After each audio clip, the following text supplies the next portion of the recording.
Galw'r aelodau i drefn a dymunaf gyhoeddi yn unol ar rheol sefydlog 26.75 fod deddf cyfraith sy'n deillio'r Undeb Ewropeaidd Cymru wedi cael cydsyniad brenhinol heddiw. Yr eitem gyntaf ar yn agenda ni, felly y prynawn yma yw'r cwestiynau ysgrifennydd y Cabinet dros yr economi a thrafnidiaeth, a mae'r cwestiwn cyntaf gan Dawn Bowden. Diolch, Llywydd. Will the Cabinet Secretary make a statement on Welsh Government funding for festivals and events in Wales? Yes, the Welsh Government supports a wide range of events and festivals across Wales. In 2018, we've confirmed funding for 24 sporting and cultural events, including major international sporting events such as the Volvo Ocean Race and homegrown cultural events such as the Machynlleth Comedy Festival and Steelhouse Festival.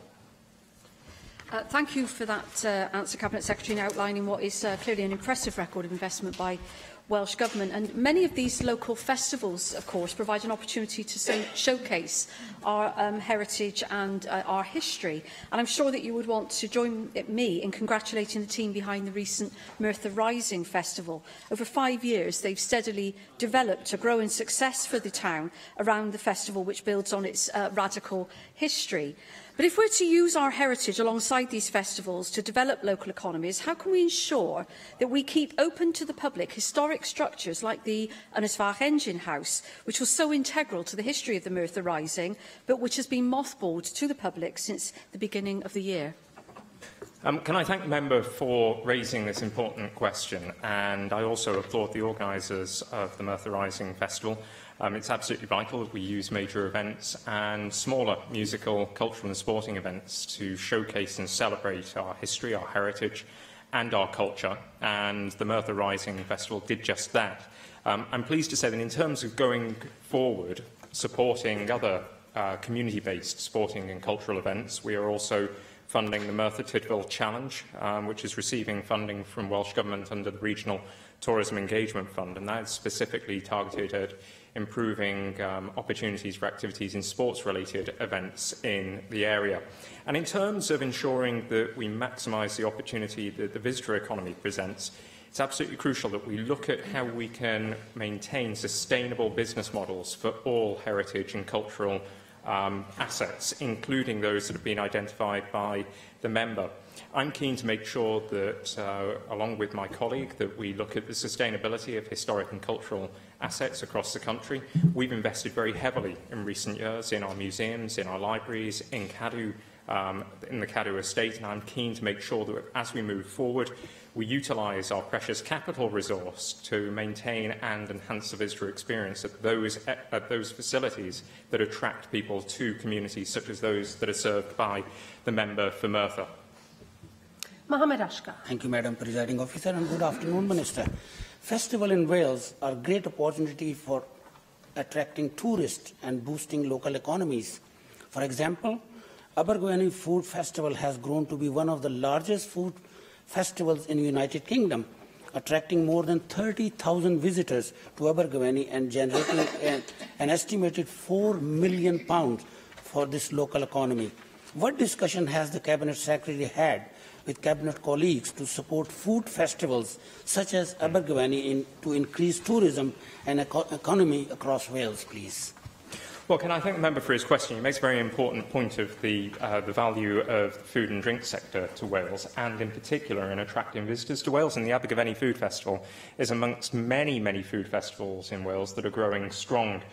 We support a huge number of food and drink festivals now in Wales because they don't just support, in turn, small and micro businesses in that sector. They also attract many visitors into Wales. So in addition to congratulating the organisers of the Abergavenny Food Festival, I'd also like to congratulate those organisers of other festivals where food and drink takes centre stage, and also organisers of festivals where food and drink acts as added value.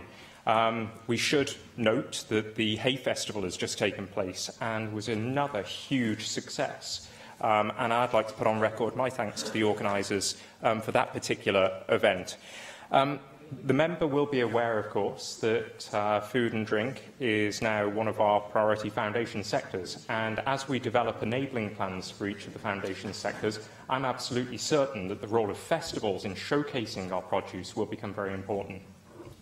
Question 2, Mike Hedges. Will the Cabinet Secretary make a statement on the economy of the Swansea Bay City region? Yes, the Prosperity for All national strategy and the Economic Action Plan set out the actions we are taking to improve the economy and business environment across the whole of Wales, including the Swansea Bay region. Thank you for that answer. I want to highlight the importance of the universities as economic drivers, creating highly paid and highly skilled employment. We know the importance of cities as drivers of growth. I ask that in conjunction with the university, the Welsh Government look to create both a business park and an entrepreneurship centre that will provide a founder and incubator platform for students, ex-students, young entrepreneurs and investors in the region. Well, I think universities do have a crucial role in fusing their work with up-and-coming businesses, particularly in the tech sector. And I think that the Swansea Bay region is showing world-class expertise and development of exciting new companies in the tech sector. I think it's fair to say that the Be the Spark methodology emphasises the importance of true stakeholder collaboration. University collaboration in business activities is absolutely vital. It drives economic growth and I think it shares more fairly prosperity across a country. So in support of this, I recently announced a £5 million enterprise hubs tender that will create the incubation spaces that the member has described and which will stimulate collaboration and entrepreneurial behaviour right across the country. Susie Davies. Diolch Llywydd. Well, of course, the universities are key partners in the City deal, but there's more to the City region than the City deal, and all of us here, I hope, recognise it as a great visitor destination. We're all familiar with Gower and some of the more popular attractions, including the Afan Valley. But the heritage and landscapes of the Neath and Dillas valleys are very under-celebrated, and their local authority is struggling to maintain assets in its ownership, and of course it has no tourism team. If you want visitors to come and stay or come back, they need to feel out that they're missing out on something. So how can the tourism potential of these valleys be more visible in Welsh Government promotional campaigns, but also in the Valley's task force activities? Yeah, I'm very, very keen to see both the regional plans that are being drawn together at this moment in time and the enabling plans for the foundation sectors, of which tourism is one, to ensure that we identify all communities and all of the assets that can drive the visitor economy.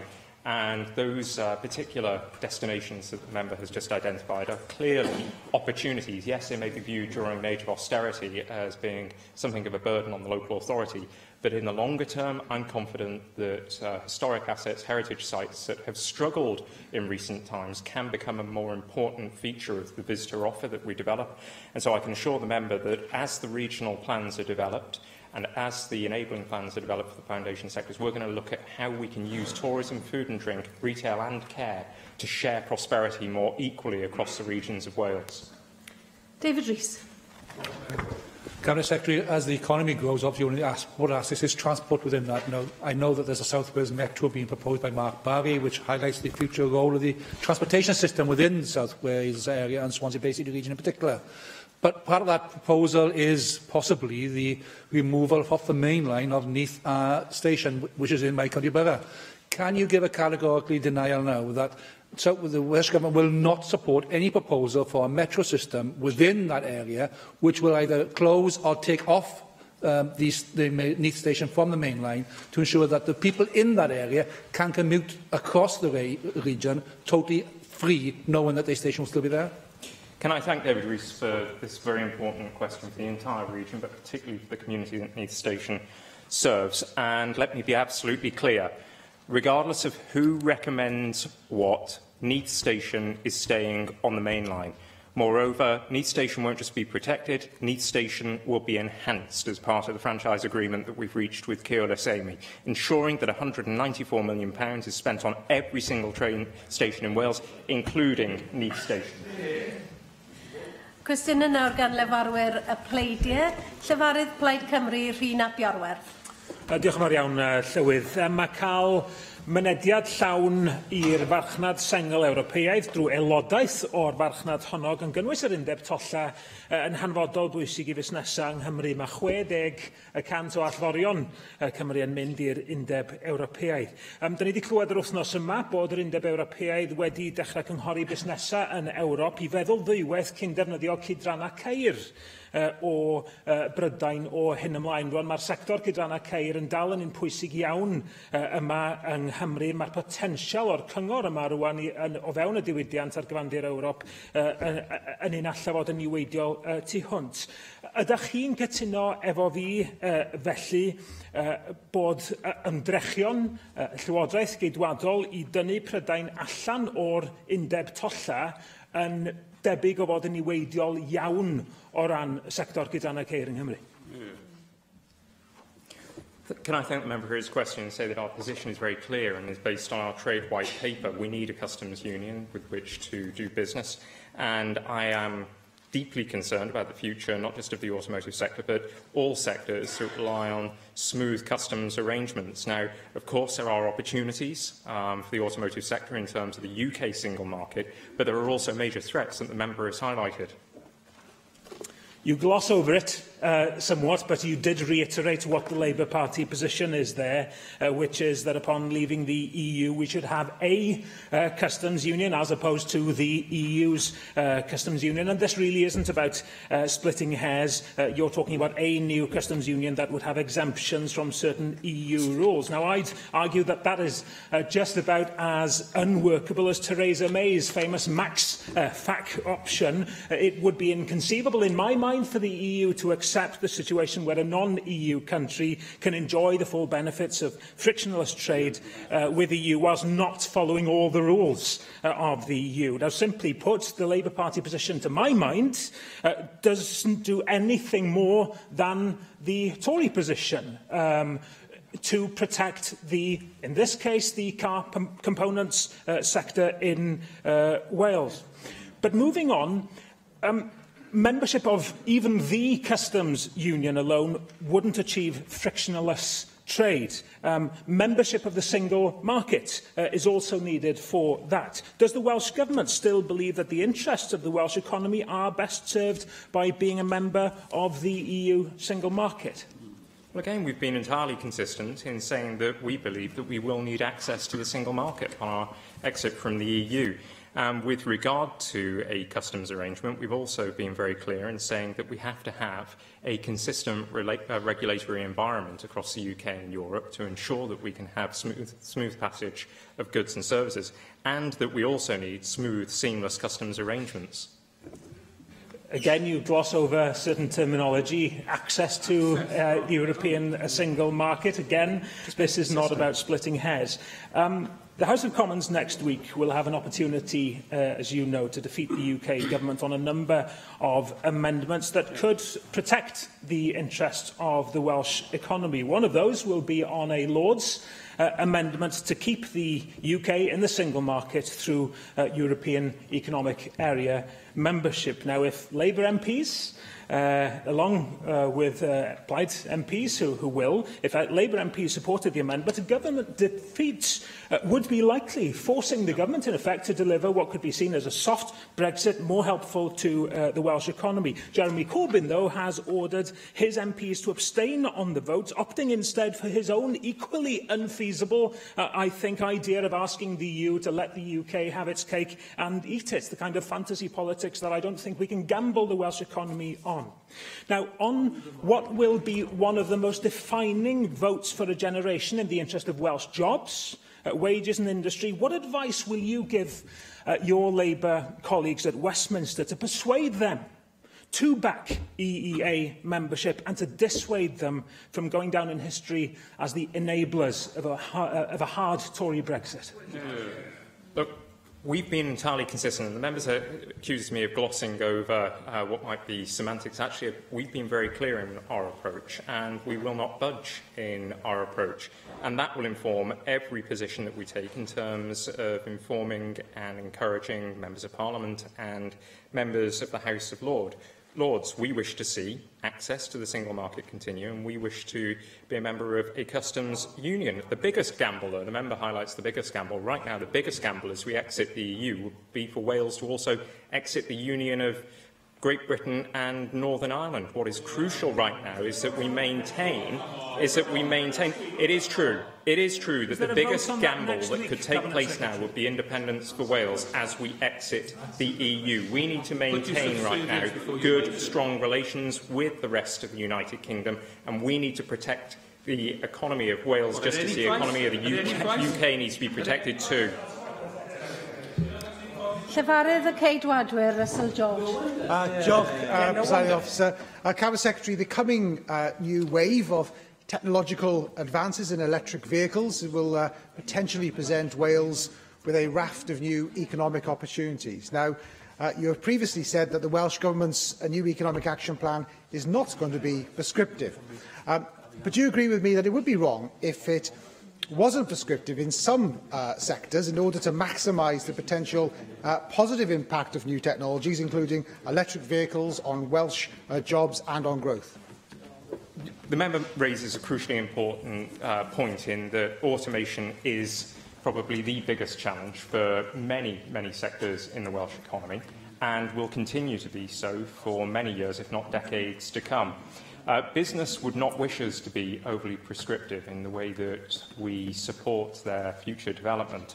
But what we have done is create a calls to action, essentially 5 points in the criteria for which we have set for businesses to draw down our direct support, which are matched to the 5 factors that will drive productivity. And of course, one of those, a key enabler, is the embracing of automation and artificial intelligence.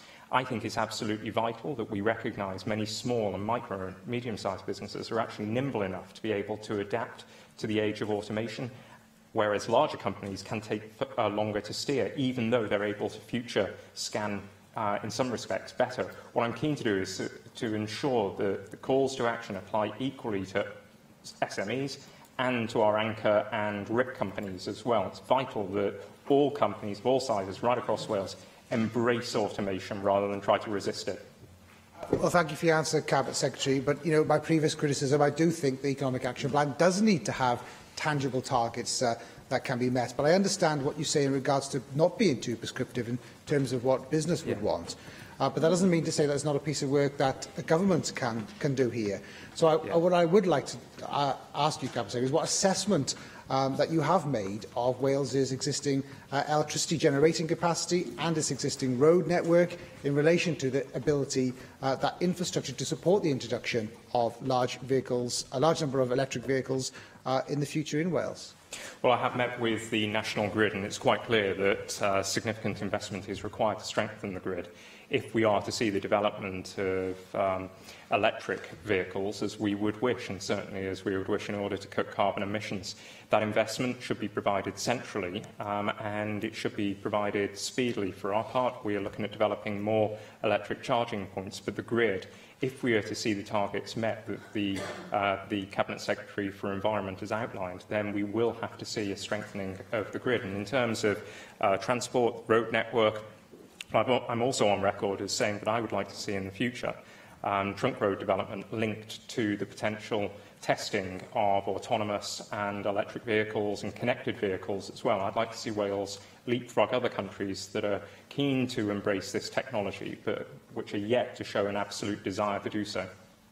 Well, thank you for your answer, Cabinet Secretary. Now, we as Welsh Conservatives recently launched our Livable Cities programme, which would outline where we outlined a number of policy commitments in relation to electric vehicles. In particular, we outlined proposals to create a Road to Prosperity Fund, which would enable the formation of 10,000 electric car charging points across Wales by 2030 and ensure the creation of a new Centre for Excellence to support the creation of new electric vehicle technology. So can I ask you, Cabinet Secretary, will you offer your support to these proposals and commit to bringing forward policies to support this ambition?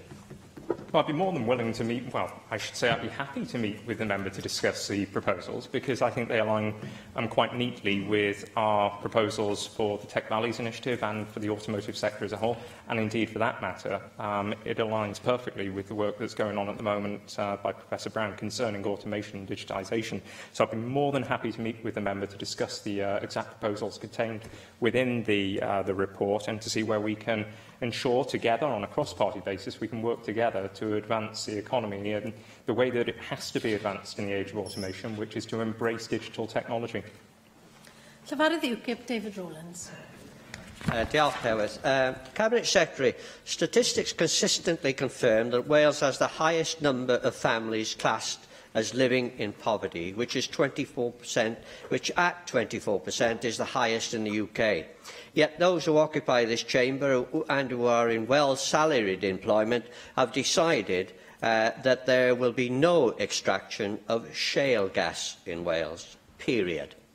However, in light of the situation highlighted above, is it not time to re-evaluate the extensive evidence which now exists with regard to this industry? I may add that I am asking this question of you, Cabinet Secretary, because it may have huge economic benefits to this country. Granted, I'm not responsible for energy, but I will answer the question because I think it's a very important question. No, we won't shift our approach insofar as shale gas. Instead, we believe, and it's stated very clearly in the Economic Action Plan, that we wish to see both well-being and wealth improved in the aggregate across Wales, but we also wish to see inequality in both reduced. We wish to see prosperity spread more fairly across Wales. And every aspect of government can contribute to that agenda. And in terms of energy, the Minister for Environment and Rural Affairs has been very clear that in the future, energy projects must be based and focused on a stronger community ownership ethic in order to provide cheaper, more accessible and affordable and more reliable energy supplies to people's homes. It's absolutely shameful that people still live in energy poverty, and we are addressing that by ensuring that community ownership takes centre stage in future energy programmes. Well, I thank the Cabinet Secretary for that explanation, which of course reiterates the same old policies. The United States is at the forefront of the shale gas extraction industry, and it has brought enormous wealth to that country. Many other countries around the world are now seeking to exploit this new resource, including China, Canada, Mexico and Indonesia, as well as countries in Europe, which include Ireland, Poland, Denmark and Germany. Well, gas fuel is far cleaner than any other fossil fuel, and indeed, given recent evidence, possibly far cleaner than the wood chip we use to heat this establishment. The dangers relating to extraction have been extensively exaggerated, as statistics from the USA have proven over a number of years.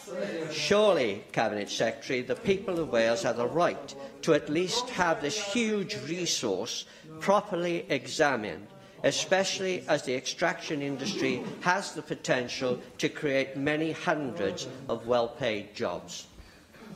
I'd argue that actually it's renewable energy that has the potential to create more jobs and jobs that are sustainable. And also in terms of renewable, you can guarantee that it will be there tomorrow, whereas once you've drawn out all of the shale gas, it's gone.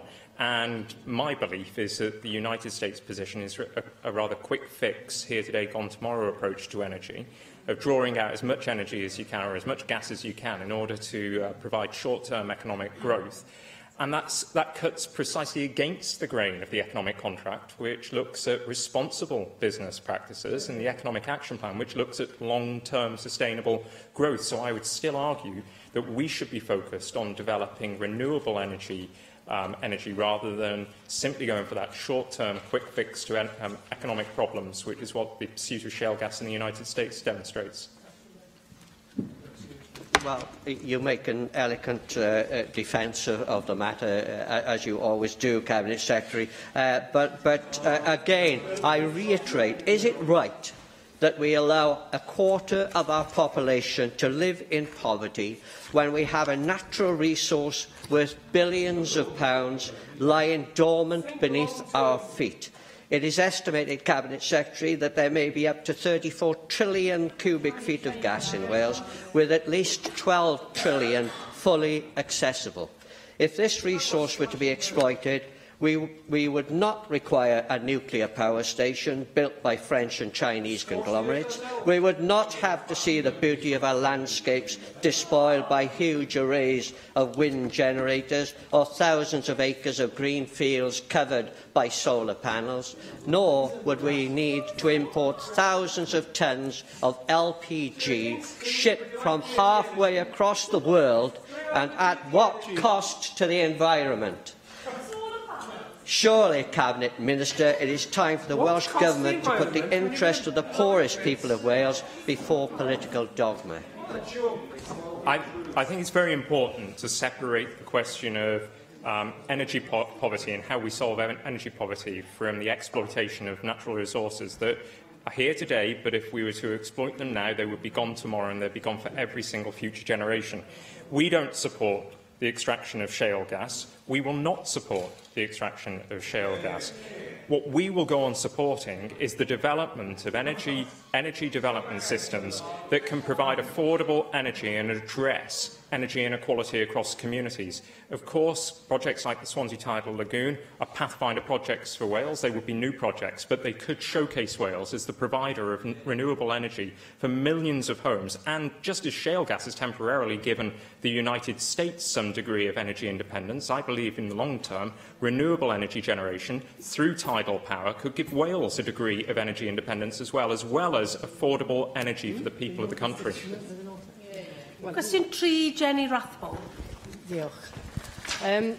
What outcome does the Welsh Government expect to achieve from the £60 million investment in active travel announced in May?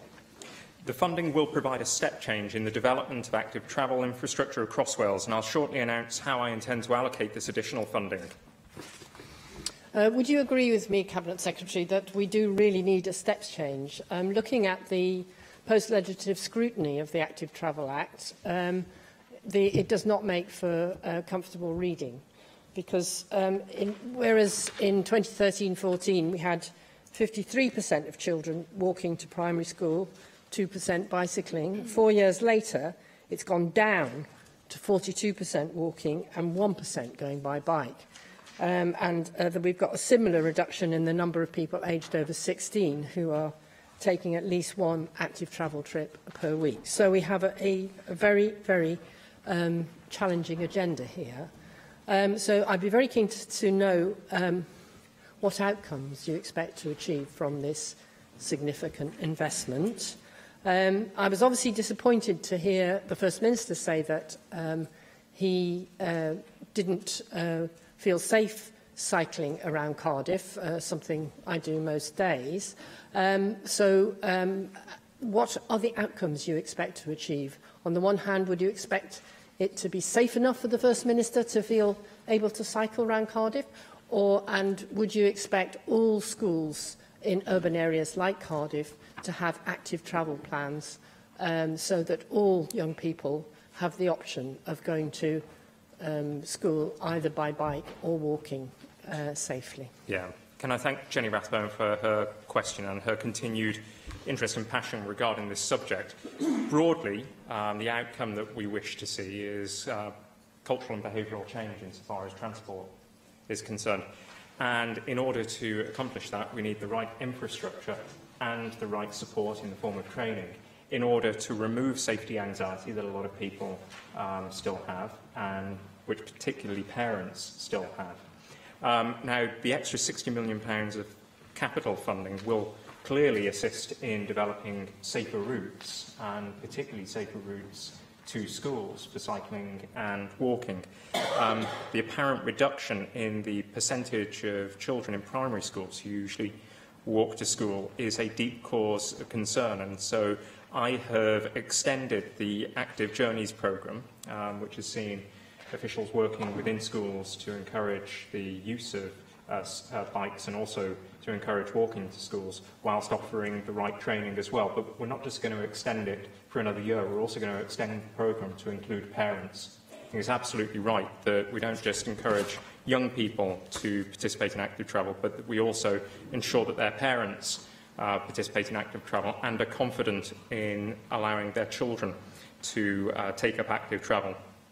The £60 million funding, I should say, is in addition to the annual funding allocated through the Safe Routes and Communities grant, which is of particular interest to the member insofar as safe routes to schools.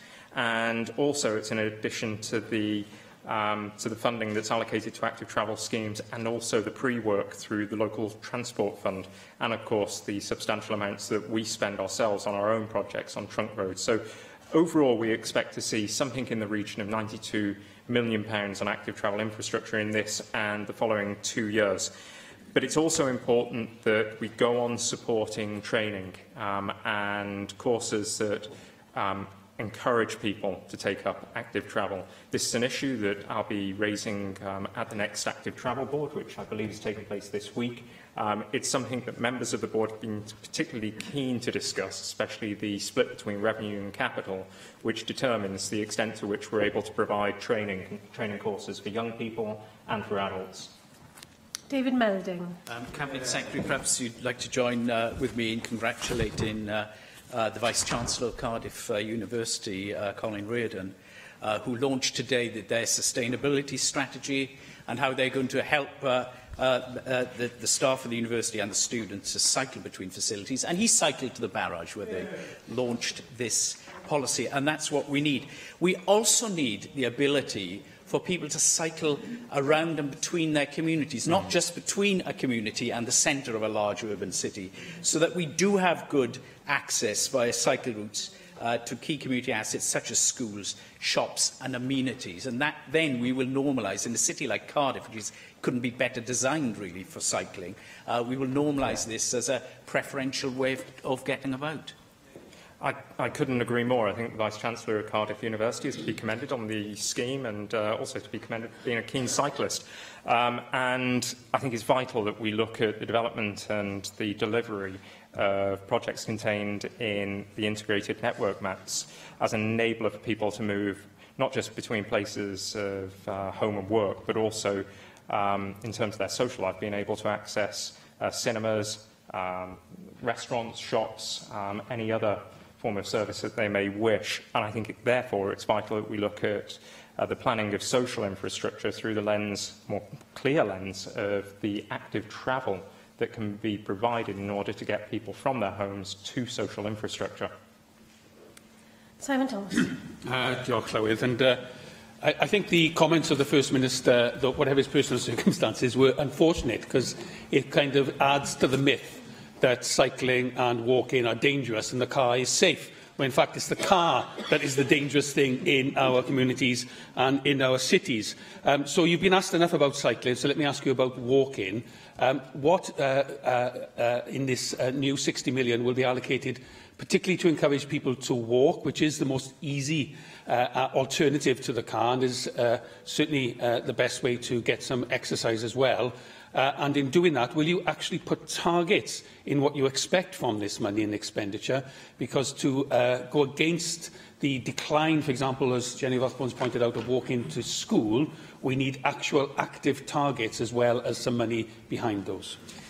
The member's absolutely right. And in terms of numbers, the number of people who are currently walking, while significant, could be far, far greater, particularly for very short journeys. And the member is absolutely right as well that it's safety anxiety that prevents people currently from walking small journeys and instead taking the cars. The £60 million capital funding will be provided for projects that deliver against both walking and cycling objectives, but in terms of the encouragement that the member highlights is required for people to walk more, the Active Journeys scheme within schools will encourage young people to walk as well as to cycle, and likewise the Active Journeys scheme that will be rolled out to include parents will equally encourage parents to walk and to cycle as well. Moving forward, I need to discuss with the Active Travel Board what new arrangements can be made for encouraging and supporting people not just to cycle but to also walk more often as well. Cwestiwn 4, Janet Finch-Saunders. Diolch Llawydd. Will the Cabinet Secretary make a statement on efforts to improve road safety in North Wales? Yes, the Road Safety Framework for Wales sets out the actions we and our partners will take to achieve our casualty reduction targets. In April, I announced funding of over £4.5 million for North Wales through our transport grants to improve safety, reduce congestion, create economic growth and promote active travel. Thank you. Between April and May of this year, in just 2 weeks, 7 individuals have lost their lives on the roads in North Wales. Last week, sadly, there was another fatality. Now, despite the recent launch of the annual Operation Darwin Summer Motorcycle Safety Scheme in North Wales, at least 5 motorbikes have been involved in these tragic incidents, each one absolutely devastating for the families and loved ones of those who have lost their lives. Bike Safe is an extremely good scheme and has been running in North Wales for quite some time. And I was just wondering, Cabinet Secretary, given these highly publicised deaths that we've heard of, I was just wondering whether you would consider improving the funding for the Bike Safe scheme so that training may be provided for free across Mid and South Wales. Because, of course, when accidents of this nature happen, it isn't always North Walians who sadly lose their lives. This actually affects the whole of Wales. And I just feel that when you have such a good initiative as Bike Safe operating in North Wales, with a little of extra funding, it may be able to provide a reach to minimise the impact of death on our roads in North Wales, but so too across the whole of Wales. Can I extend my deepest sympathies to the families of those who have died on the roads of North Wales?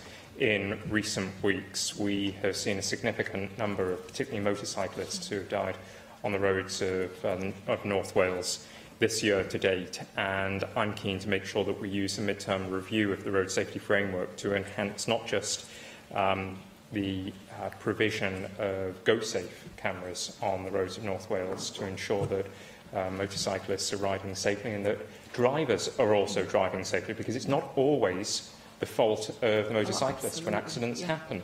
Now, the mid-term review of the road safety framework showed that good progress was being made with the targets for an overall reduction in the number of people killed or seriously injured. But there was one particular statistic that stood out, which was deeply alarming, and that concerned the continued rise of deaths amongst motorcyclists. I can inform the member that in addition to the Bike Safe scheme, we have now begun discussions with a national not-for-profit road safety organisation about the potential for their two-wheels motorcycling courses to operate in Wales. And we're also looking at working with the Education Department on the potential to include road safety within the health and well-being area of the learning experience. It's vital that we don't just look at solving this problem today, but we look at solving the problem for many years to come. And so the shorter-term objective would be to drive down the number of motorcyclists that killed or seriously injured through enhancing the provision of courses. Longer term, we wish to ensure that young people, once they reach an age where they can ride on a motorcycle, they've had the right education and training that should enable them to ride safely. Michelle Brown. Thank you, Presiding Officer. Residents have been campaigning for the speed limit along Ron Park Road in Holywell to be reduced to 30 miles an hour for some time now. They've been campaigning for it for the sake of the safety of residents and pedestrians and road users. The road's a residential road, the parks along it, adjacent schools and a number of side roads. It's a daft situation, to be honest. The speed limit heading into that area of Holywell is a 30 mile an hour leading into the town, then it goes to a 40 through the top of the town, and then it changes to a 60. Yeah. Now, I know that the speed limit was recently reviewed and the limit's been left at 40, which really doesn't make any sense to the residents, and it doesn't make any sense to me either. The wrong decision was made there, and it's the residents who have to live with it. I know you won't want to comment on a specific case, so I'm using Holywell as an example. But as a matter of principle, do you agree with me that residents should have the final say on the speed limit along their road? It's absolutely vital that residents, under the Wellbeing of Future Generations Act, that residents are consulted on matters that relate to their safety and well-being, and that includes, of course, speed limits within their communities. This Welsh Government is supportive of the implementation of 20-mile-an-hour zones and, where appropriate, the reduction of speed limits from 30 miles an hour to 20 miles an hour, for example, outside of schools. Now, I am aware of the area that the member refers to. I am aware of the variation in speed limits within a very close proximity. I'll take the matter up with the local authority, because it was not our responsibility, it was the local authority's responsibility to take this work forward. I'll report back to the member with an explanation from the local authority of why that particular decision was made, and to review whether there will be a further analysis of speed limits within the area in the coming months. Question 5, Mike Hedges. Will the Cabinet Secretary make a statement on Welsh Government proposals to improve transport links in the Swansea Bay City region? The National Transport Finance Plan, which was updated in 2017, sets out our programme for the next 3 years and beyond. Can I thank you for that answer? Most movement in the Swansea Bay City region is within the region, not out of it. I believe there is a need for the cycle paths to be completed, railway stations such as Landor to be reopened, and bus-rail interchanges to be created. What progress has been made by the Welsh Government on these types of schemes to improve transport within the Swansea Bay City region? Well, can I thank Mike Hedges for his question? And I'm pleased to say that huge progress has been made within the Swansea Bay area in terms of enhancing the provision of public transport and improving the provision of roads for motorists, relieving congestion. We've asked Transport for Wales to develop a detailed traffic model for South West Wales, which includes the Swansea Bay area, and it's essential that we fully understand the problems that need to be resolved to ensure the best model is developed. We've provided £1.4 million for the Safe Routes in Communities programme and almost £2 million from the local transport fund for active travel schemes in this financial year, and an additional £1 million has been allocated to the Swansea Bay City region specifically for pre-works on active travel schemes to develop a pipeline of active travel projects. Of course, £60 million that has been made available could be utilised for some of those projects, and I'm also very pleased to be able to inform the member today that we will be putting forward Landor as one of the possible options to be considered as part of the exercise of opening up stations. Paul Davis. Cabinet Secretary, the Swansea Bay City region gives us an opportunity to improve transport links right across the city region. That, of course, includes Pembrokeshire. Yeah. As you know, I'm an avid supporter of dualling the A40 in Pembrokeshire, and you've made it clear in previous statements that you will be developing a programme in due course alongside other priorities that are identified in the National Transport Finance Plan. Can you therefore provide an update on where the Welsh Government is in making this scheme an actual reality? I'll write to the member with the specific timeframe and the details of what parts of the A40 will be dualled. It was a clear manifesto pledge that we would look at dualling parts of the A40, and we now have the pinch point scheme as well that will enable that to happen. I'll do that as soon as possible. Thomas. Droi nôl at ardal Dinas Rhanbarth Abertawe yn benodol a teithio mewn a mas o hynny. Ni wedi canolbwyntio dros y dyddiau diwethaf llawer ar y masnachfaint sydd yng ngofal Llywodraeth Cymru, ond wrth gwrs mae yna o hyd trafnidiaeth pwysig I mewn I Abertawe a hefyd Cyfyrddin gyda First Great Western a gyda cwmnïau sydd yn dod I mewn I Gymru a Network Rail o hyd sy'n bechgyn ar hynny.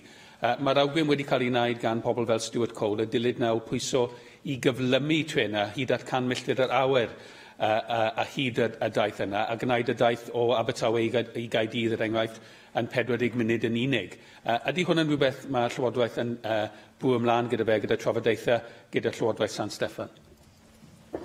Yes, it is. We've been clear that we expect to see improved journey times between London and Cardiff, and also between Cardiff and Swansea. It's a fact that it takes longer today than it did in the past to get from London to Cardiff, and therefore London to Swansea. And this is appalling, considering how much funding has been made available over the past decade or more for the rail network elsewhere in the UK. So we're particularly keen to ensure that journey times are reduced, but I should just say that we are not so keen with seeing stations bypassed by any mainline services. I think it's absolutely vital that communities across South Wales have access to the main line, but that in between stations, improvements should be made to signalling, for example, that reduce journey times between those communities. Cwestiwn 6, Llyr Griffith. Diolch Llywydd. Pa asesiad yma ysgrifennydd y Cabinet wedi wneud o'r effaith y bydd cael ffatri prosesu llaeth arla yn ei chael ar economi leol yn Llandyrnog? My sympathies go to those affected by this disappointing decision. The Cabinet Secretary for Energy, Planning and Rural Affairs has requested an urgent meeting with the company, and our Business Wales service has made the appropriate links to support those impacted by the closure. Wel, diolch i chi am eich ateb. Wrth gwrs, dwi wedi edrych yn ôl ar cynllun gweithredu ar yr economi sydd ganddoch chi ffyniant i bawb, a mae hwnnw'n sôn am sectorau sylfaen, a bwyd, wrth gwrs, yn un o'r rheini, ac chi'n sôn yn hwnnw, byddwch chi'n gweithio draws Llywodraeth i gael yr effaith mwyaf posib ar y sector benodol yna. Wrth gwrs, ni'n gwybod pa mor allweddol yw prosesu llaeth. Oedd Andy Richardson yn dweud mewn adroddiad 4 mlynedd yn ôl bod angen gwneud mwy i dyfu hynny. Mae'n creu swyddi, mae'n ychwanegu gwerth, mae'n dod â bydd o safbwynt marchnata labeli Cymreig, a bydd amgylcheddol hefyd, lle bod chi'n gorfod trosglwyddo cynnyrch o un pen o wlad i gael ei brosesu a dod ag nôl. Ond y gwir amdani yw, wrth gwrs, nid tyfu capacity prosesu ni'n neud yng Nghymru, mae'n crebachu. Ac yn ngoleuni Brexit a'r hyn sydd o'n blaenau ni, mae ychwanegu gwerth i fwyd yn gorfod bod yn flaenoriaeth clir. Felly fydden ni'n erfyn arnoch chi droi pob carreg. Yn amlwg, i chi cyfeirio at ysgrifennydd materion gwledig, mae ganddi hi rôl, a fydden ni yn licio gweld i chi wedi fel Llywodraeth wrth gwrs cefnogi buddsoddiadau eraill ar draws Cymru. Fydden ni yn awyddus i chi ystyried pob opsiwn yn y cyd-destun yma, oherwydd mae yn bwysig bod ni nid yn unig yn amddiffyn bron i 100 o swyddi uniongyrchol fydd yn cael eu colli, ond hefyd y sector laeth ehangach yn y Gogledd Ddwyrain. Well, I think the member is absolutely right. The food and drink sector has shown strong growth in recent years and is growing towards the target of £7 billion contribution to the Welsh economy. But in the future, the processing issue will be a major consideration, not just of my colleague Leslie Griffiths, but also of the enabling plan that's being developed for the food and drink sector. I think it's vital in the short term for the people that work at this particular facility that we look at every opportunity there may be to save those jobs. And I am aware from news reports that the company may be considering alternative products for the site. I'll be meeting with task force members that are being convened this month to discuss the future of the site and options for us to be able to support either the existing business in diversifying or another business in taking over operations if that is at all possible. Mark Isherwood. Clive. Well, clearly the distance for producers between proposed new sites and their sites will make them additionally vulnerable. But at the end of your previous comments, you also referred to the reports I've also seen that Arla is to retain the existing Llandyrnog site while they explore other opportunities. What actions will you therefore be taking in your dialogue with them to further explore and potentially support those opportunities and the products that those might involve, and how that might provide security for the workforce and their families currently working at that site? Well, I think, first of all, we need to understand exactly what it is that Arla may be able to provide as an alternative to the products that are being produced there at the moment, and then we'll be able to, if at all possible, put together a bespoke package of support that could include, for example, skills retraining or skills training programmes. It could include facility development support. We don't know exactly what those proposals are at this moment and how serious the company is about alternative products being developed at the site. But I can guarantee that we will look at every opportunity to protect those jobs and, if at all possible, to help grow the company and maintain its presence in its current facility. Cwestiwn 7, Bethan Sayed. A wnaeth y gweinidog awlinellu cymorth Llywodraeth Cymru ar gyfer twristiaeth, treftadaeth a diwylliant yng Nghymru? Diolch yn fawr. Ers pan dwi wedi cymryd y cyfrifoldeb yma, dwi wedi chwilio am bob gyfle i gynhyddu a chryfhau partneriaethau rhwng gwahanol agweddau yma gen i gyfrifoldeb amdanyn nhw ar ran y Llywodraeth, sef treftadaeth a diwylliant, yn ogystal â'r celfyddydau, yn ogystal â chwaraeon a thwristiaeth. Ac fe welson ni'n glir iawn yr wythnos diwetha, fel y mae pobl yn teithio oddi fewn a'r tu fas i Gymru i wyliau mawr yn fel rhan hanfodol o'n twristiaeth ni. Yr ateb hynny, fel dwi wedi gweud yn y cwestiynau yma yn y gorffennol, mae'r sector yma'n bwysig iawn ac yn ddiweddar nes i fynd i ganolfan glowyr resolfan i weld yr hyn maen nhw'n ceisio gwneud i adnewyddu y ganolfan hynny. Mae'n mynd i cymryd cryn dipyn o waith, nid yn unig cyllid ond o ran gwaith caebarhaw gan bobl lleol, ac maen nhw'n dweud heb bod yna gyllid mewn argyfwng, really, mwyn ceisio mynd ati i adnewyddiau, bydd yna potensial o fydd yn cael oherwydd maen nhw angen rhoi ceisiadau sydd yn cymryd lot o amser i gael cyllid hir dymor. Felly, yr apel sydd gen i ar ei rhan nhw yw eich bod chi yn edrych mewn i posibiliadau o gyllid byr dymor mwyn cadw y lle ar agor, hyd nes bod yna digon o gyllid i gadw ar agor mewn ffordd cynaladwy i'r dyfodol ar gyfer y gymuned yn lleol, ac hefyd dwi wedi ysgrifennu ato chi i gynnig eich bod chi'n dod i ymweld a pobl lleol, hapus i hynny fod yn rhywbeth ar trawsbleidiol mwyn gweld yr hyn sydd yn digwydd yn yr ardal ac i enyn adnewyddiaeth o'r ganolfan hynny. Wel, diolch yn fawr i chi. Fel y gwyddoch chi, dwi bellach yn trawsbleidiol iawn, ac felly dwi'n hapus iawn i ymweld ar resolfen a gobeithio gallwn ni drefnu felly yn eitha cyflym. Dwi wedi ymweld â nifer o brosiectau sydd yn ymwneud â henebion, ac mae'r cysylltiad rhwng henebion a hanes diwydiannol yn bwysig iawn i mi. Mae etifeddiaeth diwydiannol Cymru yn dathlu yn gorffennol ni ac hefyd yn dathlu crefft Cymru yn hanesyddol.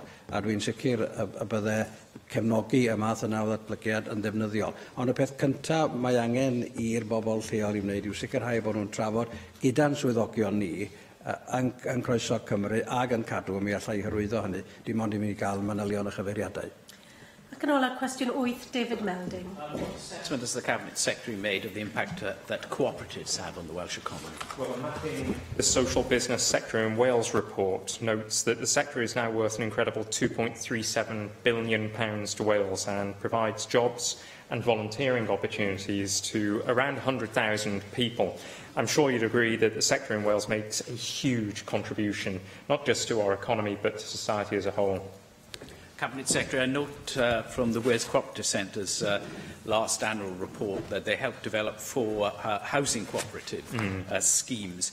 And I really believe this is a sector that needs further development. Now, we know that shared ownership harnesses innovation. Innovation accounts for 70% of long-term economic growth in the UK. And I do think the use of cooperatives in this area would give many people new housing model based on rentals. But moreover, they could be using smaller plots of land, using SME companies, driving up skills levels and jobs for local people. It does seem to me an area rich for growth and potential innovation. I couldn't agree more with the member, and I'm sure that my colleague, the Minister for Housing and Regeneration, would also firmly agree as well. I think the innovative housing programme that the Minister has already detailed provides a huge opportunity for social enterprise to participate more in the building of new homes and also in the regeneration of communities as a whole through making use of properties that are currently empty. I think in particular within urban landscapes, towns and especially high streets, there's a huge opportunity to develop new housing within those environments in order to drive prosperity levels within towns. Diolch i'r ysgrifennydd Cabinet. Reitem nesaf felly yw'r cwestiynau'r Cwnsler Cyffredinol. A'r cwestiwn cyntaf gan Dawn Bowden. Diolch, Llywydd. What assessment has the Council General made of the Welsh Government's power to encourage pay bargaining in Welsh workplaces? The member will be aware the First Minister recently launched the Fair Work Commission, which builds on the work of the Fair Work Board, which identified the right to be heard through participation in decision-making at the workplace as a key principle. The work of the Commission will build on that and will examine more closely the levers we have to deliver fair work in Wales. Thank you for that answer, Councillor General. And you'll know that the Wales TUC has asked our colleague McAntony, who's just gone, to chair a group looking at ways in which pay bargaining can be extended across the Welsh public sector, and also in those sectors where companies receive grants from the Welsh Government. Given what you've just said, can you outline the support that the Welsh Government will be giving to explore these options with employers and trade unions? Yeah, I welcome the work of the Wales TUC in regards to this and the work that they project with the former Councillor General McAntony. The Welsh Government works in partnership with the Wales TUC routinely in relation to our shared commitment to improve working conditions for people of Wales, and including in relation to access to work. And she will have heard the statement which the Leader of the House made yesterday in the Chamber, for example, in relation to the Better Jobs Closer to Home initiative, which shows what can be achieved by that sort of partnership working. The Fair Work Commission, which I mentioned, is due to report in spring of next year, and will look at the consideration of the powers that ministers have to develop fair work, including around pay progression in the workplace more broadly. And I look forward to contributing to the work of the Commission in relation to that. As Councillor General, it's part of my role to make sure the Welsh Government always acts within its powers, but equally acts to the extent of its powers when it needs to do that to meet its policy objectives. She'll be aware as well of the work being done in relation to ethical procurement across government. All organisations in receipt of public funds are expected to sign up to the Ethical Procurement Code of Practice. And the Cabinet Secretary for Economy has just been answering questions as part of his new initiative around the economic contract. Pay and participation and progression are key elements of that contract as part of a broader Fair Work agenda, and the work of the Commission will be influencing that as well in due course. Ail gwestiwn gan Bethan Syed. What advice has the Council General provided to the Welsh Government on any future litigation arising from jurisdiction conflicts as a result of the European Union Withdrawal Bill? I thank the member for that question. The Intergovernmental Agreement on the EU Withdrawal Bill, agreed with the UK Government at the end of April, provides a sound basis for our future working relationship. The agreement respects established constitutional conventions, and consistent with those, there is a commitment on all parties to seek to proceed by way of agreement. Thank you for that answer. The exact parameters of what will be devolved and what will become newly reserved in terms of common framework policies under the terms of the EU Withdrawal Bill have not been formally established. And what we do know is that there are 24, now 26 areas requiring common frameworks could increase without our consent. Wales has, of course, the courts to deal with these issues if they become the subject of litigation in future. But under the joint jurisdictional arrangement, it is unclear where cases should be commenced and whether lawyers based in Wales will even be instructed by the parties in any future disputes. What steps are you, as Council General, taking to prepare for what is probably inevitable litigation? I take issue with the member's assumption that this Assembly will not be required to consent to the matters which become the subject of framework discussions between the governments. As she will know from previous statements which the Welsh Government has made, there are additional extra powers coming to this Assembly as a consequence of the agreement which the Government has reached, and there is a consent mechanism which is laid out in the intergovernmental agreement. One of the issues which needs to be resolved in future discussions between the government is the content of the common frameworks which she mentions in her question. And one of the dimensions of that is how disputes between governments as equal partners to that set of frameworks are resolved in future. The mechanism for resolving those disputes is one of the issues which remains to be agreed between the governments. The existing arrangements are not fit for purpose. I'm sure she would agree with me wholeheartedly in relation to that. She'll be aware of the new ministerial forum on EU negotiations, which exists for all four governments to contribute to the negotiating position in relation to future EU discussions. And she may also be aware of the current review of the existing intergovernmental arrangements under the Memorandum of Understanding. That is now a document which is coming up to 20 years old and is in need of reform, and all four devolved nations are participating in that review. Our ambition is that we move to a shared governance model. Should be aware of the government's position in relation to the creation of a UK Council of Ministers, which would exist to avoid disagreement where possible and to resolve disagreement where it arises. And again, fundamental to that is a question of a secretariat to support the work of the Council of Ministers and a dispute resolution mechanism. Question 3, Bethan Sayed. Cwnsler Cyffredinol wedi chael ynghylch prynu gorfodol tir sy'n eiddo i Lywodraeth Cymru gan Lywodraeth y Deyrnas Unedig. Mae fy swyddogion wedi ystyried y cwestiwn hwn. Y sefyllfa yw y caiff tir sy'n eiddo i Lywodraeth Cymru i gyfrif fel tir y goron, ac felly nid oes modd i gorff arall y goron neu gaffael o dan bwerau gorfodol heb ganiatâd Llywodraeth Cymru. Diolch am hynny. Mae hwnna'n helpu, achos dyn ni ar ddeall bod sefyllfa presennol o ran tir Llywodraeth Cymru, dych chi wedi gwneud penderfyniad i beidio a caniatáu baglen Mos i gael ei datblygu ar gyfer carchar newydd. Wrth gwrs, dyn ni'n croesawu hynny. Mae Cyngor Cyfreithiol dyn ni wedi derbyn fel swyddfa yn dweud bod Llywodraeth y Deyrnas Unedig yn gallu hwyluso pryniant gorfodol, ond doedd yn ôl beth dwi'n cofio, cyngor hynny ddim yn dweud bod angen cael cymeradwyaeth Llywodraeth Cymru i gwneud hynny. Felly, bod yn tir y goron, jyst i gadarnhau felly, bod yn tir goron, mae rhaid mewn cyfraith wedyn, mae rhaid gofyniad arnyn nhw i hylwyso proses lle bod chi'n cael deialog wedyn, neu rhoi rhywbeth o'n statyd sydd yn sicrhau bod chi'n cael y drafodaeth hynny. Jyst yn mwyn wneud yn siŵr, os bod y mater yma'n dod ger bron unwaith eto, fel bod ni'n deall pob proses yn ei le. Mae'r pwerau, o'n ceisio ateb cwestiwn pan mae'n gallu gyda.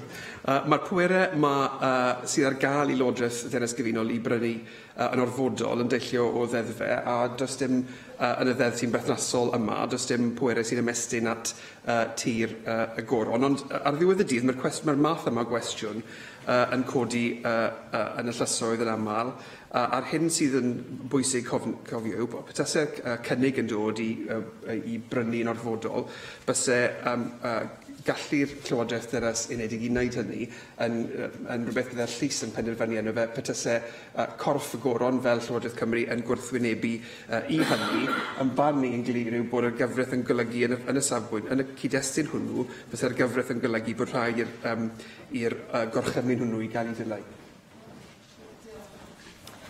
Cwestiwn 4, Vicky Howells. Diolch, Llywydd. What assessment has the Council General made of how laws in Wales apply to the Crown? I thank the member for her question. The application of Assembly Acts and Welsh subordinate instruments to the Crown is an issue that forms part of the Government's consultation on the draft legislation Wales Bill. The consultation is open until the 12th of June, and I would encourage members, if they haven't yet, to respond.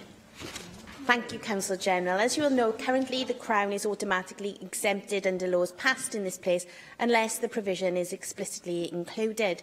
In the draft legislation Wales Bill, there is a proposal to reverse this so that the Crown and all its property will be automatically subject to Welsh law.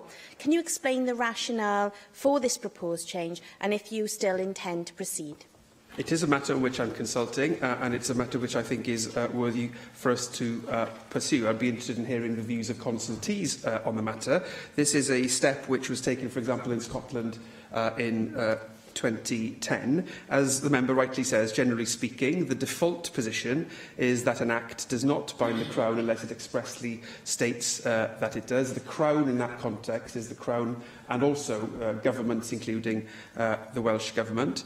Several Acts of the Assembly do, of course, expressly bind the Crown. Tax legislation, for example, the Renting Homes Wales Act, and others are silent, and when they're silent you can assume that the Crown is not bound. The rationale for consulting and advocating this position is that it would put beyond question whether an Act binds the Crown and would create a new situation under which the law would, by default, apply to the Crown just as it applies to citizens, as the member in her question implies. The rationale for doing that, firstly, is clarity, because if you approach an act and have to know that it only applies to certain categories of organisations and citizens, that's not a clear and accessible reading of the Act. But that assumption, if you like, that the law applies to all, is a common sense assumption, and in a democracy we would all assume that all organisations, all parts of the state are subject to the law unless the law says otherwise. What I would like to make clear, though, is that in individual statutes in the future, it will obviously be open to this legislature to reverse that presumption, and I would expect it to do that where circumstances require that as the right outcome. Simon Thomas. Diolch yn fawr, Llywydd. Wrth gwrs, mae'r gyfraith hefyd yn ymwneud y tifoedd y gofyn yng Nghymru sy'n cael ei dala gan y stad y gofyn, sy'n heb ei ddatganoli o gwbl ac sydd yn cymlethdod pellach yn hynny o beth. Mae stad y gofyn yn codi rhywbeth fel 4 biliwn y flwyddyn o'i stad yng Nghymru sydd yn cyfeirio nôl at y dadl gawson ni a ffacio, pe bai ffacio'n digwydd yng Nghymru, bydde llawer o'n digwydd ar stad y gofyn, a bydde ceiniog ddim yn dod i Llywodraeth Cymru, deud y gwir, nac i bobl Cymru. Ydy'n bryd i ni cael y trafodaeth ehangach yma ynglŷn â gwaith y gofyn yng Nghymru, stad y gofyn, tifoedd y gofyn, cyfraith sydd yn mynwyd â'r gofyn, a bryd falle i'r cynulliad cyfan dod i drafodaeth ynglŷn â sut i ni bwf ymlaen mewn ffordd sydd yn addas i'r 11 ganrif ar 20 yn y ffordd i ni'n ymwneud â'r gofyn a'r arian y godir o cyfoeth naturiol Cymru ac y dylai fod y gael yn ei tro ar gyfer pobl Cymru. Fel mae'r aelod yn gwybod, fel wy'n newydd ateb y cwestiwn ynglŷn â'r ymgynghoriad ar ddeddfe Cymru yn dyfodol. Wy'n edrych ymlaen falle i glywed i gael ymateb i'r ymgynghoriad hwnnw wrth yr aelod, bydd yn cyfle i gysidro ymhellach ar hyn mae'n wedi dweud. David Rees. Councillor General, in your answer to Bethan Syed, you made it quite clear that the Crown couldn't compulsory purchase orders of land. But if we got a reversal which treats the Crown as the same as an individual, are you in a position to say that actually that could change that, or are we still in a position where the Crown cannot purchase that land? I thank the member for that question and the opportunity to clarify those, the answer that I gave. The reversal, which in the legislative presumption, which the consultation sets out, would not affect the situation that I described to Bethan Syed. The bill would not change the meaning of the term Crown, for example, and it wouldn't have an effect on existing law. Just to reiterate, it reverses the presumption so that in future, in order for the Crown and governments to be bound by statute, the Act will need to spell that out. Diolch i'r Cwnsler Cyffredinol. Yr eitem nesaf yw'r cwestiynau amserol, ond ni dderbyniwyd unrhyw gwestiwn amserol, ac felly'r datganiadau 90 eiliad. Vicky Howells. Diolch, Llywydd. At the start of June, competitors from across the world gathered in the Portuguese city of Guimarães. They were there to compete in the 15th Aerobic World Championships. During the preceding age group championships, Team GB competitors included 11-year-old Seren Jones of Aberdeen. This talented young gymnast was part of a team who made history by securing the AG1 silver medal. Their final score of 19.0 was the best ever group result for Team GB. Congratulations to Seren and to her teammates Lola, Bella, Molly and Nancy. Another aerobic gymnast from Aberdeen, Emily James, also competed as part of another team and also qualified for the finals. Coming in sixth, they didn't receive a medal, but I also want to recognise their achievement in making sporting history for the British team. While celebrating the success of these Cynon Valley girls at the 2018 Championships, I also want to note their remarkable talent and the training and dedication that enables them to excel. When we regularly hear about the problems of children and young people, girls in particular, of not taking part in enough physical exercise, it is good to be able to praise these first-rate role models. I hope these gymnasts compete and win in future championships, and I hope you will all join with me in offering them our congratulations and best wishes. Diolch. Eitem nesaf felly yw dadl y Ceidwadwyr Cymreig a'r adnewyddu trefol.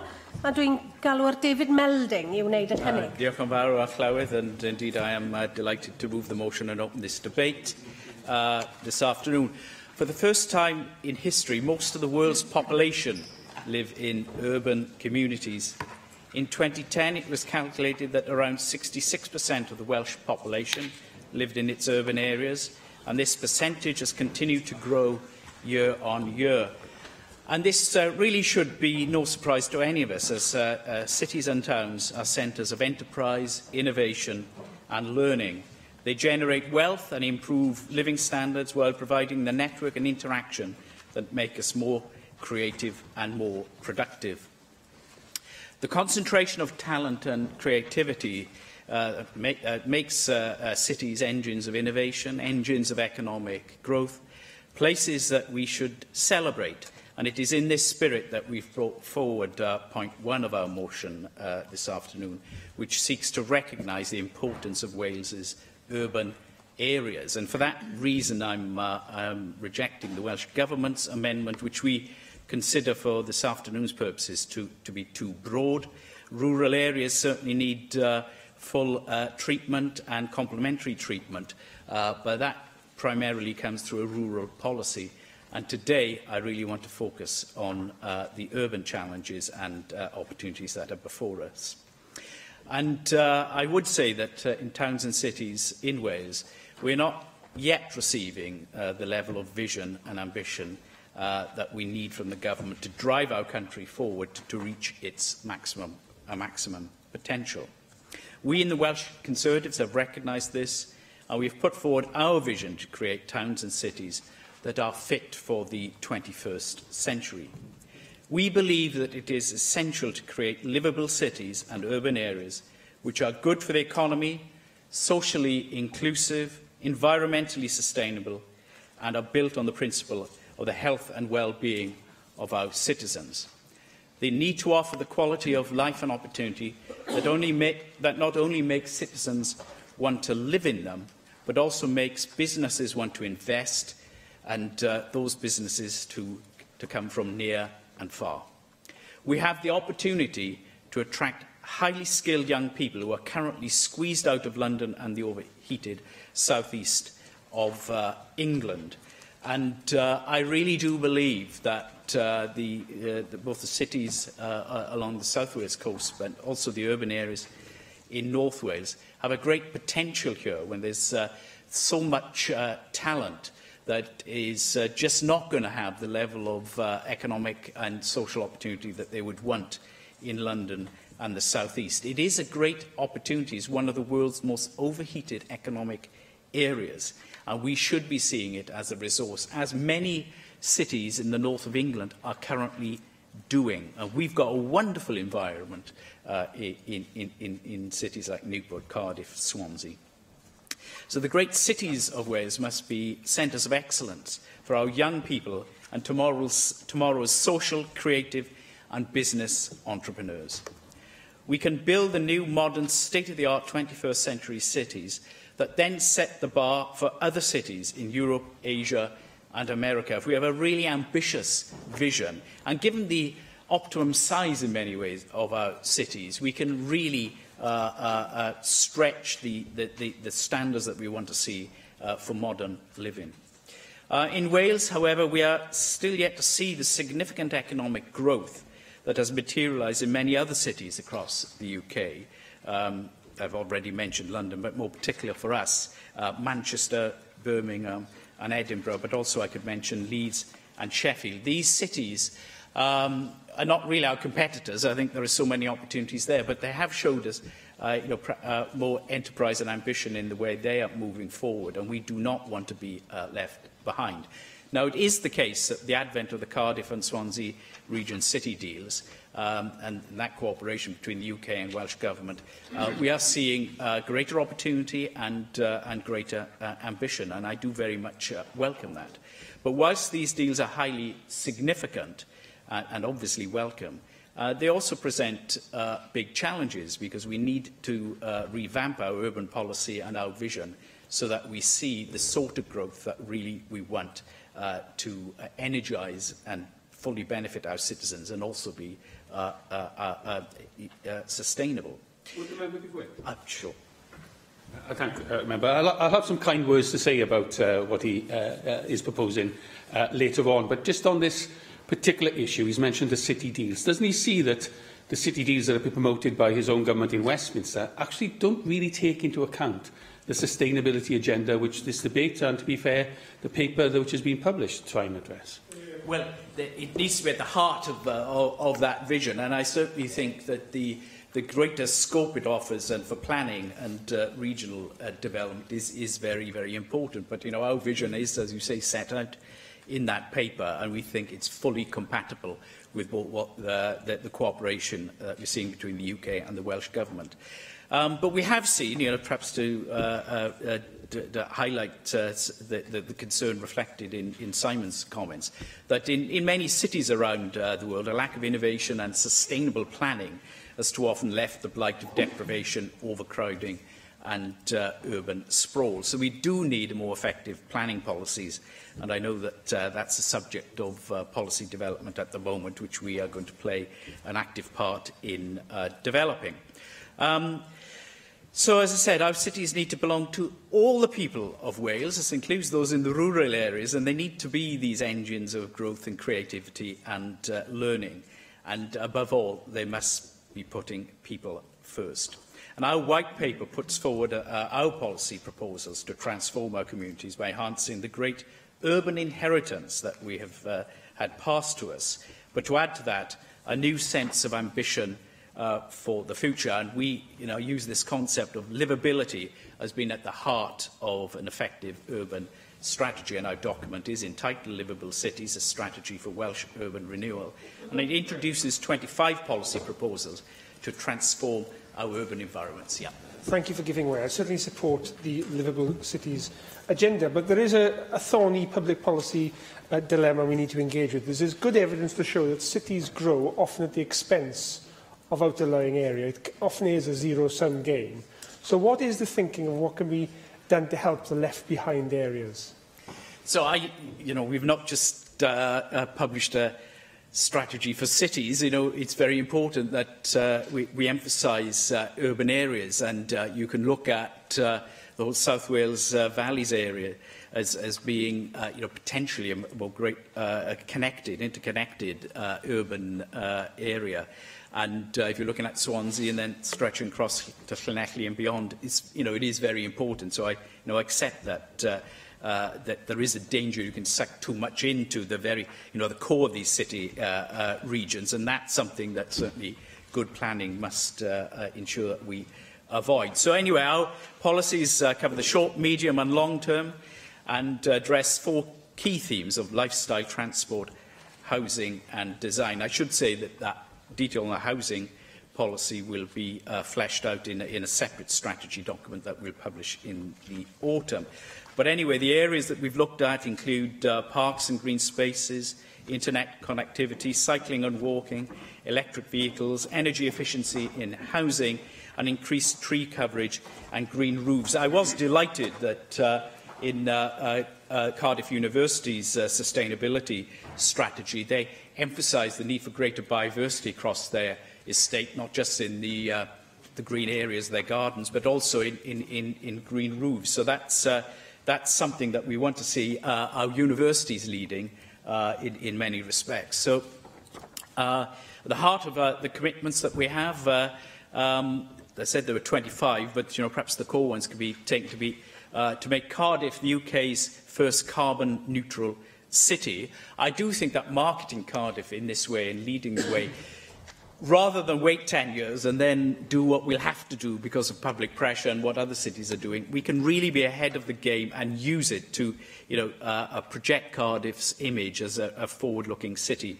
We want to pilot a citywide single-use plastic ban in Wales, and we're open to offers of where that should be. We want to ensure that all commercial developments over 1,000 metres squared must have green roofing for at least 50% of the total roof area of the development. A lot of cities around North America and Europe are now doing this, and I point to Sheffield in the UK as a leader in this area. We want publicly owned urban brownfield sites to be provided at a discount to develop urban eco quarters. These would be housing developments with shared gardens, which are high density, sustainable, and provide for a mixture of tenures. I talked earlier about cooperatives, and this would be a key area for them, I think. We want to develop clean air zones in Newport, Swansea, Cardiff and Wrexham. And finally, can I just say that we want to coordinate our urban policies so that more of Wales's busiest streets can become pedestrian zones. So that's our strategy. Can I just say that I think we've provided a very coherent vision of the way forward, and therefore I will not be supporting Plaid Cymru's Amendment 2, but I will support Amendment 3, which does touch upon a very important issue relating to urban strategy. We're happy to incorporate that as we find it constructive.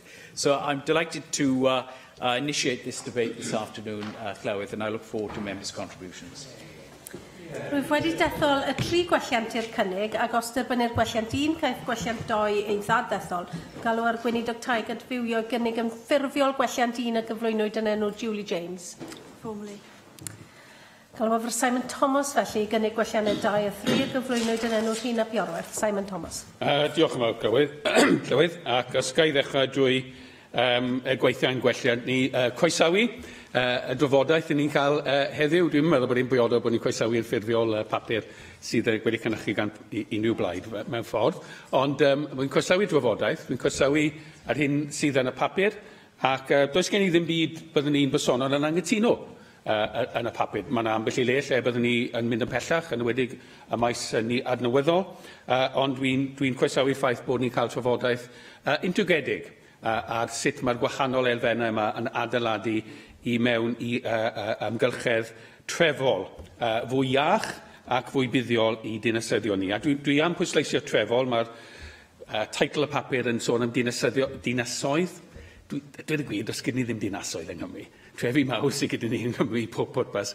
Falle bod pobl Caerdydd yn anghytuno, ond o safbwynt patrwm datblygiad gorllewin Ewrop, trefi mawr yn benodol sydd gyda ni yng Nghymru. Ond yn bwysicach, drwy De Cymru a hefyd yn rhannau o Gogledd Cymru, cyfres o trefi yn ymwneud â'i gilydd, ac mae cysylltedd rhwng y trefi yna a cadw cydbwysydd amgylcheddol a dan deddf cenedlaethau dyfodol yn holl bwysig yn y cyd-destun hwnna. Ac mae syniadau yn y papur yma, rai newydd, rai hen, ond does dim byd fod o hen syniadau, os nag o'n wedi cael eu gweithredu eisoes, a pob cyfri gylchwch y syniadau nes bod nhw'n cael eu gweithredu. Y prif berniadaeth sydd gyda fi o'r hyn, a na i gael hwnna mas o le cyn bod yn fwy adeiladol, yw mae'n cael ei awgrymu gan blaid sydd wedi bod mewn llywodraeth yn 8 mlynedd yn San Steffan a heb wneud unrhyw cynnydd ar rai o pwyntiau yma. Felly mae'r gor-bwythu dinas Llundain yn dal i fynd ymlaen o dan gyfundrefn macroeconomaidd y blaid presennol. Mae'r cwyn a'r atebion ynglyn â datblygu sailwaith Cybydau Trydan yn enghraifft yn amlwg, ond eto, dyn ni ddim wedi gweld unrhyw datblygiad neu pryn buddsoddiad yng Nghymru o Lywodraeth San Steffan yn y maes yma. Ac mae'r gygendor rhwng syniadau yn y papur yma a rai o gweithredoedd go iawn y Llywodraeth a'r blaid gaedwadol mewn Llywodraeth San Steffan yn rhywbeth i weld, ond dwi'n gosod hynny i fyny i bobl sylwi arno ac yn gwneud i sylwadau i hunan. Fel mae'r cynnig prif welliant Plaid Cymru yn gwneud yn glir, dyn ni am ychwanegu, a wy'n falch bod Ifan Melding wedi derbyn, bod hwn yn rhywbeth adeiladol, ychwanegu'r angen am deddf awyr glân ehangach yng Nghymru. Mae hwnna'n ffeithio pob yn y Cymru, wrth gwrs. Mae yna agweddau yn y papur, mae'n dda gen i weld, jyst i cymryd un enghraifft.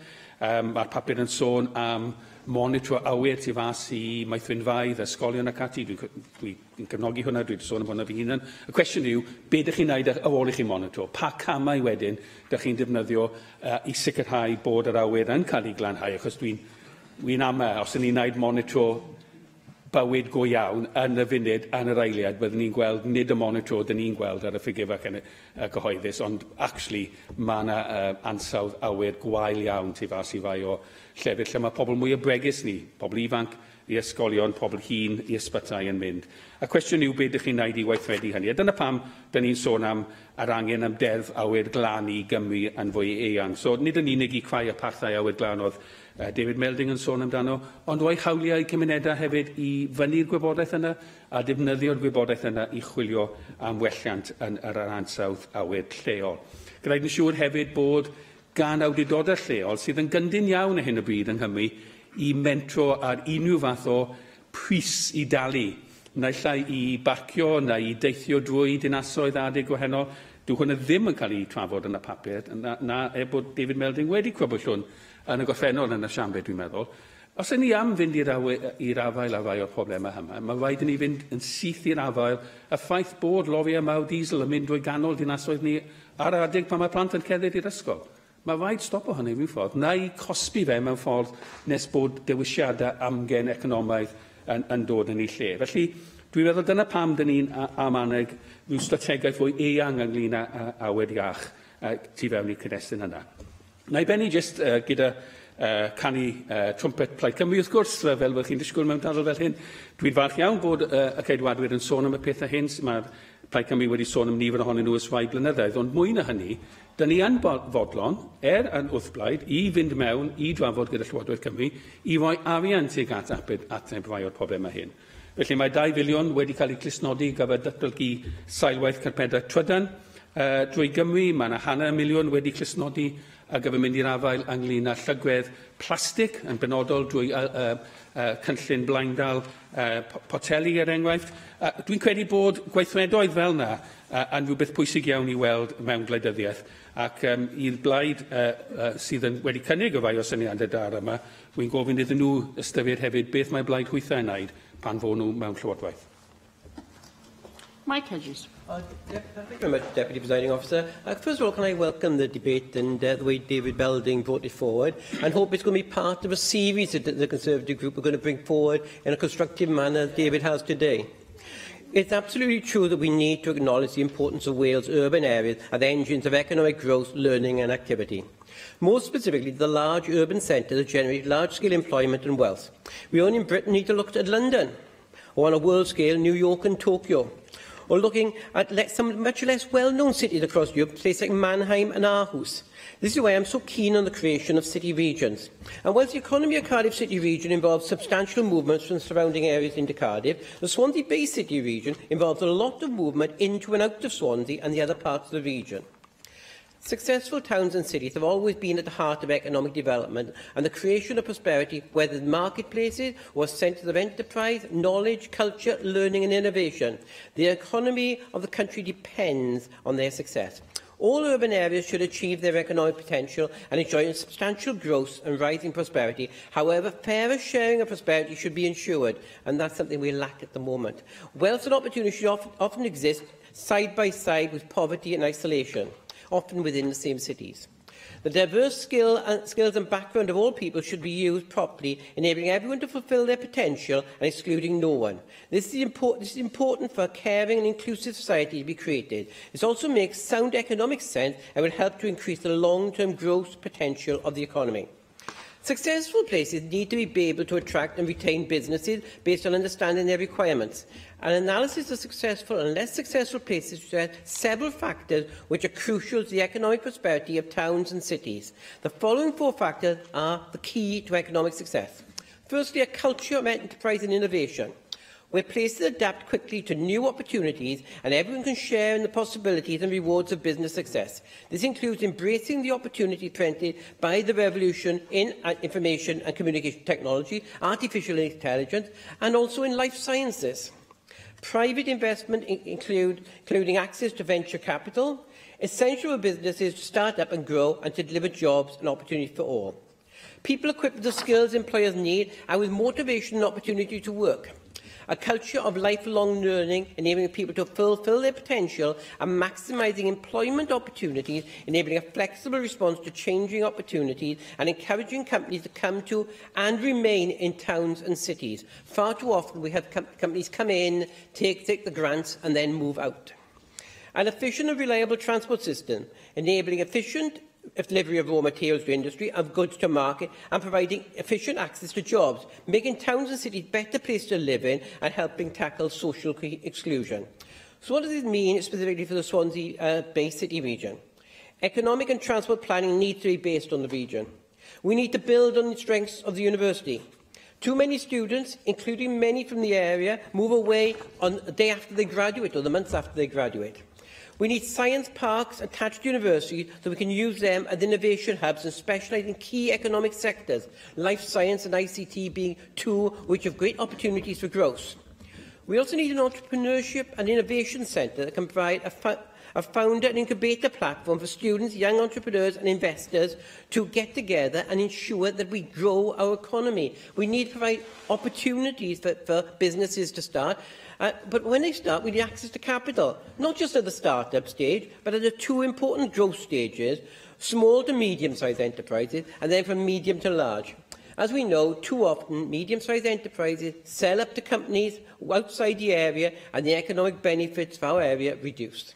Work with universities and further education colleges need to upskill our population. Finally, transport, which could be a debate in itself and keep me going for well in excess of the 5 minutes I'm allowed. But briefly, we need to reopen railway stations, and I welcome the comments made by the Minister or the Cabinet Secretary earlier today. But we need to have bus rail interchanges. Far too often, the bus stops one place, and to catch the train, you've got a 10-minute walk. That's quite nice on a day like today. Days like today are unusual. When it's cold and it's wet, it becomes an unpleasant journey. We need to have safe cycle routes. It's no good having cycle routes which cover 80 or 90% of the journey. They have to cover the whole 100% of the journey. It's a nice, safe cycle route, as long as you don't forget about the 100 yards you've got to go across around the main road. Certainly. We've got time. Yeah. Would you also agree with me that when it comes to bus services, I found this myself, my own experience coming to Cardiff sometimes, that it's one thing having the bus to get you there in the morning, but you've got to make sure there's a bus service back then after 5:30, otherwise you're stuck and then you have to rely on taxis and other forms of transport. Absolutely. We need bus service linking resident areas, work and leisure, going at the times people want to go to the work and leisure.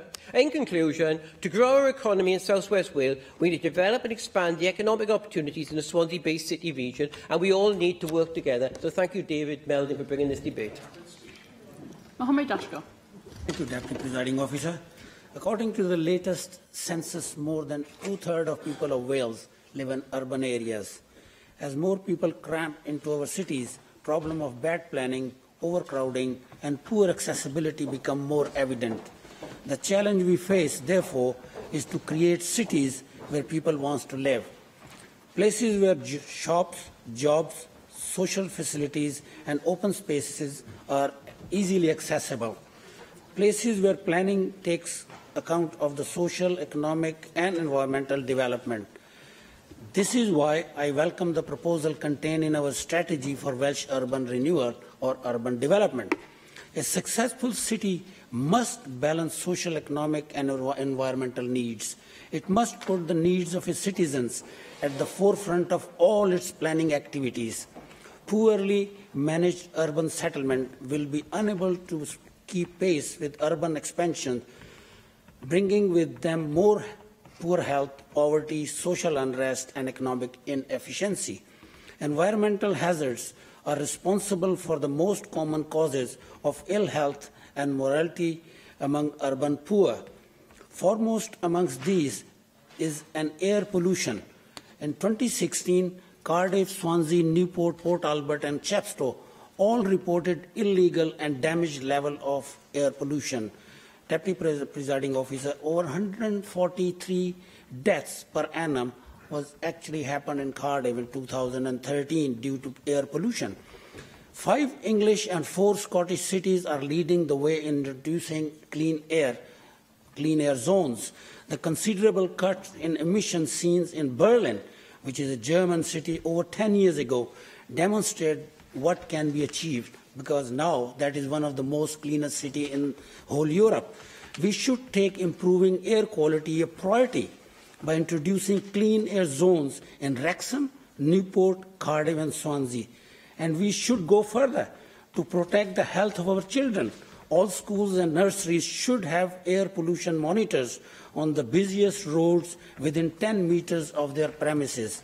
Easy access to urban amenities by walking, cycling, and public transport can remove the need to use cars and further reduce air pollution levels. One of the biggest barriers to cycling is the safe issue, the lack of cycling lanes. You know, in the United Kingdom, Deputy Presiding Officer, in 2013, over 1,700 deaths on the roads, which is totally unacceptable. We propose to develop infrastructure to facilitate growth in cycling through the provision of additional bike lanes in urban areas. Our target is to double the length of cycling routes in urban areas in 2040. A community cycling fund would enable local communities to fund and design their own cycling networks with the aim of accessing local amenities. Greater use of pedestrian-only streets reduce people's exposures to excessive levels of noise and air pollution. A study in Denmark reveals it can also provide a welcome boost to local economy and retailers. We already provide concessionary bus passes for travel to our elderlies. I believe young people also need the support required for them to access education, job, and training. That is why we propose introducing a new green card scheme to provide all 16 to 24 years old in Wales with access to unlimited bus travel freely in Wales. Green spaces are essential to improving quality of life in our cities. Green spaces are essential to protect the environment and to improve the health of our citizens. We need an open space strategy that puts parks and the reclamation of derelict and underdeveloped land at the heart of urban regeneration. This would include a commitment to planting more urban trees. Urban trees not only improve the lack of an area, they also produce benefit for lowering urban temperatures and improving air quality. Deputy Presiding Officer, the proposal contained in this document are about improving the quality of life those who live in our cities. And we should be in the forefront in United Kingdom to give our citizens the best possible life, clean life to live in. They are about enhancing the economy and ensuring clean and safe environment for our citizens and our future generation. I believe they deserve and support of this Assembly and our next generation to come. Thank you. Gareth Bennett. Diolch, Dipper Llywydd, and thanks to the Conservatives for bringing today's debate. We broadly support what they're calling for today. The motion itself is a little vague, but it does refer us to their white paper, Livable Cities. The white paper is interesting, and it focuses on, among other things, the nitty-gritty areas of transport and housing, to which I think they should have also added the related issue of employment. And Oscar Ascar, in his contribution, just mentioned that issue. So clearly you're aware that that is part of the tapestry you're trying to weave here as well. Now, you do cover a lot of policy areas in Livable Cities, so I will have to confine myself to commenting on just a few of the areas that you go into. There are proposals relating to undeveloped land becoming parkland, anti-littering initiatives, a plastics ban, all pretty good stuff, which we, again, would broadly support. Then there is the encouragement of more cycle routes and more walking. Well, we would all here generally tend to support that kind of aspiration. The problem is how we achieve it. The Welsh Government have their own active travel programme, which aims to expedite these very things, but the problem is actually turning fine objectives into meaningful action. Cycling was just mentioned in the last contribution. Now, with cycling, there is a problem of space, as Oscar mentioned. Cyclists don't want to ride on busy roads, for the very reasons that were just described, danger of too much traffic on the roads, and also heavy goods vehicles among them, which I believe Simon Thomas mentioned earlier today, possibly in this debate.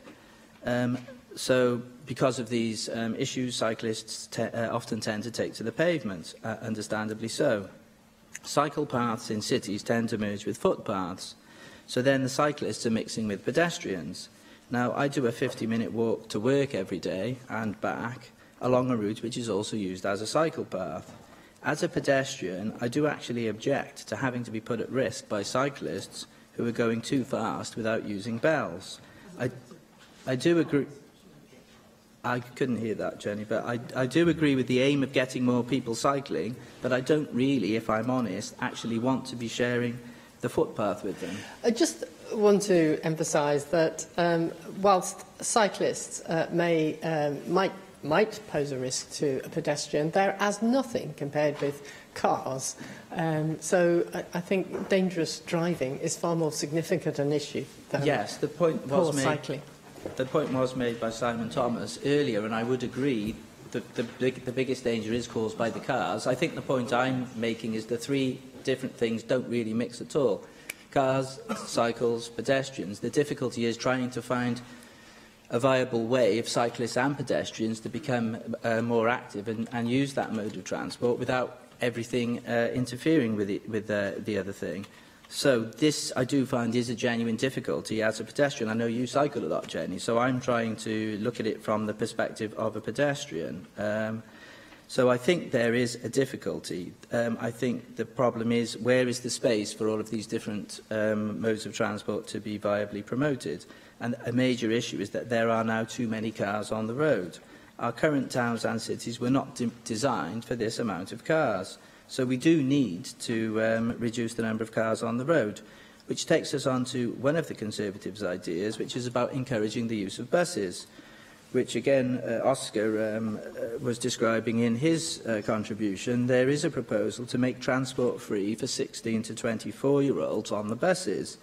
This would be a bold move. I can see that this might lead to a culture change, and it's worth thinking about this. In the long term, there could be a massive theoretical gain. The problem is, in the short term, what would be the budgetary cost to the Welsh Government of providing this kind of facility? Such a move, if it was made, it could encourage many young people not to use cars all the time. It won't encourage all of them, because some of them won't envisage using buses because buses are not cool. But the ones that do use the proposed bus cards, these cards will also encourage them to walk from their home to the bus stop. So it could also encourage the idea of walking. Because at the moment, a lot of youngsters are only interested in walking, unfortunately, from the couch to the car parked outside the house. And within a few short years, many of these same youngsters could be obese and will be a drain on the NHS. So we do have to look at the long-term potential cost savings. Surely this is the kind of long-term thinking that it tends to be encouraged by our Future Generations Commissioner. So I wonder what she would think about your policy of the free bus travel for the young. And I wonder, of course, what the Government Minister has to say about it today. Of course, we also need to cost this and think about how on earth it would be funded. I think I've come to the end of my time. There was a lot of stuff to cover. We broadly agree with the Conservatives, the applied amendments, the one about the clean air we do support. We know you're doing a lot of government initiatives, but we do wonder about the effectiveness of them, because the Active Travel Act, there are lots of doubts about how effective it is, so we are opposing your amendments today. Diolch yn fawr iawn. Thank you. Susie Davis. Diolch, Dir Prywydd. I think there's plenty to like in this strategy, but what's particularly attractive is how immediately relevant it is to my own primarily urban region of South Wales West. And it's there I'm going to start rather bravely, I think, with one proposal which I think could be improved upon if I don't incur the wrath of David here. £1.3 billion is lined up for the Swansea Bay City deal, and that's all about economic growth, learning and and economic activity, as it says in the motion. And that includes investment specifically in an internet-themed testbed to support innovation with 5G mobile connectivity. So I'd like to suggest that the wider metropolitan Swansea area, rather than Cardiff, should be one of the first places in the UK to roll out 5G, because the plans are already started to be developed. The money is there, and of course it reaches beyond the city itself. We are talking about urban, and urban is not the same as civic, which is a point that others have made today. Part of the thinking behind a digital city region was a reduction in traditional transport needs, and that will be true to some degree, but people will still want to connect with their wider physical environment, I think, which is becoming a less pleasing experience in Port Talbot and Swansea, part of my region, not least due to that industrial pollution combined with nitrogen dioxide from traffic, which has, as we've heard, has reached illegal and, of course, pretty damaging levels. I know we've discussed it before with the Environment Minister. And this isn't just a problem for the very heart of the city. I think it's going to be interesting to see whether the Hafod bypass, for example, reduces the impact on Pentre Hafod School, or whether the fact that the trains are left idling for 10 hours or more at Landor wipes out the effect of that piece of urban planning. So I'm pleased to see the Plaid Amendment as well regarding a Clean Air Act, but I think we could actually get cracking on clean air zones now, as suggested by the strategy. Connecting with the wider environment means our walking environment too, and the plastics ban, of course, is a very valuable approach to the problem of littered streets. But I was particularly taken by Cardiff's plans for targeted cleaning of frontages and doorways and gull-proof bags. Now, I'm pretty confident that Swansea's herring girls have absolutely no idea what a herring looks like. They can get into styrofoam burger cartons faster than an under-10s football team, and most of them seem bigger and far more insolent than the average 10-year-old as well. But, you know, that's an issue in itself, because we know about rats and rubbish, but when it's nesting time, or when it's time for these sort of chicken nugget-fed chicks to learn to fly, adult seagulls just become very, very dam busters, and they become very dangerous as well. The only positive side to this is that they particularly like cyclists on pavements, but that makes two of us. Now, before people lose their rag on that, why do some people cycle on pavements? Sometimes it's genuine ignorance, and sometimes it's just pig-headedness, but very often it's because of the road surface being too dangerous, as well as the traffic, which we all know about, and very often because retrofitted cycle lanes are in the wrong place, or because the local authority thinks it's more important to have a bed of New Zealand flaxes in the middle of the road, rather than using that space creatively to create a safe cycling area. Which is why I'm drawn to the Community Cycle Fund.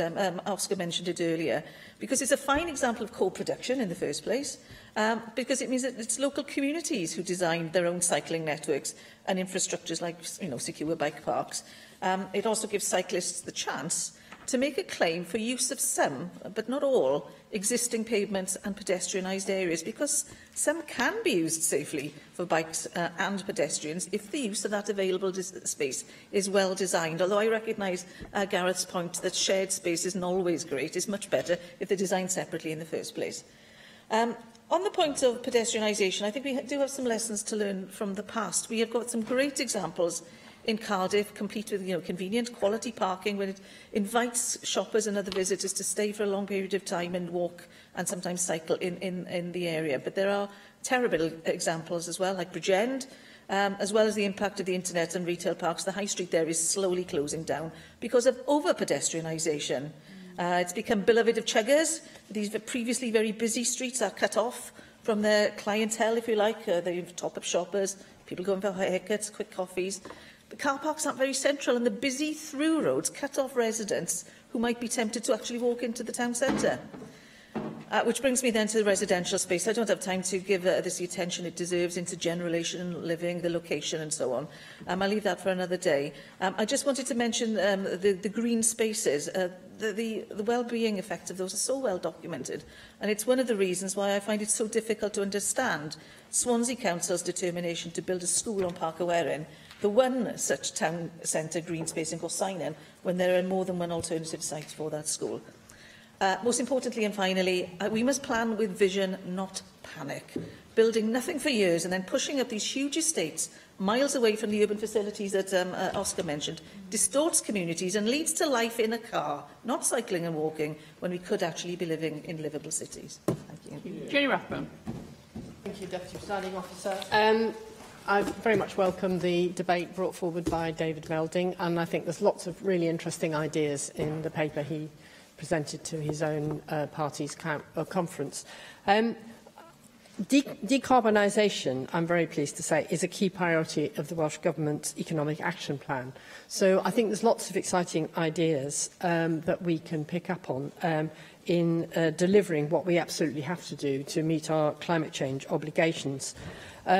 We've seen what can be done if we are ambitious, as with the recommissioning of the Wales and the Borders rail service, which has many environmental features, including some of the lines being 100% eco. And, I think that is a really important indication of what we can do.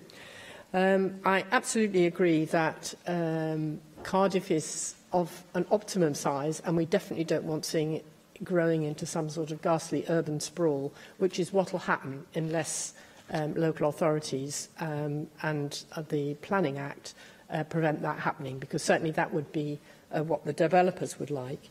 And so we need to fiercely enforce the green belt around our capital city if we're going to avoid the sort of creeping urban sprawl that would simply eliminate everything that we celebrate about Cardiff.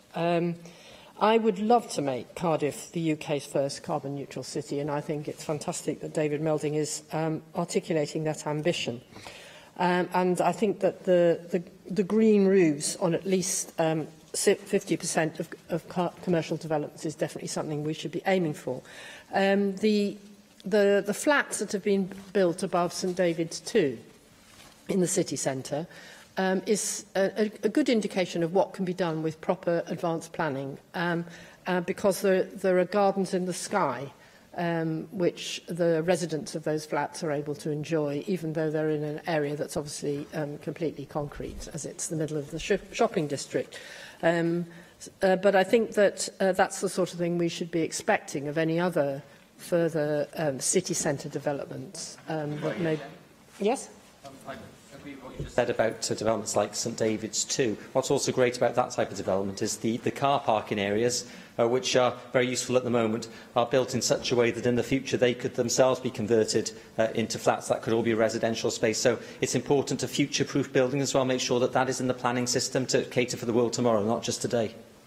That's a fantastic idea. I hadn't appreciated that, but I'll get on to that immediately, because one of the problems we have in Cardiff is we've got over 1,000 city centre parking places, which is obviously allowing people to do absolutely the wrong thing. They should be coming in on public transport or park and ride, rather than trying to park in the middle of the city centre. It's absolutely crazy. Clearly, there needs to be parking for the people who reside in those flats, but they are very small in number. I wanted to just talk a little bit about the Eco-Town planning policy that was launched by the last UK Labour government in 2008, which was designed to provide both additional housing and mitigate and adapt to climate change.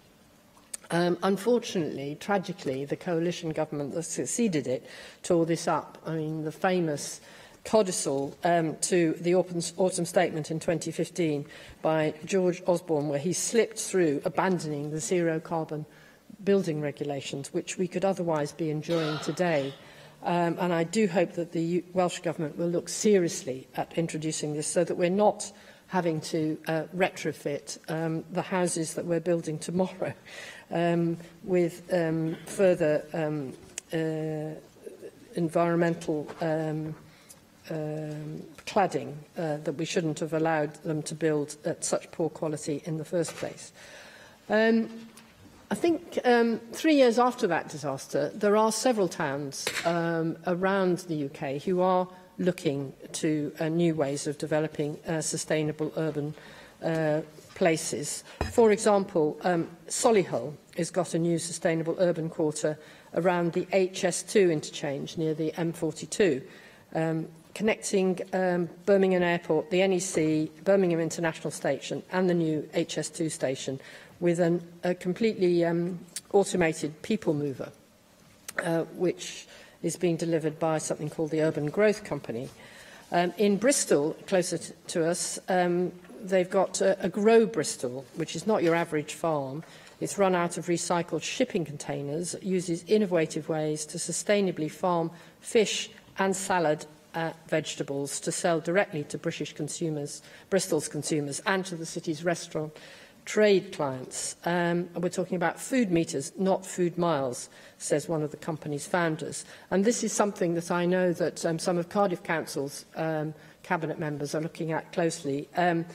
Because this is a hydroponic aquaponic system to grow leafy greens and farm tilapia, with the waste from the fish used to feed the plants. And Councillor Michael, the Council Cabinet Member for the Environment, is looking at a similar scheme here in Cardiff, because we need to do this sort of thing. With Brexit coming along, we are potentially at huge risk of losing most of the vegetables that we currently import from Europe. So we need to think very quickly about this.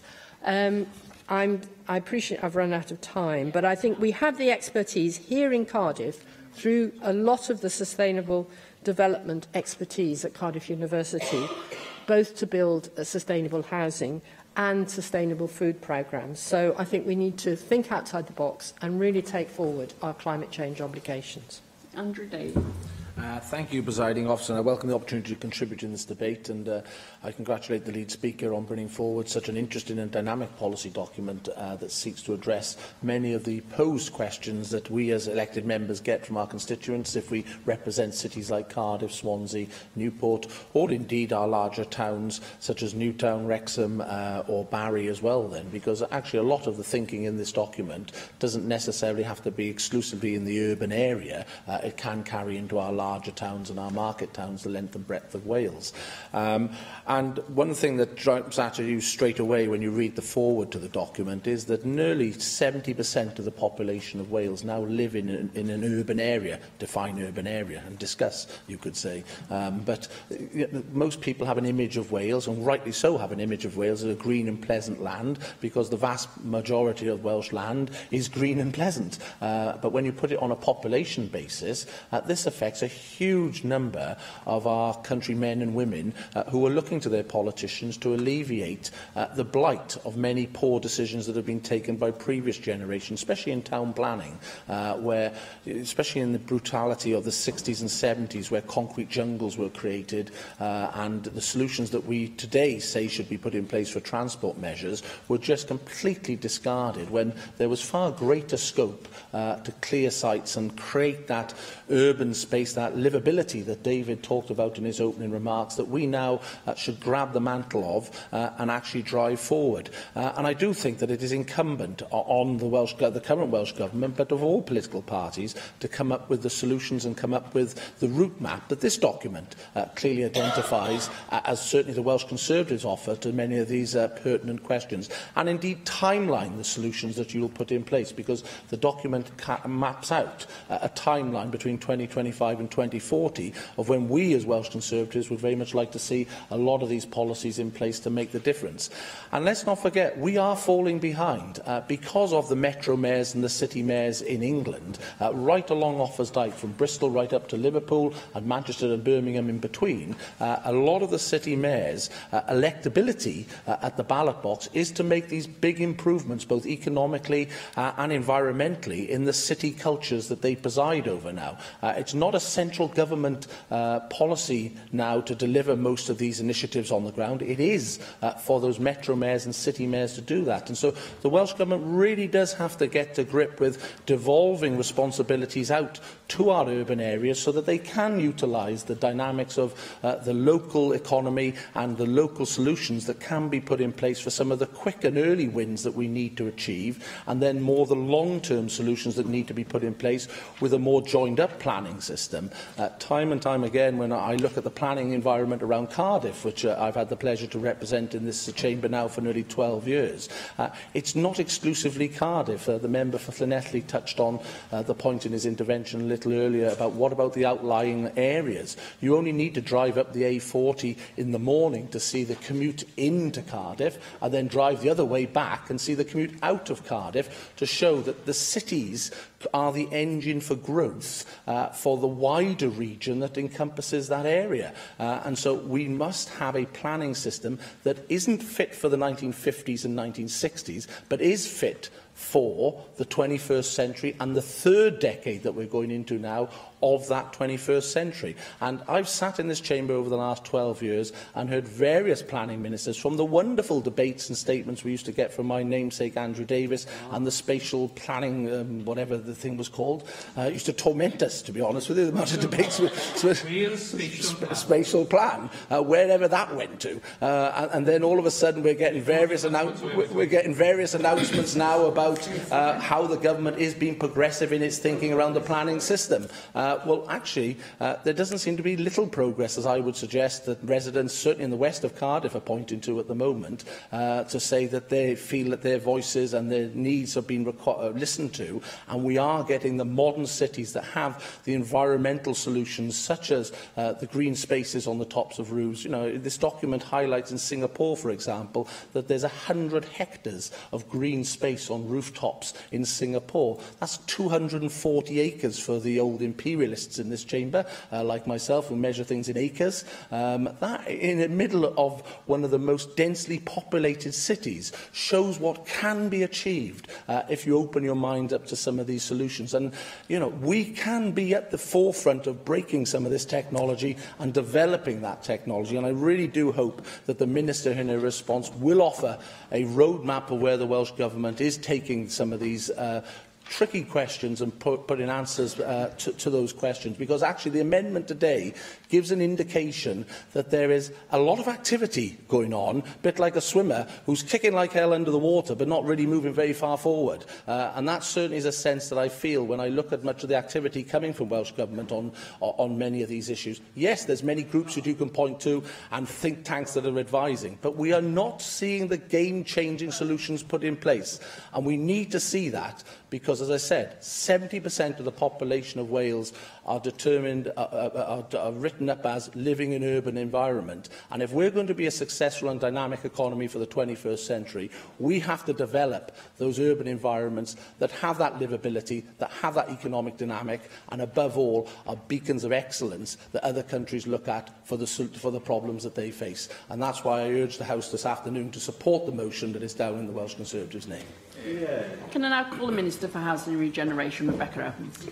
Thank you very much, and I do welcome the debate today and the spirit in which it was brought forward by David Meldon. And I don't think I have enjoyed a debate as much as the one today for quite some time, because we have heard some really constructive and thoughtful contributions.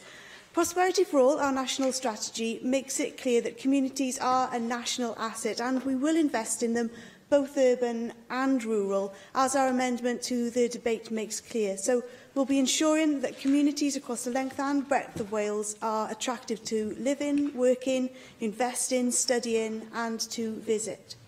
To do this, it does require the kind of joined-up, cross-government, place-based approach that we're pursuing through our Economic Action Plan, our £100 million targeted regeneration investment programme, our Values Task Force Delivery Plan and the National Development Framework that we are consulting on. So these are the kind of game changers that Andrew Arty-Davies was looking for in his contribution. It does require close working with our partners, including local authorities, city and growth deal regions, housing associations, Transport for Wales and the Development Bank of Wales. But our focus today in this debate is on our urban communities, and in seeking to understand the challenges and the opportunities facing our town and city centres, it's important that we engage with research and expertise. Earlier this year, I enjoyed a really useful discussion with Carnegie discussing their international research, Turnaround Towns, and also their Wales-specific report, which looks at the challenges and opportunities facing our urban areas here. The challenges are well rehearsed and many relate to our changing patterns as consumers, but there are opportunities too for our towns and cities to capitalise on areas that can't be fulfilled online. Our desire for experiences, for leisure, for culture, our desire to engage, our desire for the personal touch and for excellent customer service, and our need to access good quality, affordable housing in a place where we live and work. With our support, urban areas can adapt and they can evolve. Closed banks into pubs, empty shops into homes, derelict land into green open spaces. And we know the importance of those green open spaces and delivering nature-based solutions, including green infrastructure. And this is one of the national priorities in the Welsh Government's natural resources policy. It's central to our vision for a Valleys Landscape Park, which has the potential to help local communities use their natural and environmental resources for tourism, energy generation and good health and well-being. And it's why we're investing in our Green Flag Award scheme. It's why evidence on urban tree canopy cover is being shared by NRW with public service boards to influence their local well-being plans. Livable urban spaces which promote good health and well-being should be well kept, And the Welsh Government is acting on several fronts to address the use of plastic. We're a world leader in recycling, and we want to be the world's first refill nation. We're investing £6.5 million in our Circular Economy Investment Fund.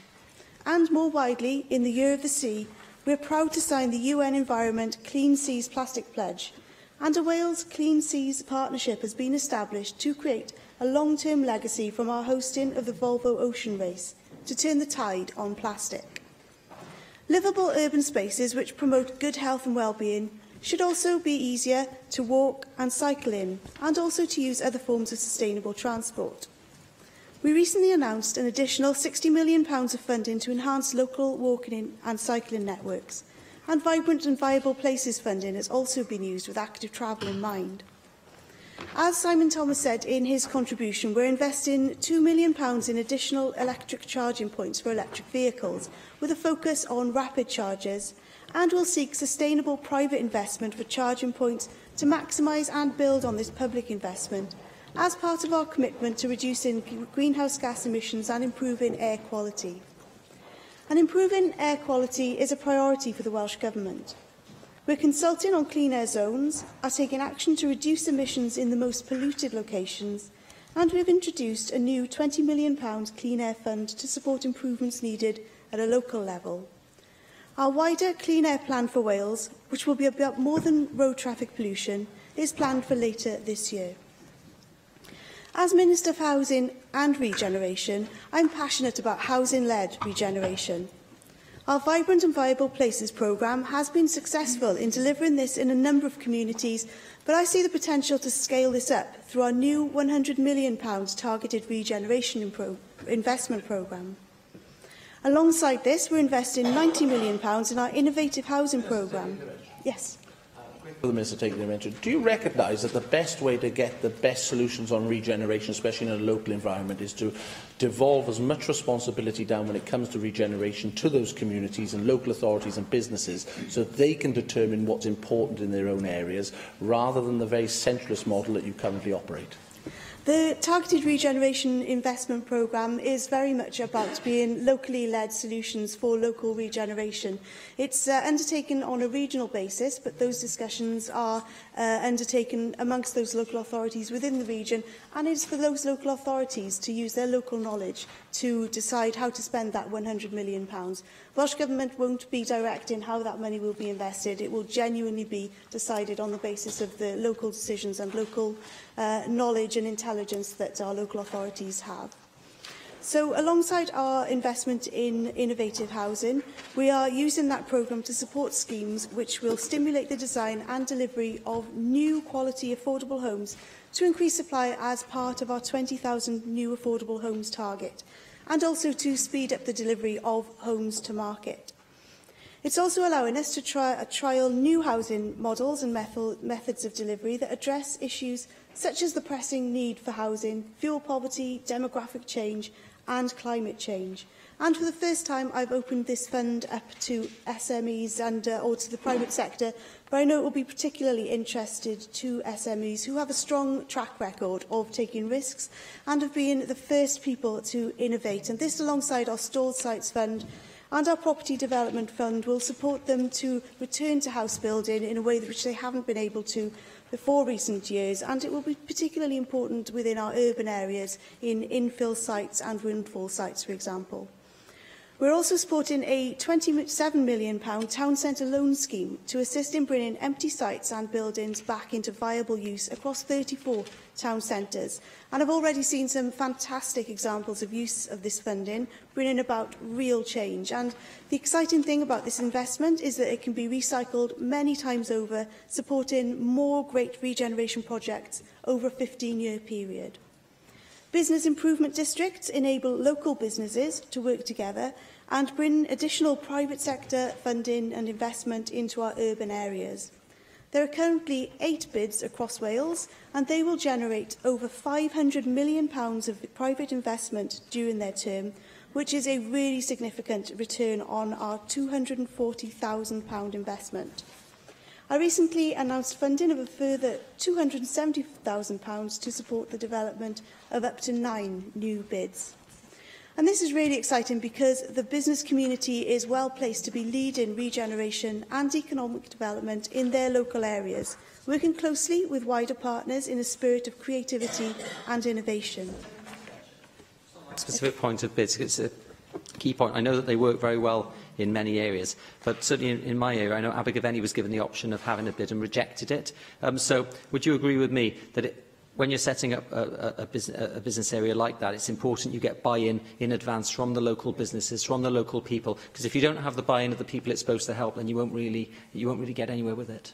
I agree that it has to be locally led and locally delivered, which is why it's important for areas which have the opportunity to become business improvement districts to look at the success which has been generated in other parts of Wales where the local members and local businesses have decided to opt in. But I can see time is running out, so I will bring things to a close by talking very briefly about the fact that we continue to use EU funding in support of regeneration activity through our £50 million Building for the Future programme. The first project was announced recently in Pontypridd, but I look forward to making further announcements soon. And it's really important that we don't try to adopt a one-size-fits-all approach to regeneration.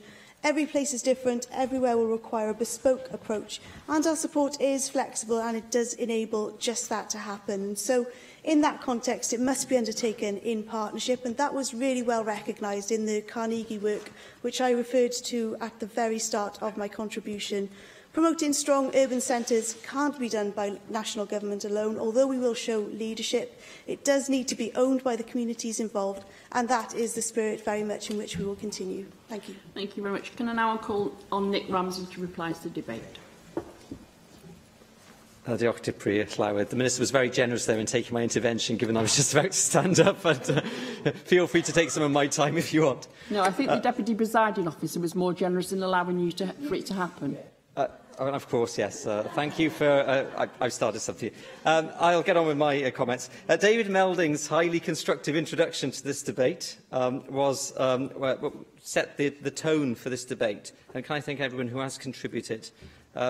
You spoke in a fine fashion, as ever, David, using a number of key terms, such as cities as urban engines and centres of innovation. And you spoke about the need to boost urban renewal and also to recognise the importance of the city region as not just about the urban core, but about everything around it as well. And I think it was Lee Waters' intervention on you where he raised the point about the need to make sure that everything is not sucked into that urban core. But in this modern age of the city region, we recognise the importance of it as the heart of the area, but not the ends of it. David referred to our urban renewal policy launched recently, and some of our key objectives to make Cardiff a carbon-neutral city. We can do that. We can really set the agenda. We can get ahead of the curve with regards to Cardiff and set in that new tone. If we're going to be forced to do that in the future anyway, then why not try and set the agenda here in Wales? And Welsh Government will have our support in trying to do that. You also mentioned the idea of how people in the future... We often talk about the problem of housing and a shortage of housing. In the future, people don't necessarily need the same types of housing, the same types of urban spaces that they had in the past. And certainly the idea of higher density homes with shared gardens would certainly suit, not all people, but would certainly suit young people, and particularly some younger people who want to get on the housing ladder. Look, whenever you support whether you support the Welsh Conservative policy development in this area or not, and I got the feeling from the debate that many people did, I think that all members agreed this was a debate that was worth having. We've had this debate in various forms over the years, and this is another aspect of that. And I know that all parties have their ideas and their policies and their strategies, which can all dovetail with the Welsh Conservative policy in this area and really get on with the job of what we want to do, which is make our urban areas a better place for those who live in it. I think one thing is clear. You cannot simply leave urban areas to get on with themselves and hope that somehow they will magically develop in the best way possible. We saw back in the 1970s and 80s the first signs of what would happen if you did that in the United States with cities like Los Angeles in Californian cities in particular, where the car became king, and you ended up with donut-type cities where you had retail developments on the edges and then eventually nothing in the middle at all, a kind of wasteland. And we started down, in fact, we did start down the line in some of our towns and cities in Britain in that, but we made sure that we stopped along the way, that way to disaster, and we've tried to improve things, and we need to make sure in the future that that certainly doesn't happen again. So key themes: planning, public transport, air quality, as Susie Davis said in her contribution, planning with a vision. The announcement of the new Transport for Wales franchise recently can, of course, be a key component in this renewal process. Some very good objectives in there. We need to make sure that those objectives are actually delivered on. But certainly the direction of travel with regard to Transport for Wales is a good one. And transport is key. I intervened on Mike Hedges because I've tried myself. I would dearly love to travel from my village in Monmouthshire to the Assembly by public transport, which I can actually do very easily by bus from Raglan to Newport, then from train to Newport to Cardiff. But you try getting back after 5:30 from Newport to my village, and I'm not out in the sticks. It's on the A449, but it's virtually impossible to do. So there are areas here where planning and Welsh Government really can make a difference in the future. I appreciate time is short, Dipri Llywyd, and you have been very generous with me today, so I will not witter on. No, take this debate where it comes from. I know you won't let me. Take this debate where it comes from. It is, as David Meldon said at the start, an attempt at a constructive contribution to a debate which I know we all want to have, we all need to have, and let's get on with the job of making our urban areas in Wales a better place for everyone who lives in them. Thank you. The proposal is to agree the motion without amendment. Does any member object? Therefore, we defer voting under this item until voting time. Yr item nesaf yw dadl Plaid Cymru, sefydlu cymru yn ei cyhoeddus, a'n galfod Simon Thomas yn wneud y cynnig. Simon.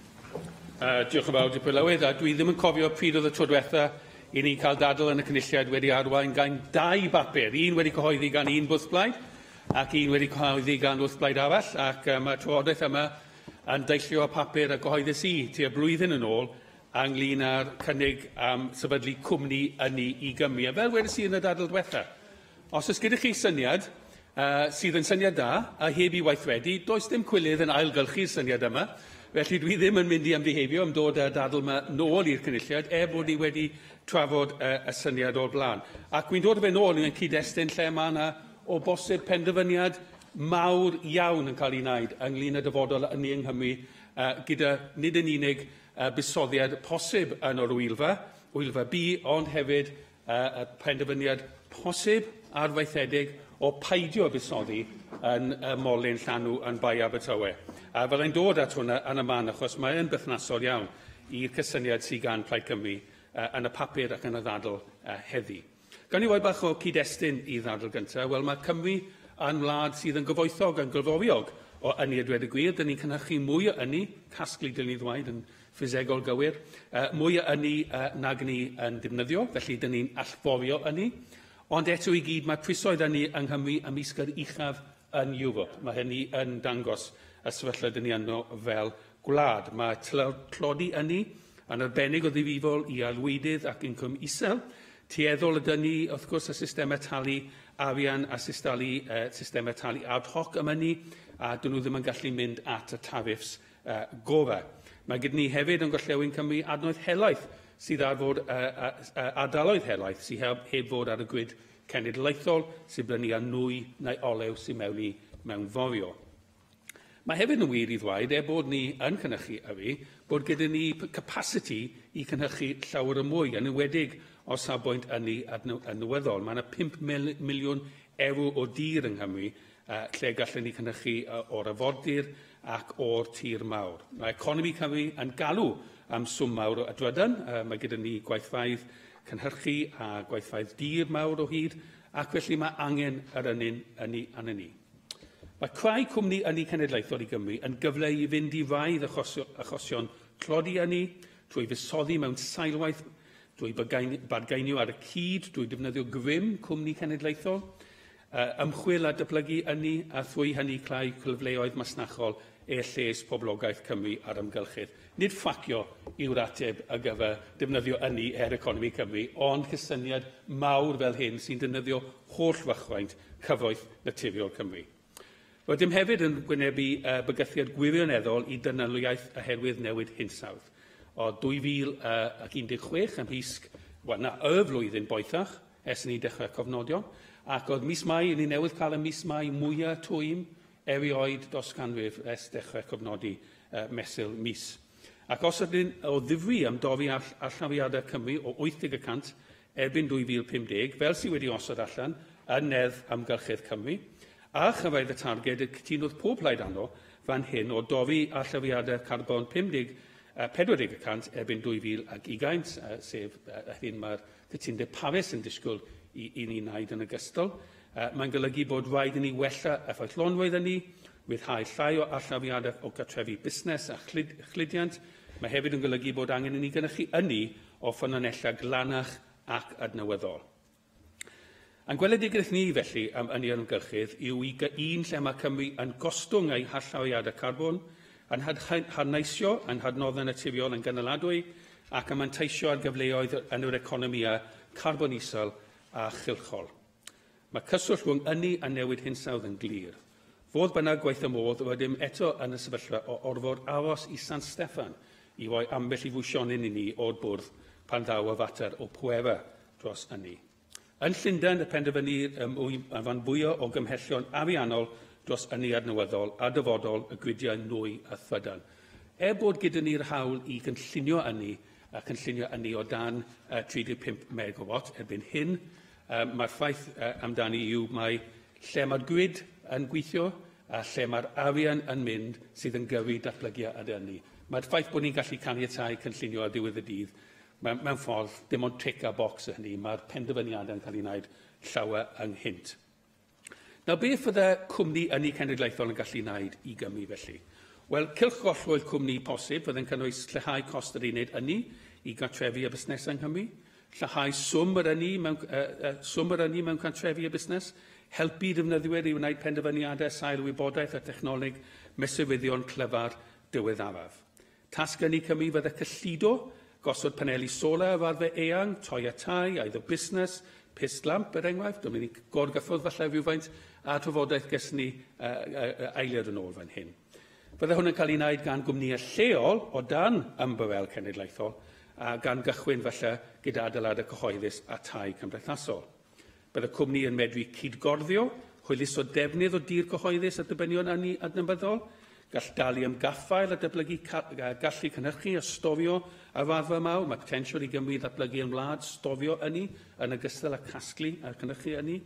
Sicrhau bod Cymru yn dod yn hunan gynhaliol mewn ynni adnewyddol ac yn allforio ynni adnewyddol yn ogystal. Mae Plaid Cymru o'r fan y gallen ni wneud hyn erbyn 2035, a dyna'n targed ni.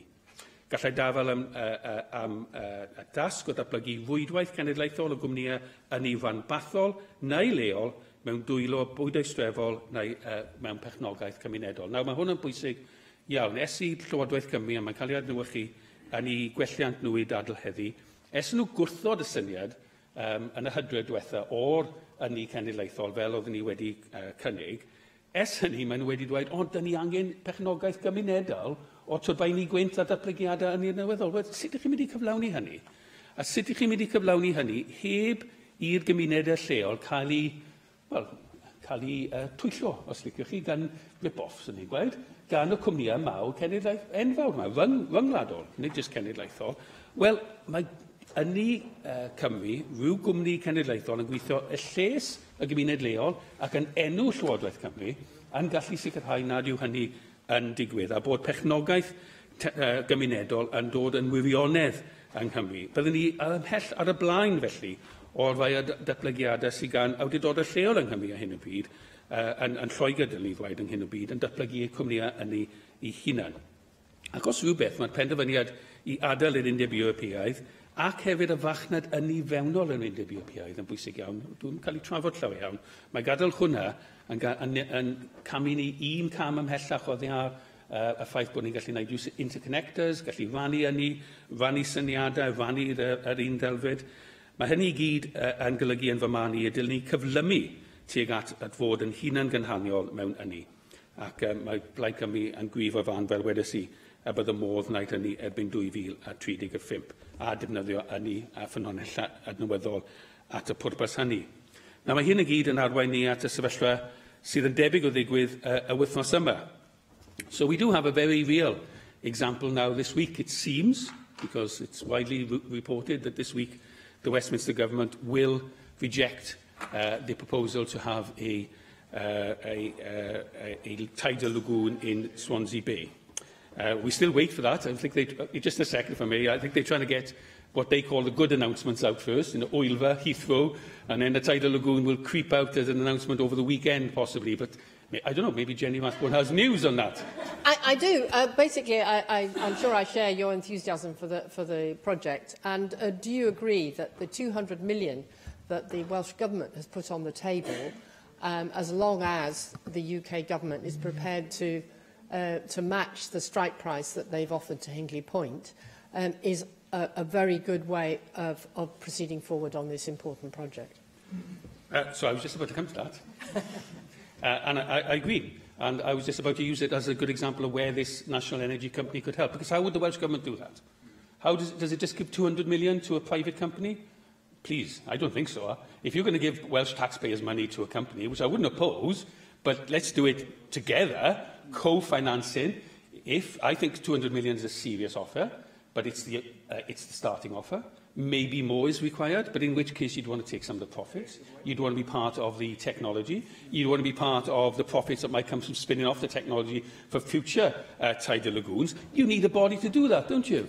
Well, what body do you then have to do it? When you were faced with the Wales and Borders franchise arrangement, you set up Transport for Wales, a non-dividend body to do that work on behalf of Welsh Government. Surely this is an example of why we do need a national energy company to do precisely this. I don't disagree with you at all. In fact, I support and welcomed when the initial announcement was made of a co-investment kind of model. 200 million wasn't mentioned there. I'm sure the Cabinet Secretary for Finance knew how much money was in the pot, but it wasn't mentioned. Now we have a figure. I think the figure is a serious opening offer. If it's going to be upped at all, then we need to take stakes in the company, stakes in the technology, stakes in the future development. But let's put one thing to bed. The tidal lagoon is not an outrageously expensive proposal in this context. The Secretary of State for Wales has made some dreadful mistakes over the last year or so, including the renegation of promises of investment for electrification for Swansea, for example. But his mathematics are all to pot, I have to say. To say the tidal lagoon is asking twice as much as nuclear, no way. The tidal lagoon project specifically asked for a 90-year contract at 89.90 pence per megawatt hour. Now, it sounds a lot, but in 90 years' time, that's not a lot of money at all. That compares to Hinkley Point, which is 92.50, 92.5 pence. £92.50 per megawatt hours. The tidal lagoon would have an installed capacity of 320 megawatts, providing home power to over 150,000 homes. And as everyone knows, it's designed as a pathfinder project. That is more expensive because the technology itself is not new. It's the application of the technology that's new. It's not innovative to have a turbine in water, but it is innovative to put it in a wall that goes around a big tidal range. That's innovative. So the application is innovative, not the technology. And I think, you compare something like a tidal lagoon with a nuclear power station. Both have high capital costs, both of them. But over a 100-year period, which is in effect the tidal lagoon period, you get decreasing costs of production, whereas our experience with nuclear is those costs are fairly rarely maintained at that level. That's why they want 35-year contracts for those costs. So, the lagoon would provide energy security, and as the Henry Review, which was the independent review that the government set up to look into this, as it said very clearly, both nuclear and tidal lagoons produce UK sources of generation, but nuclear relies on imported uranium. And as other technologies move on, and as China might take up more uranium, the price of imported uranium might well rise. What the tidal lagoon gives us is Welsh generation using our own natural resources. And I think that in itself is something that we support. And not only do we support it, the public support it. 76% support Wyve and tidal energy, and 38% in that poll, done itself by the Department of Energy and Climate Change, supported nuclear. So I don't want to set up one against the other, and that's the dangerous thing that the Secretary of State is likely to do here, to say, well, on Monday we give you Ulva, and on Friday we won't give you the tidal lagoon. If we're going to have a proper energy mix, then we need all sources to be applied. And we need in particular to see the tidal lagoon to be given the assistance of the Westminster Government. And I can't put it any better than to conclude by quoting what Henry himself said around the tidal lagoon. To put it in this context, the cost of a Pathfinder project is expected to average around 30 pence per household per annum during the first 30 years. This seems to me to be an extremely modest amount to pay for a new technology which delivers these benefits and which has a clear potential to start a significant new industry. Moving ahead with a Pathfinder lagoon is, I believe, a no-regrets policy. I believe the lagoon should be supported on that basis. I believe a national energy company could be the vehicle for the Welsh Government to invest and be part of that significant new industry. We here will either take a decision this week to invest in the tidal lagoon and be part of that, or we will find ourselves supplicants once again when, in 10 years' time perhaps, a Chinese company comes in and says, I love your tidal range, let's have a tidal lagoon. Thank you. I have selected the amendment to the motion, and I call on the Minister for Environment to move formally Amendment 1, tabled in the name of Julie James. Formally. Thank you. Mick Anthony. Can I first of all very much commend, I think, the work that Simon has done in this area on energy, and also the work I think the various parties on the various committees have looked so much at the issue of community energy. And this is an issue that isn't going to go away, and we're on a path where we will inevitably end up with community energy and the renationalisation or the republic ownership in whatever form of energy, as we will with the other public services. And my contribution to some extent is to talk about this within the concept of public ownership, because without public ownership there isn't public accountability of what are the key services that we all depend on that are essential to life. And I think what is very, very clear is that privatisation in all the areas of public service has been an absolute disaster. It's been a mechanism for the legalised mugging and robbery of members of the public. I'm not aware of any public service, and I'm a user of all the public services, as we all are, and I look around to find any of those public services, water, gas, electricity, even transport, and to say, to what extent am I any better off as a result of privatisation? I'm faced, as everyone else is, with systems of payment for energy and public services that I don't understand. I don't work out what they actually mean to me. I can certainly not see that I'm any better off. And what's very, very clear is that in all our public services, and energy being an absolutely fundamental one of them, is that there is a need for a new approach to public ownership in whatever form, whether it be not-for-profit, whether it be cooperative or whatever. The legacy of what the Tories have delivered us in terms of privatisation has actually resulted in some quite remarkable political changes. In terms of energy, 77% of the population of the UK now want to return to public ownership of energy. They are sick to death of the system of confusion, the lack of accountability, never knowing who is in control, who is in charge. And maybe that was always part of the purpose of privatisation, to take away the route to actually, at the end of the day, being able to hold public accountability. And maybe it is also an explanation as to why there has been such disillusionment in politics, because there's no longer are you able to say who you actually hold to account for those key services. 5.1% of energy only is renewable in the UK. Real-term prices are 10 to 20% higher due to privatisation in energy. 10% live in fuel poverty, and public ownership would save an estimated £3.2 billion per annum, which roughly offsets against the actual profits that are extracted out of the industry on a year-by-year basis. Countries are now returning to the concept of democratisation of public services. Germany is now moving back to a system of 50% public co-op community ownership, and doing so, and I think the area where probably that we do need to explore much further is how this needs to fit within a strategy, a UK-wide strategy in terms of the grid, in terms of the actual production of energy, as well as the distribution and supply. And you have to ask, why have the Tories consistently resisted and opposed the re-ownership, the re-democratisation of energy, water and so on? Well, we know it's because, for example, solely in the energy sector alone, David Cameron received £2.6 million in donations from the energy industry. And before that general election received £3.4 billion. So clearly the energy companies know where their own vested interest lies in terms of protecting the privatisation. And 9 senior Tories had second jobs on boards of directors or as consultants of the energy companies. So the whole system has been corrupt and incestuous, and that is why it actually has to happen. We see the same in water raised this week at the GMB conference. You know, the bosses of the 5 or 6 main water companies paying themselves £58 million a year in salaries, 40% increases in pay over a period of several years. Chief Executive Severn Trent, £2.45 million, United Utilities, £2.3 million. And all of these are companies which make significant donations to the Conservative Party.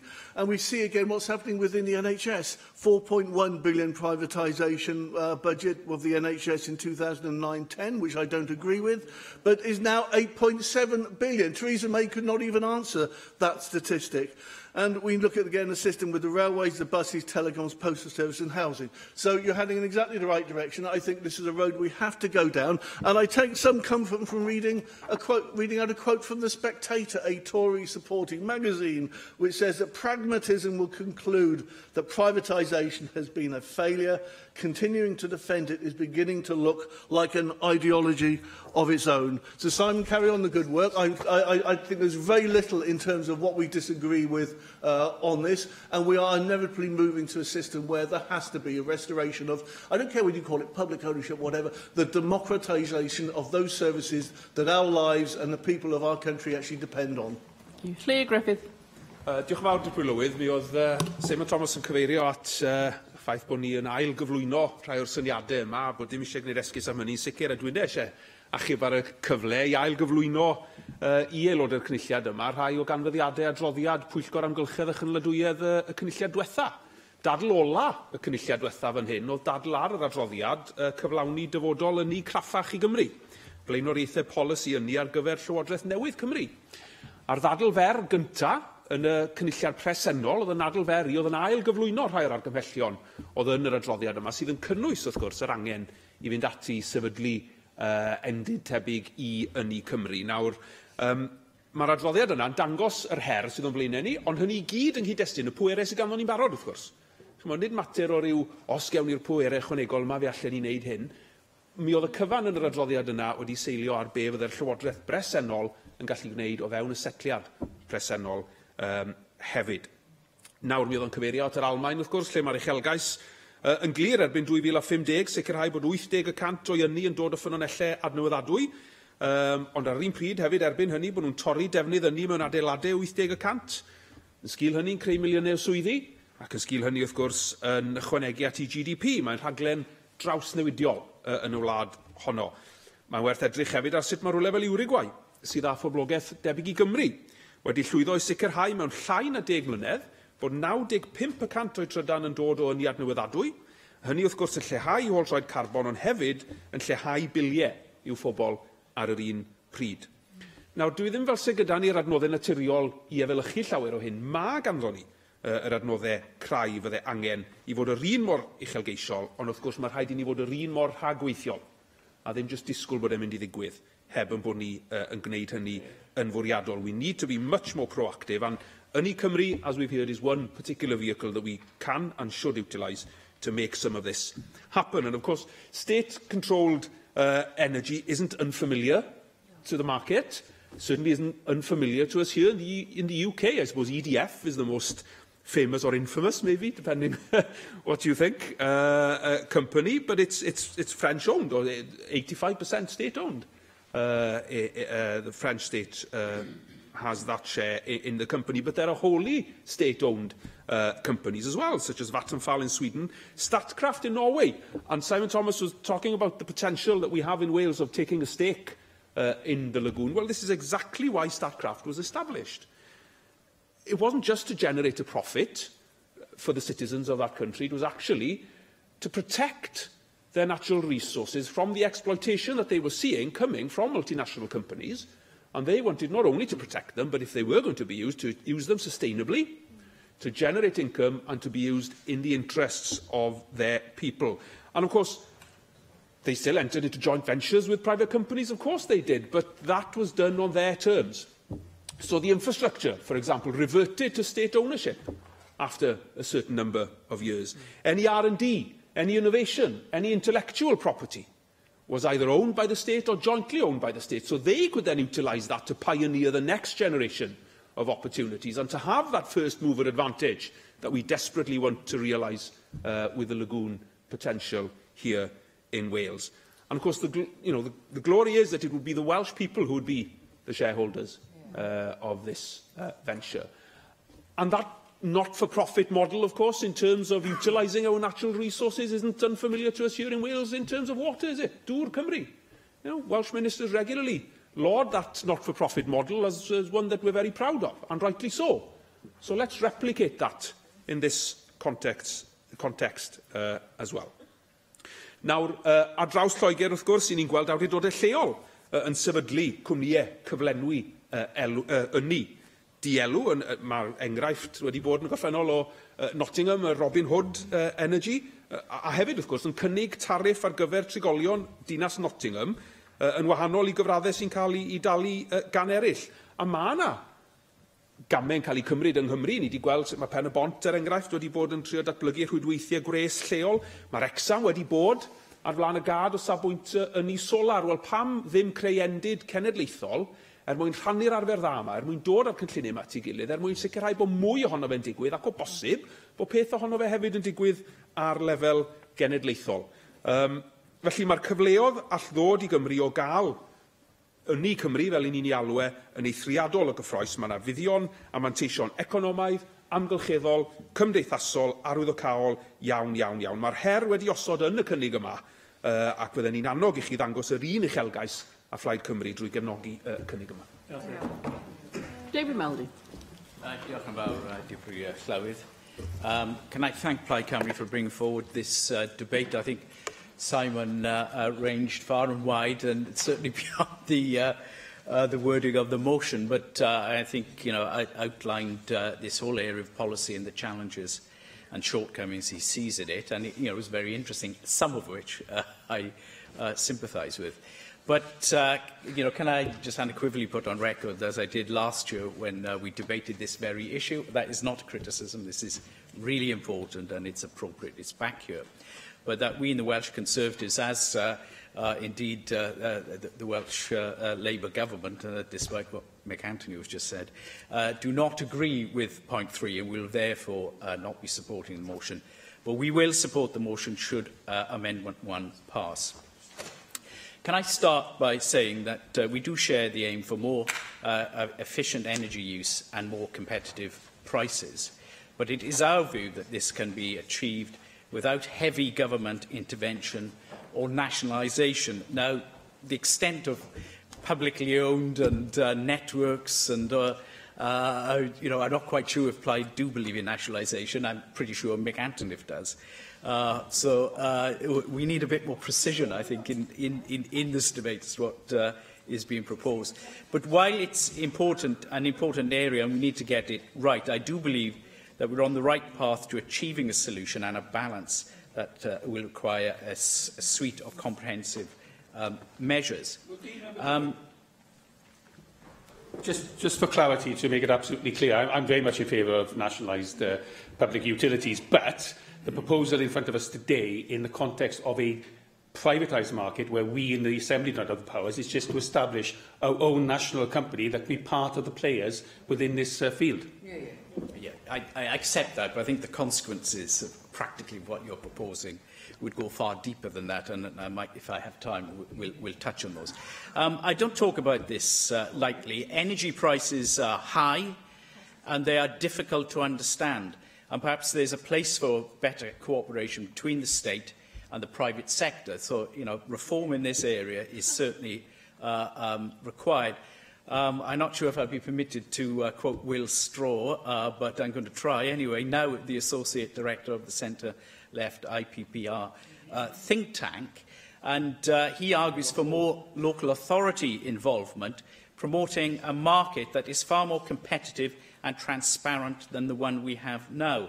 And he states, and I quote, that we need a series of market reforms to improve transparency, reduce the market power of the Big Six, and encourage new competitors to enter the market. And he continues, this could include an important role for local authorities and community groups competing at a local level by offering energy efficiency services to bring down demand, and even providing local supply consortiums to get the best deal for consumers. Now, that could certainly be part of a healthy energy market, it seems to me.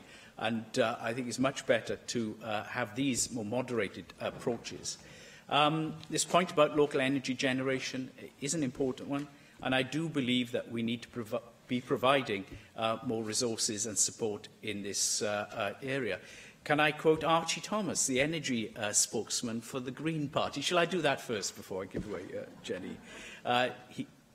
He also thinks that local energy generation is the key, and that it supersedes the issue of whether the power giants are publicly or privately owned. And I quote, the real future of energy is not private or nationalised energy companies, but low-carbon energy owned and managed by local communities. People need power over their own energy, and you don't get that in a nationalised system necessarily. I will give way. You're not an enthusiast for nationalisation. Would you agree that Germany is hardly a hardcore socialist economy, and there what we have is a flowering of local energy companies which provide proper competition, which is lacking in the UK? And would you and the Conservative Party agree that that is a model that we ought to be aspiring to here in Wales? As we heard, that they are moving to a mixed system, more state intervention, but not excluding the private sector. I'm happy to look at the models that work. I mean, and as an empirical Tory, I can see no other policy being appropriate than one that is seen to work in practice. And so, as I said, I'm for reform, and I think that indicates that the current model, dominated by the six giants, is not delivering the level of efficiency and competition and fair prices that we would need. I'm already out of time, but I think you're perhaps. But not too I think the real issue is the extent of what Plaid Cymru are calling for. I mean, what would it amount to? And I notice in your spring conference, Adam Price was a bit more candid, calling for Connected Wales, creating a national energy grid with a national energy company connecting locally owned electricity generating companies in every part of Wales. Now, this does seem to be this company would be taking over, well, the operations of the national grid. How can any private energy supplier hope to compete with a nationalised company providing such unfair institutional advantages? These proposals, it seems to me, go a lot further than what you put before the Assembly last week. Now, that's fine. I mean, you're developing your policy, and it's your absolute right. But I have to say, this vision of the happy salad days of when all utilities were public and nationalised, most of them, created, effective investment, good level of service and low prices, is frankly a load of hooey. Bethan Sayed. I think it would only be fair for me today to begin to note again, as Simon Thomas has already said, an enormous missed opportunity we've seen in Swansea Bay lately. This isn't just about the energy benefits that a lagoon could have brought if it is to be rejected, but it's also about another example in a long line of examples where a London government has ignored Wales, erased Wales out of their minds. Put simply, the Tidal Lagoon debacle shows that for the UK government, Wales just does not matter.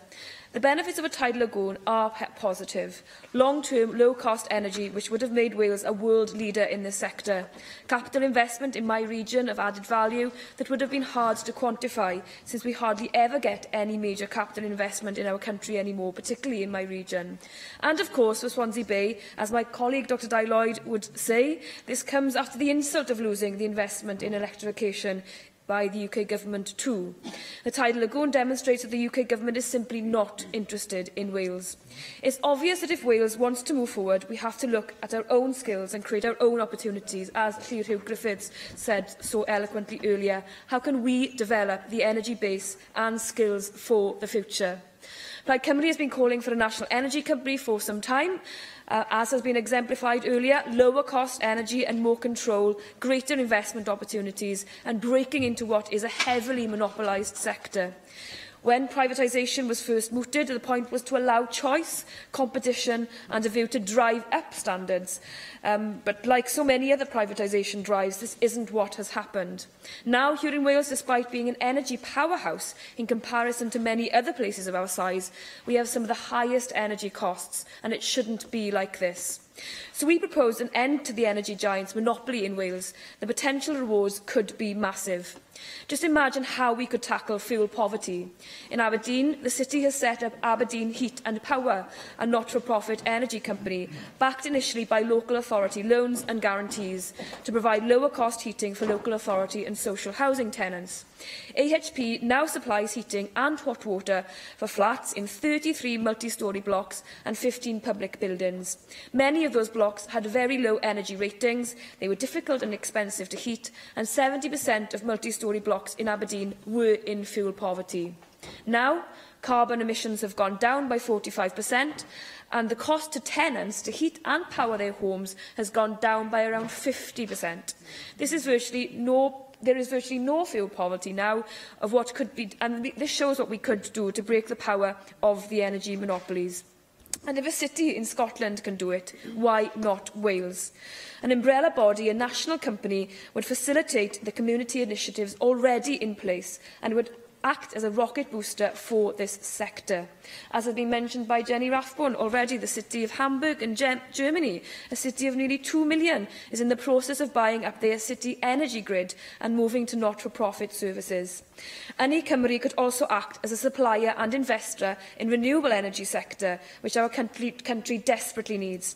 We've seen opportunities go by the wayside and some projects in discussion so long they eventually die a death. A national energy company could properly invest in solar energy.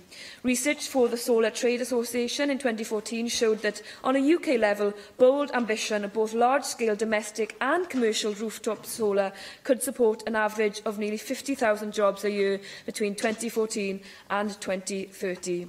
Now, that was 2014. Costs are coming down as technology advances and energy production potential increases. But we are missing the boat and not keeping pace with other countries. In Germany, again, about 20,000 households are already part of an initiative which connects homes that independently produce energy. A virtual network allows them to buy and sell excess energy to each other at a reduced cost.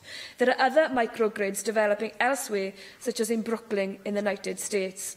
Now, there are some great projects in Wales already, and we need to encourage and support them. And Llyr mentioned Wrexham, and I think that's something we have to start. If you can get local authorities to put solar panels on all their council houses, I know UKIP would obviously disagree with this, but I think that would be something that we could see as something positive, so that people could then have lower bills for their energy consumption.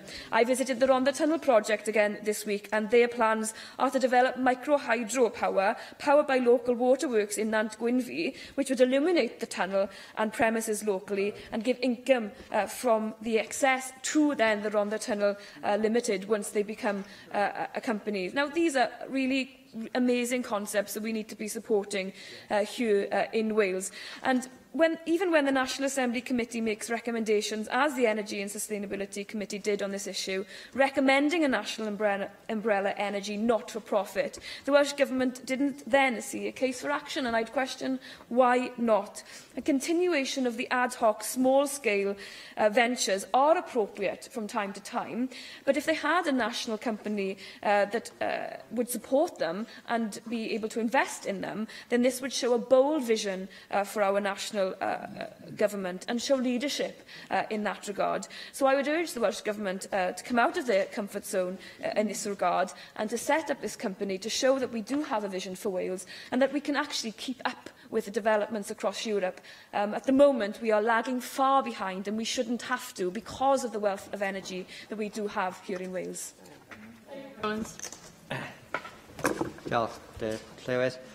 First, may I say I'm supporting this motion in a personal capacity. My party will have a free vote on the proposals. And my contribution to this debate will be brief and succinct. I believe it is essential that the people of Wales have the broadest... I'm sorry. I believe it is essential that the people of Wales have the broadest possible range of choice with regard to energy and suppliers.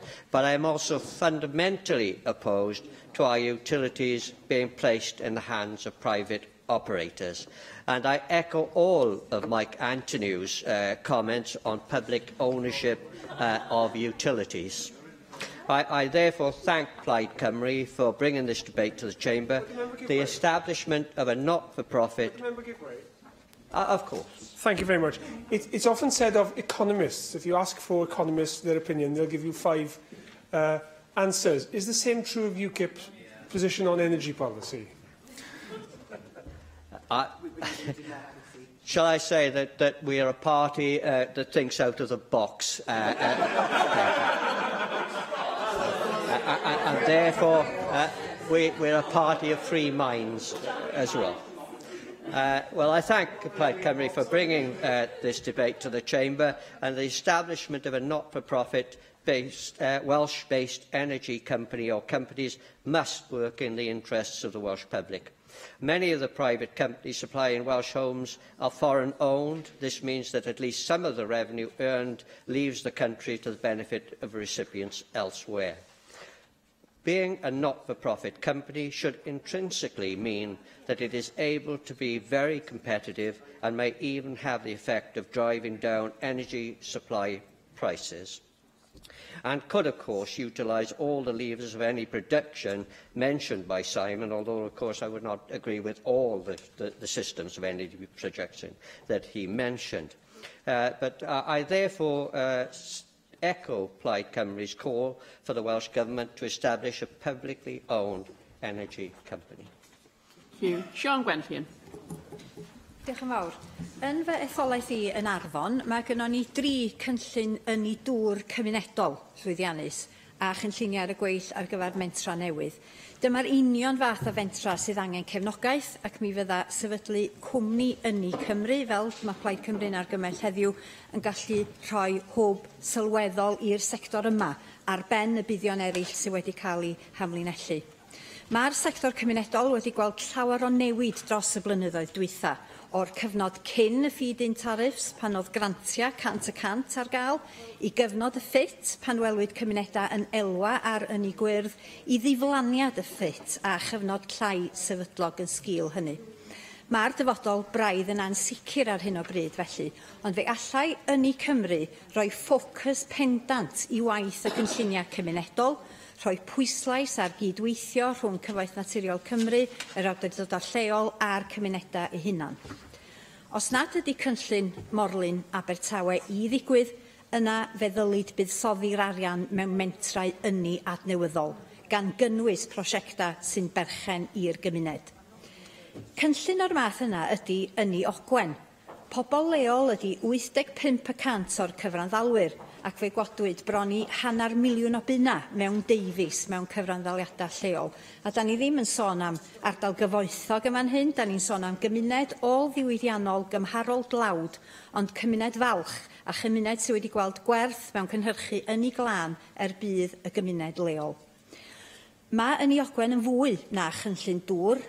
Mae'r cynllun hefyd wedi llwyddo i godi ymwybyddiaeth am faterion amgylcheddol a newid hinsawdd a'r gymuned eu hunan sydd wedi cynhyrchu'r ynni glân yma. Nhw bia fo, ac mae hynny yn rhoi hyder i'r gymuned yma. Mae rhai sy'n gysylltiedig â mentra fel Ynni Ogwen a'i tebyg yn deud yn glir fod angen mwy o fuddsoddiad ariannol, ond hefyd mwy o gefnogaeth strwythredig gan lywodraeth leol a chanol yn cynnwys cefnogaeth ymarferol.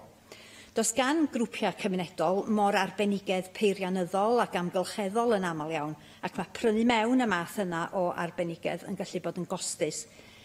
Dyma rôl y galla Ynni Cymru i chyflawni, darparu'r gefnogaeth ymarferol ac arbenigol mewn ffordd hygyrch.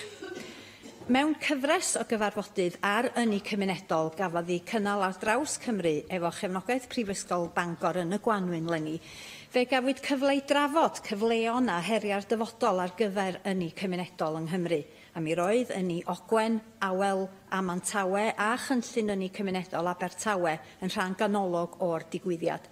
A mi roedd yr trafodaethau'n arwain at nifer o gasgliadau. Mae'r sector yn deud fod angen cefnogaeth strategol cadarn ar gyfer ynni cymunedol yng Nghymru. Mae angen cysondeb yn y lefel o gefnogaeth sydd ar gael a symud i ffwr o newidiadau cyson. Mae angen datblygu dull i alluogi masnachu uniongyrchol rhwng y cynlluniau lleol a busnesau a defnyddwyr lleol. Mae angen ymrwymo llywodraeth leol a byrdda iechyd i brynu ynni yn lleol. Mae angen i adrana megis datblygu economaidd, cynllunio ac ynni weithio llawer agosach efo'i gilydd, ac mae angen hybu'r sector llawer mwy ar draws Cymru gan dynnu sylw at yr holl fuddiannau. Dyma waith allai gael ei wneud yn gwbl effeithiol gan gwmni Ynni Cymru. Mi ddylia taclo tlodi tanwydd fod yn ganolog i ddatblygiad ynni cymunedol. Efo 23% o gwartrefi Cymru yn byw mewn tlodi tanwydd, mae'n rhaid i'r ffocws fod ar daclo tlodi. Mae'r ganolfan ynni cynaladwy wedi canfod fod mwy o brosiectau yn deillio mewn gwirionedd yr prosiectau cymunedol o'r ardaloedd mwy cyfoethog. Fel mae'n digwydd, mae Ynni Ogwen yn gwrthbrofi'r pwynt yna, gan eithriad yn hynny o'r beth.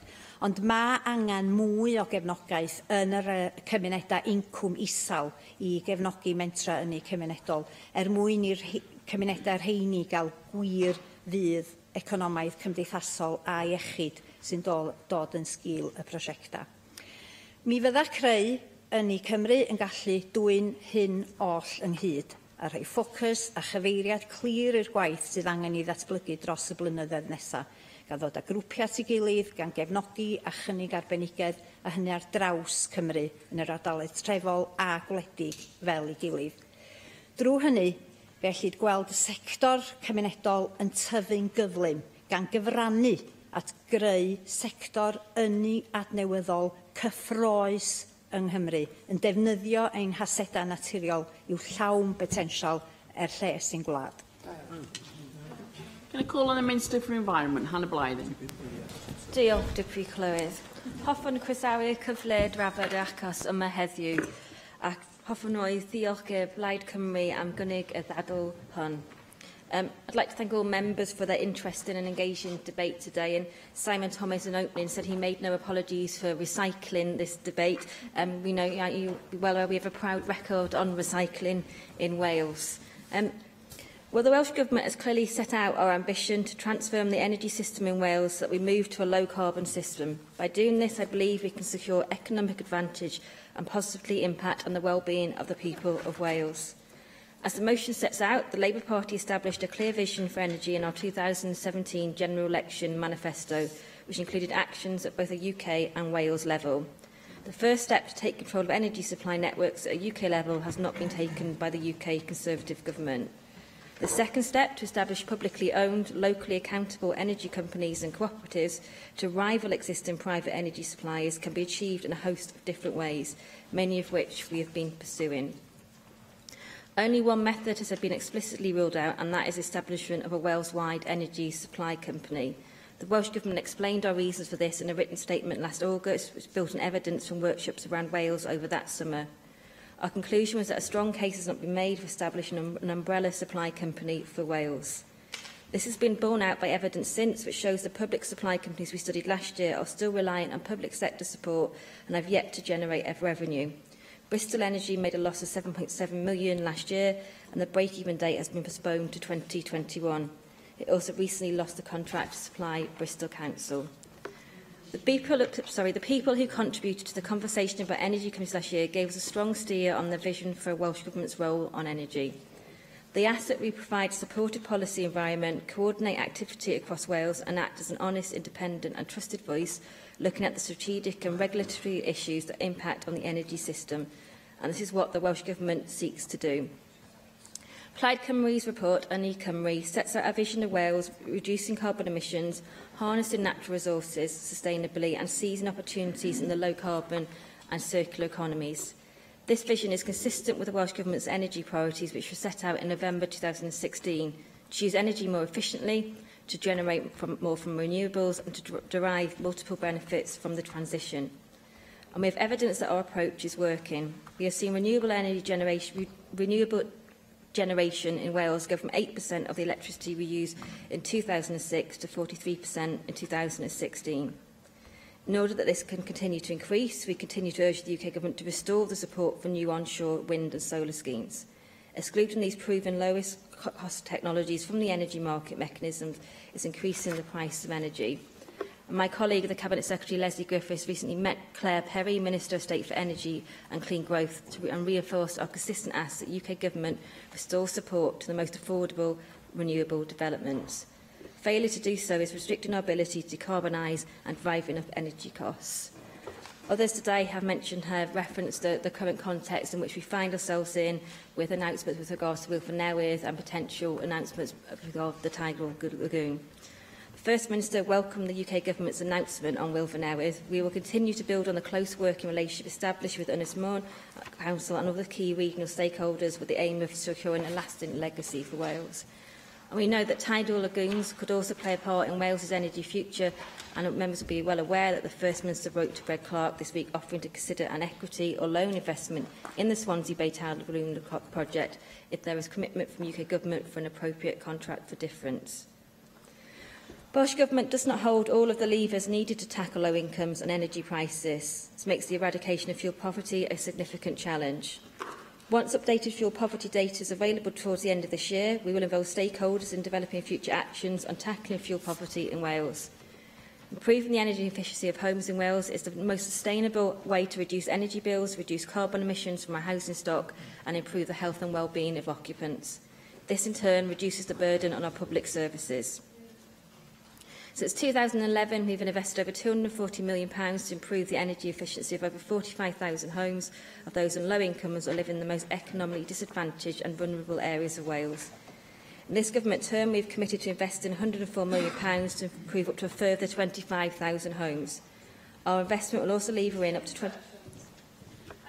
To ask if you could perhaps comment on some of the ideas that we've brought to you today. You know, I've listed one in Aberdeen, others have... Sean has listed one in Ogwen, Llyr has listed one in Wrexham. If you could give us an idea as to what you think of their potential, so that potentially we can look to trying to look at a national company when you think it may be more viable. I hear what you say about Bristol, but you know, looking at one example may not be a picture of how they all would operate. We could do something differently and better, perhaps. Yeah, clearly this is an ongoing discussion in terms of what works in Wales, and hopefully I can get onto some of that further in the response as well.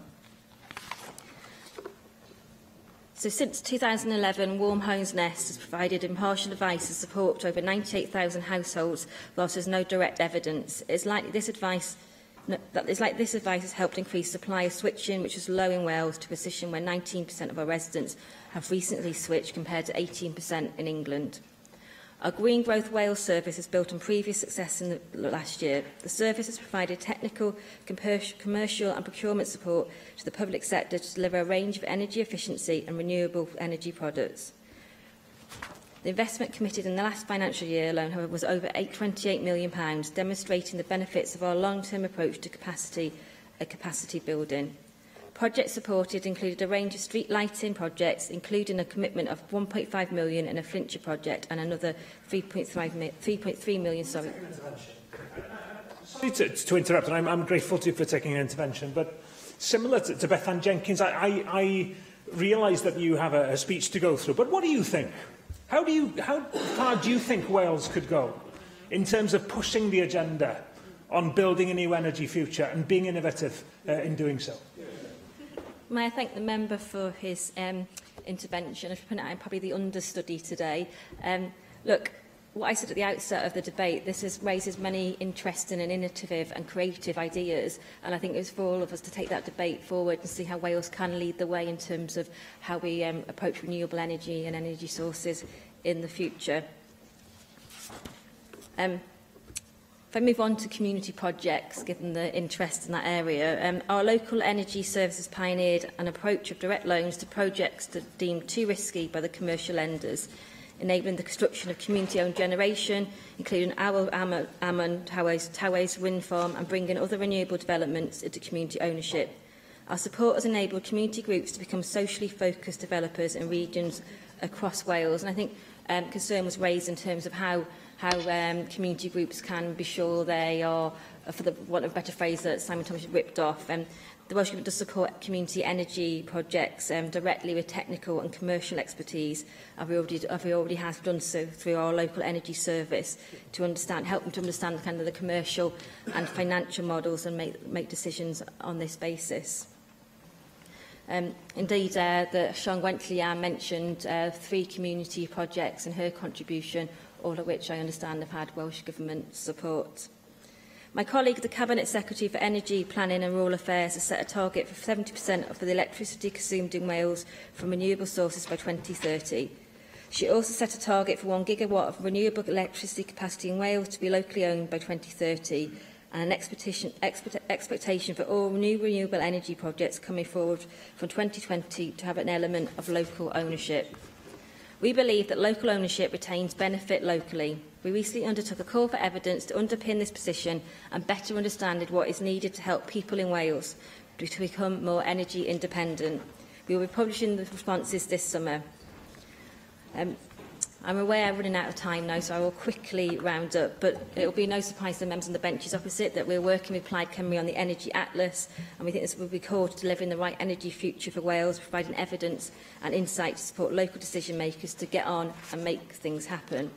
We believe that our focus on support for innovation and local action is the right way to position Wales for a prosperous energy future. Thank you. Can I now call on Simon Thomas to reply to the debate? Thank you, Deputy Presiding Officer. If I can respond very briefly to the debate. And first of all, just put on record that I mentioned the Tidal Lagoon. I am a community shareholder in the Tidal Lagoon, like many other people have been. It's not a declarable interest, I have to say. It's not that big. But it does show that hundreds of people in the area have put their own money where the Westminster Government is not prepared to go. We believe in Wales. We believe in our natural resources. We believe this can work. We believe this technology will be there for hundreds of years to come, and we should utilise it. And I very much hope that the Westminster Government ultimately will, yes, respond to the offer from this government and also respond to the widespread support for the Tidal Lagoon in Wales. And I thank everyone who took part in the debate, particularly those who supported me. But also just emphasise how important I think Bethan and Sian's examples of community investment, community ideas, and the Aberdeen example is an excellent way of showing how this can be knitted together. Both Llyr and Mick Anthony have talked about the fact that this is, in effect, big business, a lot of money in energy, and that profit is going elsewhere. It's not coming to me, no. That profit at the moment, and ironically, that profit is often taken by other governments who invested in Wales and not our own communities. So, I mean, it's the same for the Arriva trains and other things as well, of course. So we do need a better approach to this. And that's why I can't agree with, of course, David Melding's position. I understand where he comes from, but his Conservative government has been nationalising rail left, right and centre, or at least east, west and middle. Really, the ideology has to crumble away when you're faced with reality. What we have in energy, let's just step away from slightly ideological positions here, where you need some kind of private rigour there to ensure that efficiency is driven through the process. But if you haven't got that, then you have to have something that recognises the market has failed when you've got high energy prices in an energy-rich country. So you have to have intervention. And if I can conclude by turning to the Minister, who's speaking for the Cabinet Secretary, her intervention. I mean, I agree with a lot of what she said, but she did say that the consultation refused this idea. Well, yes. 38 out of 72 people said no to this idea. That's a sort of Brexit kind of result, really. But very importantly, what did the consultation also say was missing? What it said was missing is collective market failures, e.g. running schemes to tackle fuel poverty, encourage renewable generation, close the gaps between local production and local consumption, the Ogwen model, continue to prioritise demand reduction, including for better energy efficiency and behaviour change, and ensure the energy system and transition works for the citizens of Wales and in line with the principles of the Wellbeing of Future Generations Act. Some of these objectives could be advanced by an all-Wales energy services company, but maybe not by an energy supply company. In the light of the fact of what the Minister said, are these things actually been doing, and doesn't she actually think we do need some national strategy to achieve this? Okay, thank you. The proposal is to agree the motion without amendment. Does any member object? Thank you. Therefore, we defer voting on this item until voting time. Item 7 is the UKIP party debate on university finance. And I call on Michelle Brown to move the motion. Michelle. Thank you, Deputy Presiding Officer. I'm pleased to move this motion on behalf of UKIP. Many students in Wales are being sold a pub. It may be unpleasant to say it, but it's a fact, and there is plenty of independent research to prove it.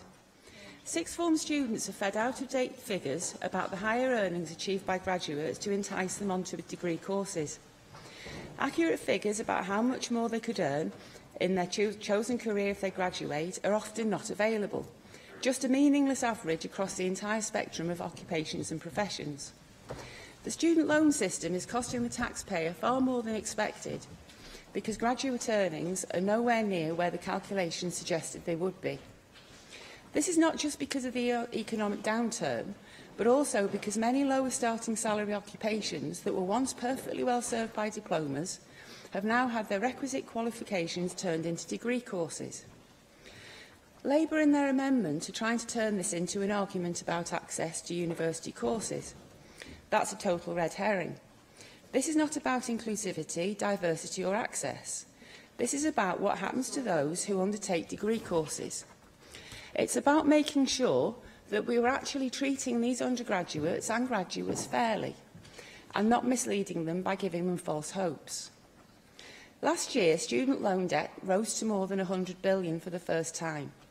And Student Loans Company says that the majority of graduates will never pay off their whole student loan debt before it's wiped off 30 years after their graduation. That's a very big figure, 100 billion. And a senior economist at NatWest said student debt was rising at a faster pace than any other form of debt, and eclipsed credit card debt of 68 billion. The senior economist at NatWest said, "These latest figures show student debt is becoming a greater priority with every passing year. Student debt is the fastest growing type of borrowing and is rapidly becoming economically significant." He predicts that over the longer term, student loan debt is likely to double to 200 billion in 6 years. We often compare ourselves with countries that we see as being less generous than ourselves. We see that people often compare our NHS to the cost of healthcare in the USA, and we assume those countries have a less inclusive higher education system than us. Yet the average student debt in the US is £27,000. compared with the UK students' average debt of more than £32,000. So even if the argument is about accessibility, it fails from the outset when we have a higher education system that's less accessible than America's because of the higher debt those students are going to be incurring. Clearly, saddling graduates with a debt that a majority will never be able to pay off is going to have a detrimental effect on their purchasing power and decisions they will make about pensions, investments and buying a house. The current system, where practically everyone is encouraged onto a debt-laden university path, even for occupations with lower incomes than those traditionally associated with graduates, is a ticking time bomb for the economy, let alone the individual who will find their personal budget adversely impacted for life. The Tory amendment talks about tackling the brain drain from Wales, and yeah, I'm not doubting that there is a problem with a brain drain. But the primary cause of that brain drain is the lack of appropriate jobs in Wales. So it's a little bit off the point, a little bit of a red herring, if I may say so. Whilst I can agree in principle with Diamond's recommendation, incentivising graduates to stay in Wales is largely pointless if they can't find a suitable job in Wales, so Plaid's amendment is a bit of a red herring too. Alistair Jarvis, Chief Executive of Universities UK, has claimed that, and I quote, "Somebody who goes to university will earn on average about £10,000 a year, more than somebody who hasn't got a degree." End of quote. But less than a year ago, the BBC reported figures from the ONS revealing that where it comes to a graduate aged between 21 and 30, the earnings gap is a little less at 6,000. And a 2014 survey showed that 1 in 4 graduates was only earning £20,000 a decade after graduating, when the average salary for all workers, graduates and non-degree holders was £26,500.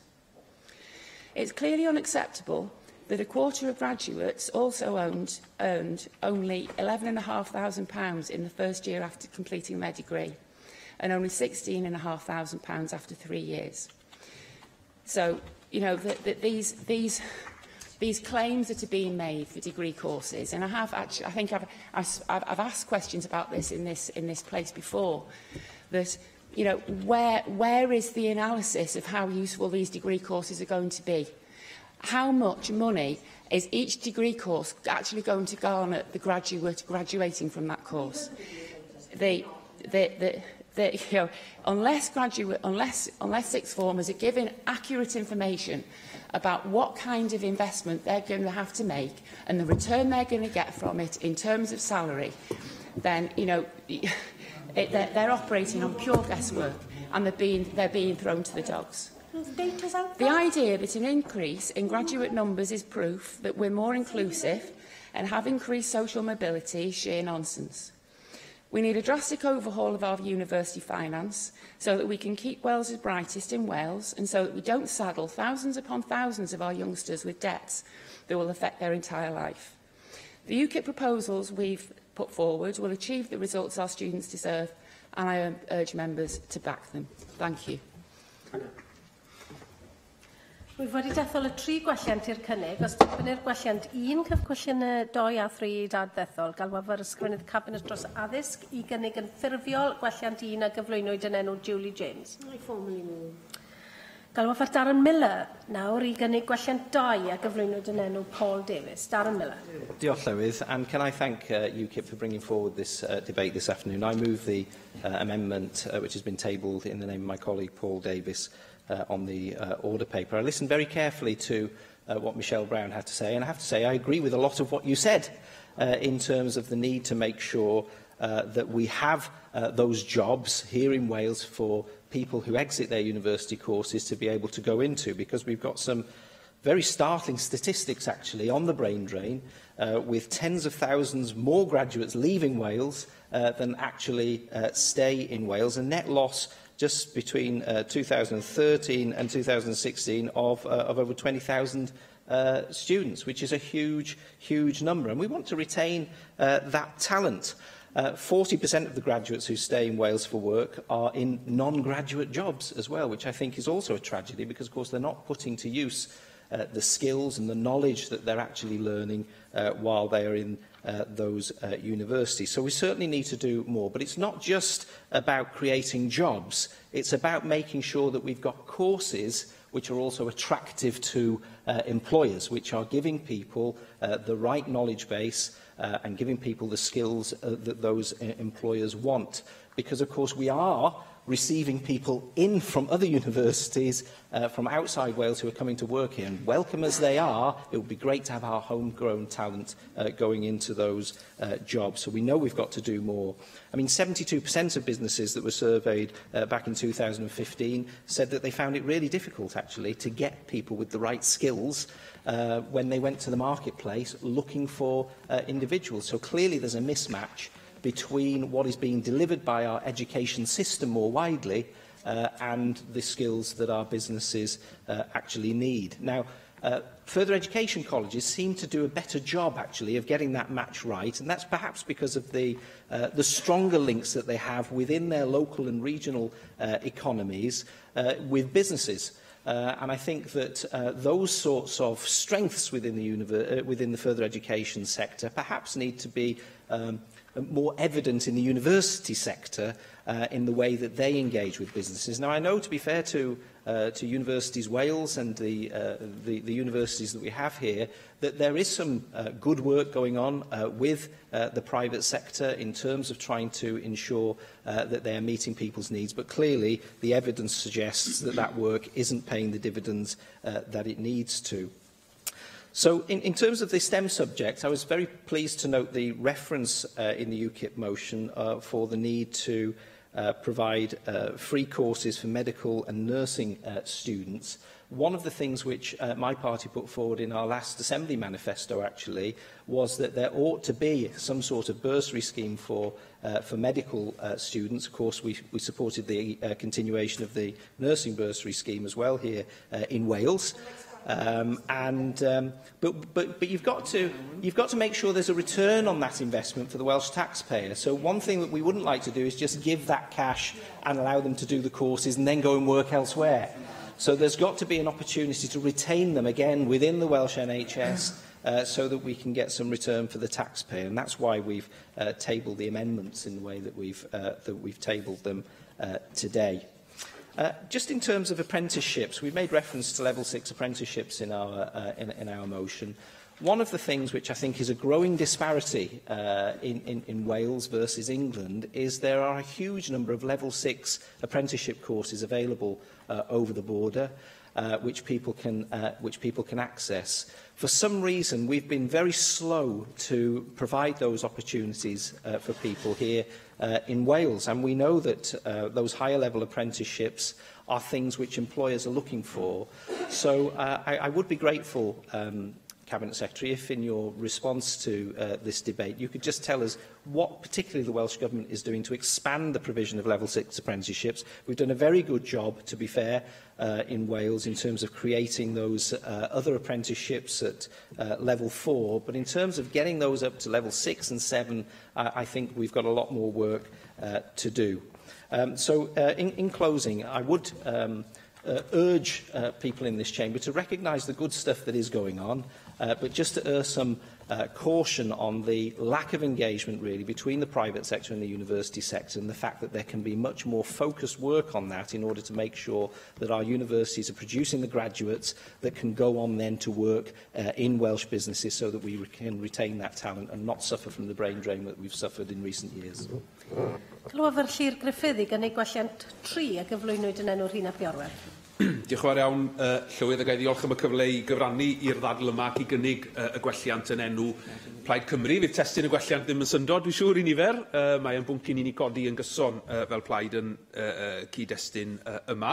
A mae yn bwnc pwysig iawn, a mae hynny wedi cael ei adlewyrchu yn y sylwadau ni wedi clywed yn y ddadl hyd yma. Sef yr angen i sicrhau bod myfyrwyr o Gymru yn cael y cyfle gorau posib i fynd i brifysgolion gorau'r byd, ac i gael y profiadau pwysig yna, ond y pwysigrwydd hefyd wedyn yn bod ni'n gwneud pob peth posib i sicrhau bod y buddsoddiad yna yn ei dyfodol nhw yn dod â rhyw fath o fydd i ni yma yng Nghymru. Now, we need to address the issue that we currently have that net loss of graduates that we've heard about, and also the skills gaps that we have in vital sectors such as medicine and the STEM subjects. And CAS, actually, their data has shown decline of around 14% between 2015 and 2017 in the number of Welsh domiciled students applying to study medicine for all UK medicine courses. So there is an issue there that clearly needs tackling. And more generally, as we heard reference earlier to the report published by the Resolution Foundation think tank back in August last year, telling us that Wales attracted nearly 24,000 graduates between 2013 and 2016, but that over 44,000 left, which was the net difference that Darren Miller referred to of over 20,000 students. Indeed, only 2 other parts of the UK had a worse figure than Wales, and they were Yorkshire and Humber and the North East of England. Now, this hasn't been recognised as an issue, I know, and Professor Diamond in his review certainly recognised the need to attract graduates to live and to work in Wales. Indeed, he recommended, as part of his work, that the Welsh Government incentivises students to bring or retain their skills to the benefit of Wales, and he outlined how the Welsh Government should consider maybe looking at permitting partial loan cancellation for those working in jobs in Wales that require a loan payment. But of course, we're still waiting for definitive action from the government in that respect. Now, Plaid Cymru has supported, of course, the move in terms of the way that funding is given from a tuition fee grant to maintenance grant, and we are very much aware that those upfront costs are a barrier, living costs are a barrier to many from obtaining the university education that they want to receive. But we have to tackle the loss of vital skills and knowledge within the Welsh economy as we see young people leaving to study elsewhere and not, of course, very often returning to Wales. Now, dwi eisiau cydnabod bod Llywodraeth i'r raddau wedi derbyn yr egwyddor bod angen gweithredu yn y maes yma oherwydd allwn ni weld beth sy'n digwydd yng nghyd-destun cyllido graddau meistr yn y flwyddyn nesaf, lle o beth dwi'n ddeall fydd y Llywodraeth yn darparu 3,000 o bunnau i fyfyrwyr o Gymru i astudio yng Nghymru. Bydd hwnnw'n cael ei weithredu mewn gwahanol ddilliau, mewn gwahanol brifysgolion yn y flwyddyn i ddod, ac wedyn, wrth gwrs, mi fydd yna ryw broses mwy unffurf ar draws Cymru, os dwi wedi deall yn iawn, yn cael ei darparu o hynny ymlaen. Ond mae eisiau ni weld, felly, os ydym ni'n derbyn yr egwyddor yna, mae angen sicrhau bod ni'n dysgu'r gwersi wedyn ac yn gweld o safbwynt y data pa effaith mae y math yna o incentif yn gael ar benderfyniadau yr cohort penodol yma. A fydden ni yn licio clywed felly sut fydd Llywodraeth Cymru yn mesur effaith yr incentif yma ar y penderfyniadau mae'r myfyrwyr yma yn ei gwneud o safbwynt ble maen nhw yn gwneud i meistri. Ac wedyn, felly, wrth gwrs, bydde hynny'n cryfhau'r ddadl wedyn ynglŷn â felly estyn rhywbeth ar gyfer y cohort ehangach is raddedig hefyd, ond yn sicr mae hwnna hefyd, wrth gwrs, yn rhywbeth o Diamond yn sôn amdano fe fel o'n i yn ei ddweud. But of course, it isn't just Diamond who's been highlighting some of these issues. In terms of targeting specific skills gaps, the evaluation of the SERA network suggested that, and I quote, the historical downward trend in the number of Welsh domiciled applicants studying for medicine would suggest that there may be a need for targeted intervention to support students applying for specific competitive university degree places, and that evaluation recommended that consideration be given to agreeing a definitive list annually of universities, departments and courses to be included in the SERA network, which could include all medicine, dentistry and veterinary courses. Now, targeting young people for these particular courses, of course, is important, but doing so in conjunction with the kinds of incentives that Diamond and others have been talking about is something that I think we need to pursue. And that, of course, would as well strengthen our higher education institutions, of course, in that it would ensure a greater number of students within their establishments. And the more students we can encourage to stay in Wales, then clearly not only does that benefit the HE sector, but it benefits the Welsh economy as well. Caroline Jones. According to the CIPD, nearly a third of all graduates and 2/3 of those studying law end up in jobs paying less than £20,000 a year. And while graduates are less likely to be unemployed, many end up working in sectors where their degree is irrelevant. We have to ensure that the costs associated with achieving a degree do not outweigh the benefits of studying an extra year or so. We also have to ensure that the supply of university courses match the demand of the job market. Of course, young people should be free to study whatever they wish, but they should be equipped with all the facts, which is why we are calling for HEFQ to review degree courses for expected earnings and to publish the results. Prospective students should be equipped with all the facts to enable them to make fully informed choices. We should also utilise student finance to incentivise young people to study for degrees in shortage subjects. Wales has a massive shortage of GPs, nurses, radiographers and endoscopists, yet we are not doing enough to encourage more young people into these fields. If we were to abolish tuition fees for medical students, for nursing students and those studying STEM subjects, we would incentivise more people to become radiographers or endoscopists. More young people would consider becoming a doctor or a nurse if they were unsaddled from student debt. Our NHS has shortages in many areas, and by eliminating tuition fees, we can encourage young people to study for an appropriate degree rather than risk the burden of debt and a low-paid job at the end of years of hard work and study.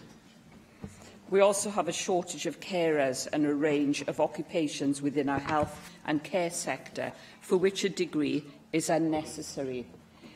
We have to reach out to young people and highlight the fact that you don't always need a degree to get a good job. We have to place as much emphasis upon vocational training as we do upon higher education. Our education system is supposed to equip young people with the skills to enter the labour market. We are doing a disservice to many young people by solely focusing on higher education. We have to equip young people with the right skills and the whole picture when it comes to the labour market. We need more doctors, nurses, physiotherapists, occupational therapists, computer programmers, data analysis, does not more young people with a law degree, thousands of pounds in debt and earning below the national average for graduate earnings. I urge members to support the motion before you today so that we can take steps to ensure and incentivise young people to study subjects where their skills will be sought and rewarded. Thank you. Hello, the Cabinet dros addysg, Kirsty Williams.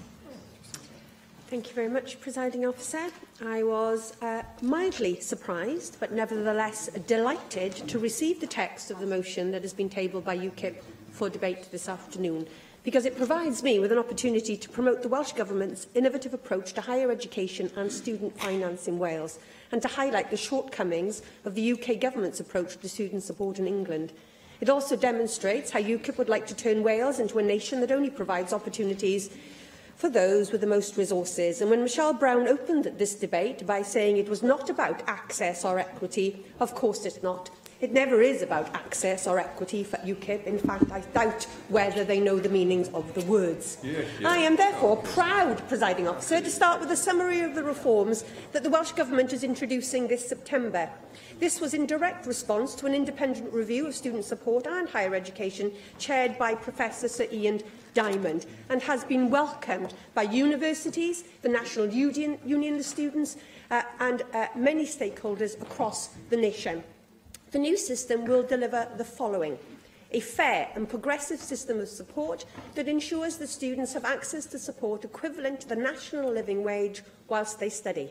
Under this system, those most in need will receive the greatest help from this government. Universal entitlement to a grant of £1,000 a year for every student, as well as access to a partial write-off of maintenance loans of up to £1,500 when students start to repay their loan. A sustainable funding model for higher education and student finance, and a sensible, sustainable solution to increase funding provision for STEM subjects. Of course, it also offers parity of support for part-time and full-time undergraduates and postgraduate students, the first of its type in the UK, indeed the first of its type in Europe. and increased funding to the higher education sector so that it can implement Welsh Government priorities such as expanding expensive subjects, expanding part-time provision, investing in QR, knowledge transfer and widening access to higher education. The Welsh Government has also recently issued consultations on the support arrangements for medical and healthcare students, and I am slightly alarmed that the members of UKIP seem to be blissfully unaware of the current NH bursary scheme that supports not only our nurses but a wide range of healthcare professionals. And maybe UKIP would like to look at the government's current consultation on the future of these arrangements. Darren. No. Thank you for taking the intervention. And I acknowledge that there is a bursary scheme which is there. But, of course, the current scheme does not fully reimburse the costs of young people going to university. I think that's the difference here. And I would urge you, as a government, to look at the opportunity for full reimbursement of the costs of tuition and the cost of any additional costs of young people going to university in return for a training contract. And I think that's the thing. We have to have this reinvestment back in the health service in return. Well, of course, those signing up to receive a Welsh NHS Government bursary do indeed sign up to a commitment to work in the Welsh NHS. And I am looking to expand that, for instance, with regards to training places for educational psychologists, which we fund. And I would point out, Darren, I'm not about to take any lectures from a Conservative politician about nurse bursaries when we have seen the devastation of nurse education across the border because of your government's abolition of the nurse bursary system. Now, if I could make progress, presiding officer, if I could make some progress, we have also published a Public Good and Prosperous Wales, the next steps, outlining in more detail our proposals for the structure and operation of the new Tertiary Education and Research Commission for Wales. This approach is significantly different from that taken by the UK Government for English students. In England, there are no maintenance grants. Less overall support is available, and students from the poorest backgrounds are left with the highest level of debt, not here in Wales. However, ensuring stability and sustainability for higher education students and institutions is only one part of our national mission of reform to marry equity with excellence in our education system.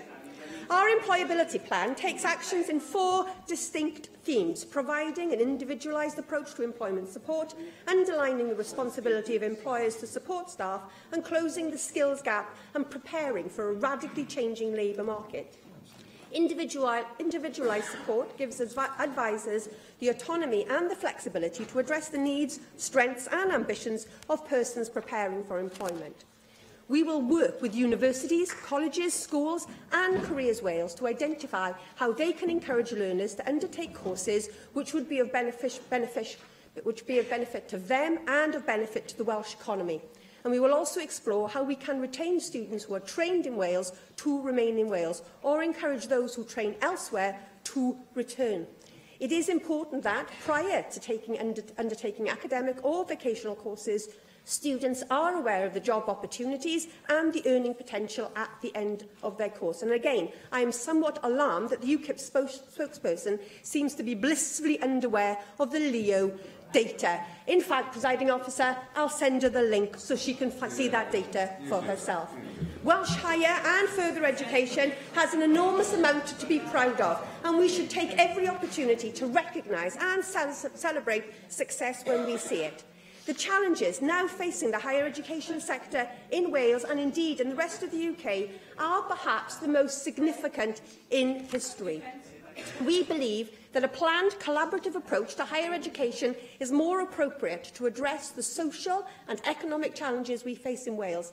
That's more effective in building on existing institutional strengths and more equitable in delivering outcomes for students and for Welsh society.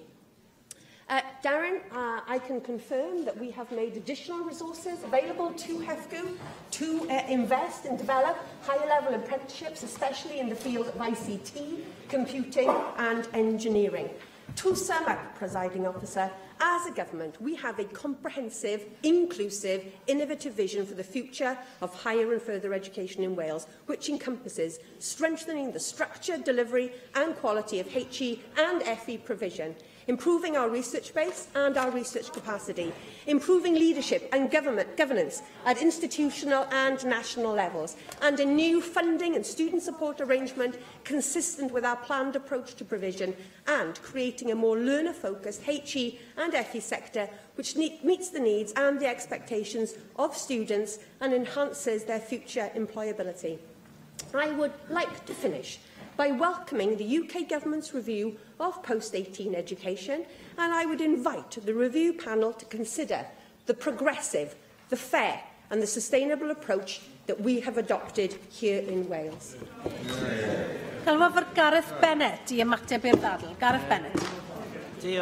Diolch Llywydd, and thanks to everyone who contributed to what turned out to be a fairly lively debate.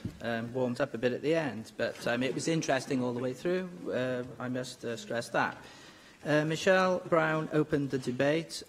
She talked about the lack of relevant information for prospective students when they're going through the school system, and the lack of information regarding to things like comparison of courses and the details of likely earnings, that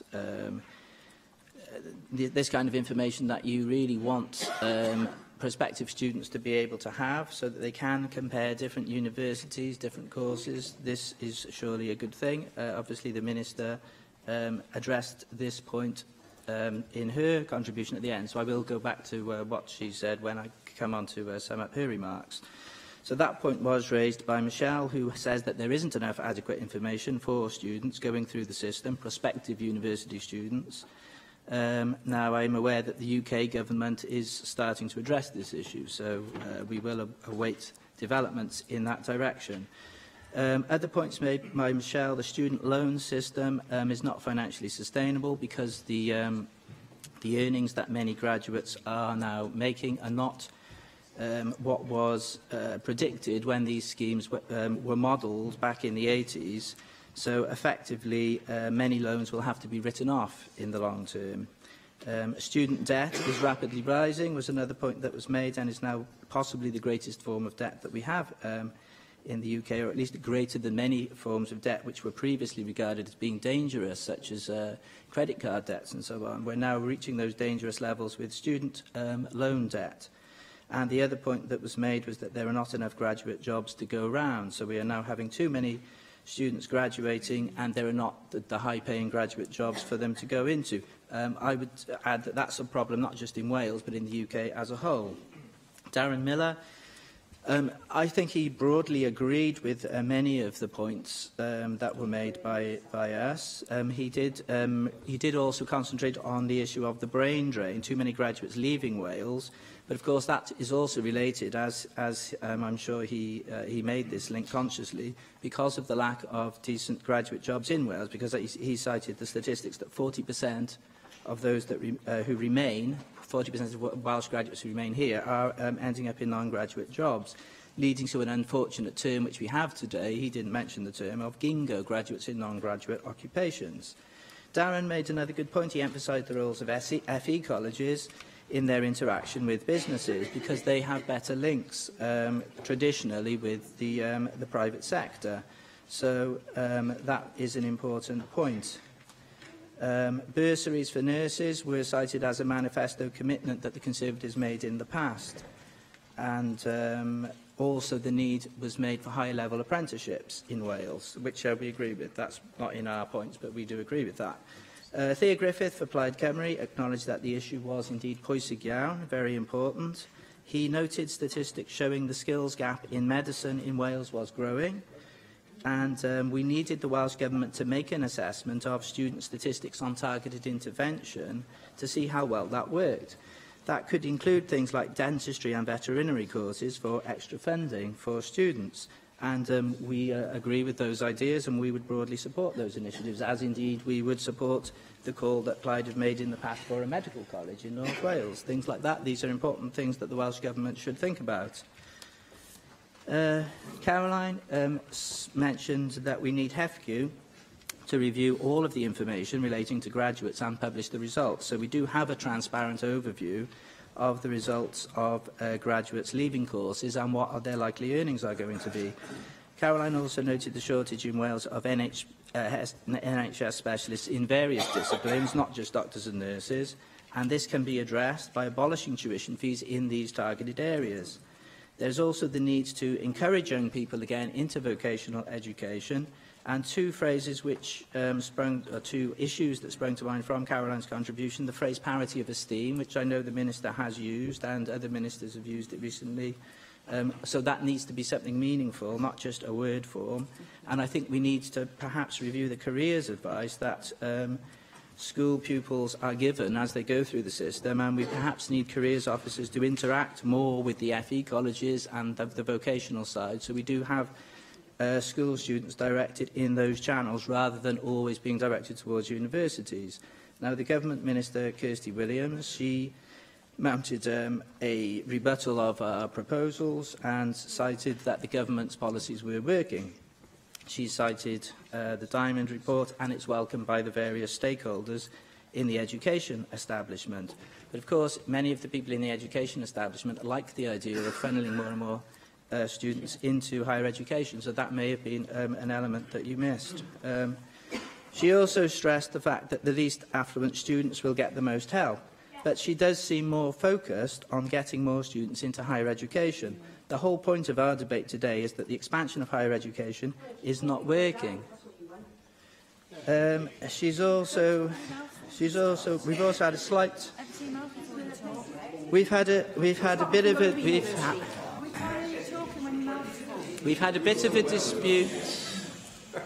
We've had a bit of a dispute over this issue of transparency of information. The Minister has made a case that there is enough information for prospective students. Darren Miller did challenge that in his intervention, so that is something that we can perhaps investigate at closer detail in another forum. Thank you again, everyone, for contributing to the debate, and diolch yn fawr iawn, Llywydd. Cwestiwn yw, o ddylid derbyn y cynnig heb ei ddiwygio, oes unrhyw aelod yn gwrthwynebu? Gweriaf y bleidlais felly tan y cyfnod pleidleisio. Dyma ni'n cyrraedd y cyfnod pleidleisio ac heb fod tri aelod eisiau fi ganu'r gloch. Dyma ni'n symud i'r bleidlais gyntaf. Bleidlais gyntaf ar ddadl y Ceidwadwyr Cymreig ar adnewyddu trefol. A galwaf am bleidlais ar y cynnig a gyflwynwyd yn enw Paul Davies. Agor y bleidlais.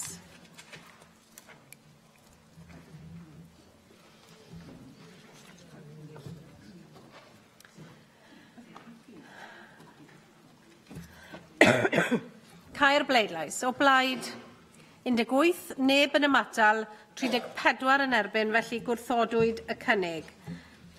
Gwelliant 1 sydd nesaf, os derbynir gwelliant 1, caiff gwelliant 2 ei ddadddethol. Galwaf am bleidlais ar welliant 1 a gyflwynwyd yn enw Julie James. Agor y bleidlais.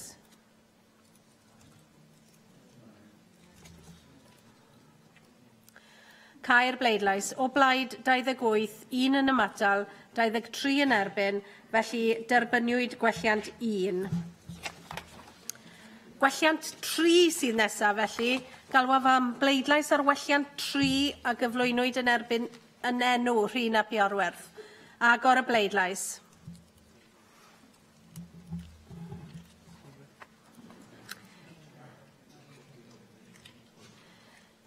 Cau'r bleidlais. O blaid 26, neb yn ymatal, 26 yn erbyn.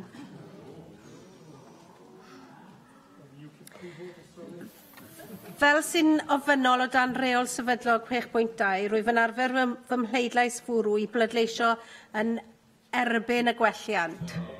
Dwi'n mynd i wneud yn o blaen. Ac felly, gwrthodwyd y gwelliant. Galwaf nawr am bleidlais ar y cynnig wedi ei ddiwygio. Agor y bleidlais.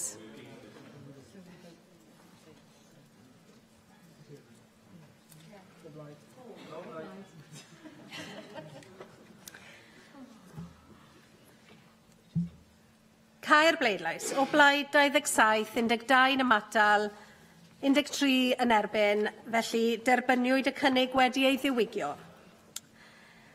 Yr bleidlais nesaf ddadl Plaid Cymru ar sefydlu cwmni ynni cyhoeddus galwaf am bleidlais ar y cynnig a gyflwynwyd yn enw Rhina Biorwerth agor y bleidlais.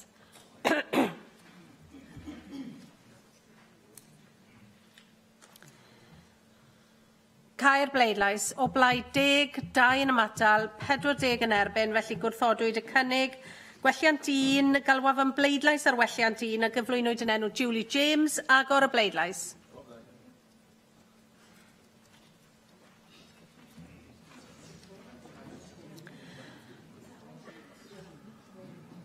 Cau'r bleidlais.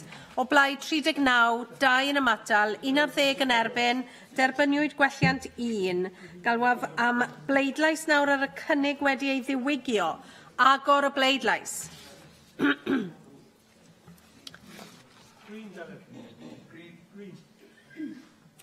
Cau'r bleidlais. O blaid 39, 4 yn ymatal, 9 yn erbyn, derbyniwyd y cynnig wedi ei ddiwygio. Y bleidlais nesaf ddadl UKIP ar gyllid prifysgolion.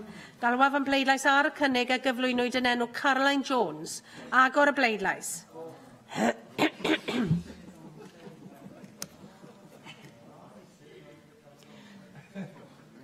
Cau'r bleidlais. O blaid 6, neb yn ymatal, 46 yn erbyn, felly gwrthodwyd y cynnig. Gwelliant 1, ac os derbynu'r gwelliant 1, bydd gwelliannau 2 a 3 yn cael ei daddethol. Dwi'n galw am bleidlais felly ar gwelliant 1 a gyflwynwyd yn enw Julie James. Agor y bleidlais.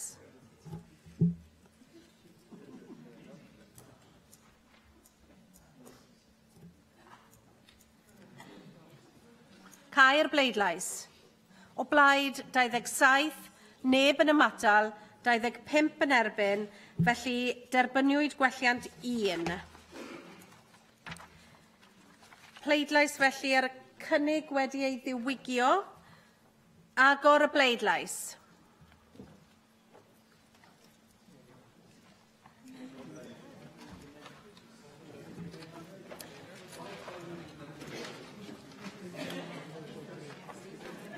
Cau'r bleidlais. O blaid 36, neb yn ymatal, 16 yn erbyn, felly derbyniwyd y cynnig wedi ei ddiwygio.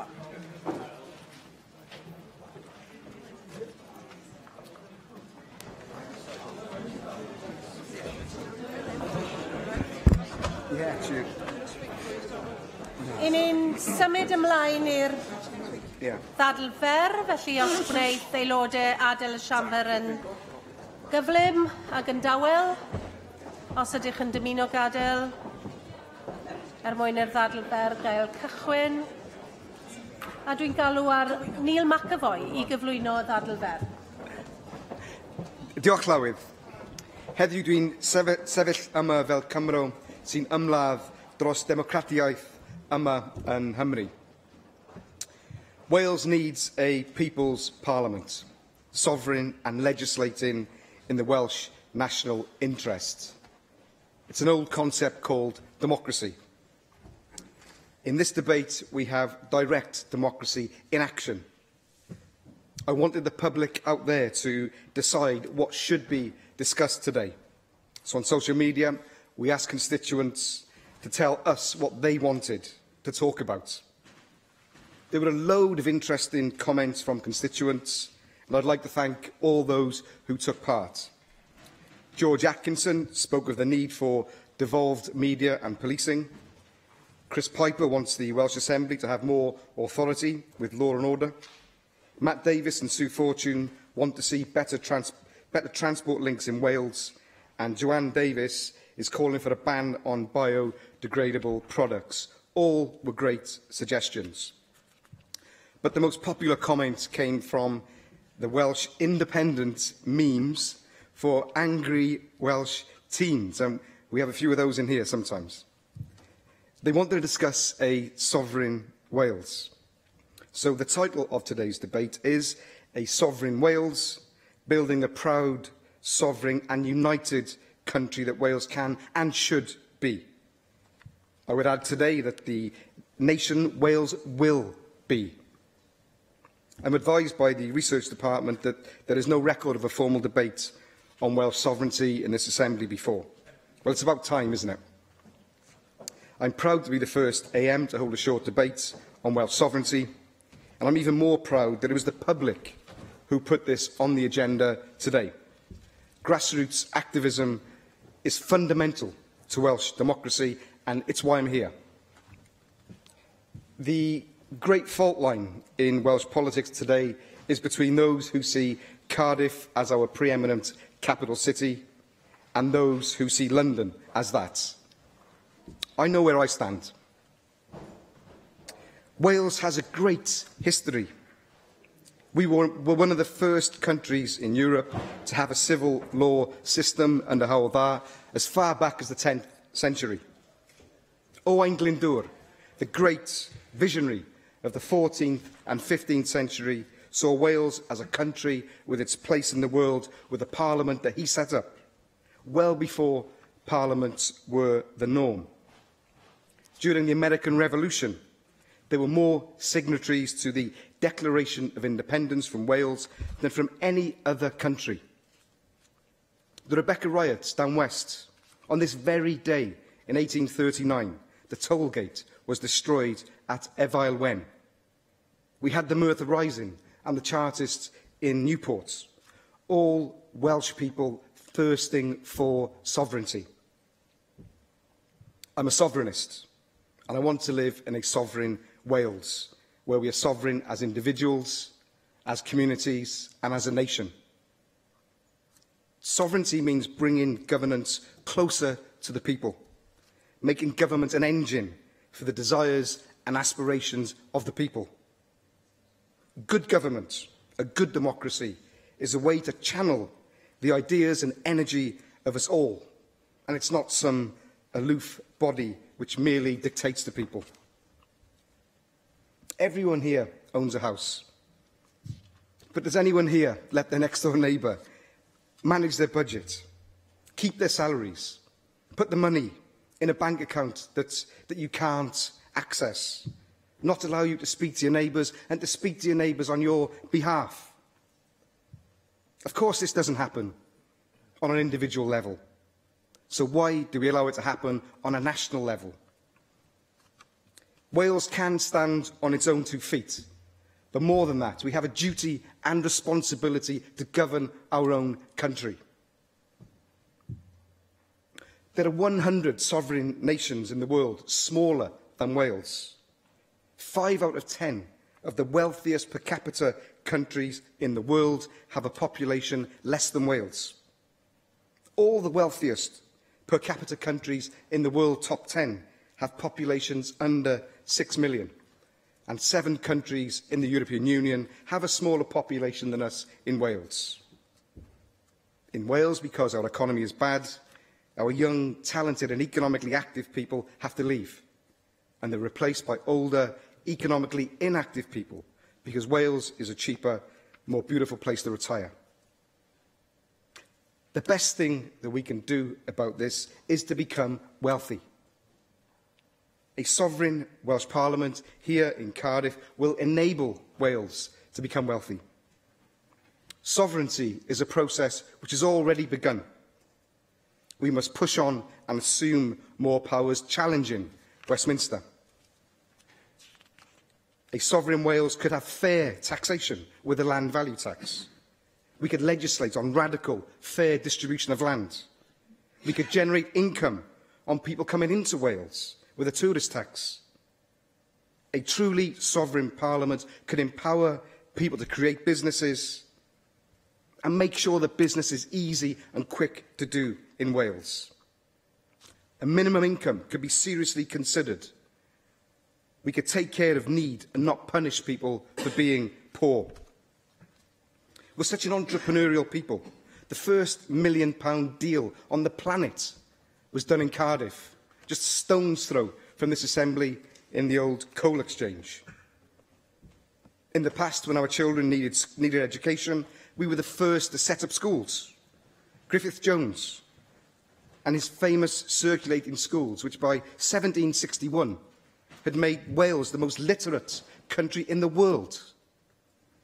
Work has also established institutes across our nation with theatres and libraries and ways of helping each other. And who can forget the success in modern times of Tower Colliery? People coming together, working together, taking a chance and being successful. Now, Tower Colliery was doomed to closure until workers took it over as a cooperative and it made profit for years. No one is going to change Wales for us. We have to get together and do it ourselves. The post-Brexit scenario for farming in Wales looks bleak. A sovereign parliament could take a lead, making cannabis a new growth industry. There are so many medicinal uses for the plant, and it's an emerging industry in many parts of the world. A sovereign Wales could control our own natural resources and, crucially, derive income from them. I've had enough of seeing our natural resources being plundered and given away. Our water is taken away and sold back to us. Our houses are bought up en masse and rented back to us. It's a time for the circular economy of localism, with an end to neoliberalism and an end to austerity.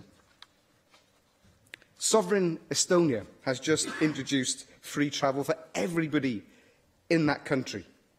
Why? Because 75% of the population voted for it. Sovereignty brings options. In Wales right now, we don't even have the power to ensure that our children can travel to school safely, because we're unable to legislate on putting seatbelts on service buses. A sovereign Wales would have an independent legal jurisdiction. And in a sovereign Wales, everyone would have a stake. Every citizen would have rights and responsibilities, with a radical equality for all. Every state in the USA has a constitution, so why not Wales? The criminal justice system can be based on fairness and rehabilitation. No super prisons, less inmates, but toughness when required. A sovereign Wales could have control over energy policy. We're already more than self-sufficient with electricity. We could invest in renewables, tidal lagoons, not nuclear, and we could export electricity, once again deriving a profit. A sovereign Welsh Parliament could usher in a green revolution with energy, clean energy, costing us pennies every month, instead of the small fortune that it does. And that would have a knock-on effect of making our businesses and industries more competitive. A sovereign Wales could reinvent and revive mining, but in a virtual sense, with the mining of digital currencies, making a profit in a new 21st century industry. Wales has so much potential. We're a strong and resilient nation, and the last 800 years have proved that. In these islands, we need to turn democracy on its head, bottom up instead of top down. We should enable sovereign parliaments in Wales, England and Scotland, with further democracy emerging through those parliaments. Democratic renewal from communities up, decentralist in nature. On certain matters, it would make sense for our nations to share sovereignty, but it would be for the people of those nations to decide. I'll finish with a story about a bus trip I went on in Iceland, where we were passing some mountains, and on the left I could see them, and the guide picked up a microphone and explained that in 1935 Iceland was the poorest country in Europe, and they were so poor back then that people lived in caves in the mountains that she was pointing at. But then she explained in 1944 Iceland became a sovereign country, breaking Danish domination. And she said that in Iceland then, they had a government making decisions in the interests of the people of Iceland, planning for Iceland and not Denmark. And she proudly stated that Iceland is now one of the wealthiest countries in the world per head of population. Now, nobody on that bus thought the woman was a nationalist, and she didn't claim to be. She was a normal woman, wanting the best for her family, for her community and her country, just like all of us do, who believe in sovereignty for Wales. Diolch yn fawr. I believe you've given a minute of your time to Llyr Griffith. Llyr Griffith. Yeah, diolch yn fawr. I'm grateful for the opportunity to contribute to this debate because I believe passionately that the foundations are there for a successful sovereign nation here in Wales. We've spent the best part of an hour this afternoon discussing how energy rich we are here in Wales. We export electricity, we generate twice as much as we use, yet of course we end up paying more for our own electricity than others do in the UK. Likewise with water, we're a water-rich nation, but the water that we export ends up being cheaper for those that use Welsh water than we actually pay for it ourselves. We're a nation rich in food as well. Around 95% of the land surface of Wales is dedicated to food production. We have the climate to maximise that potential, yet we see food banks springing up across the country and we see the BMJ warning potentially that the next public health crisis in the UK is going to be child malnutrition in a food-rich country. Now, what does that tell us about the status quo? But what also does that tell us about the potential we have as a nation? Energy-rich, water-rich, food-rich, the currency of the future. Wars are being fought around this world for those assets, and we have them in abundance. And that means that we can proudly stand up on our own 2 feet and not have to accept people who tell us that we're too small or too poor. Galwaf ar arweinydd y tŷ ymateb i'r ddadl, Julie James. Diolch, Llywydd. There was much I found that I agreed with in Neil McAvoy's speech, which I frankly wasn't expecting to.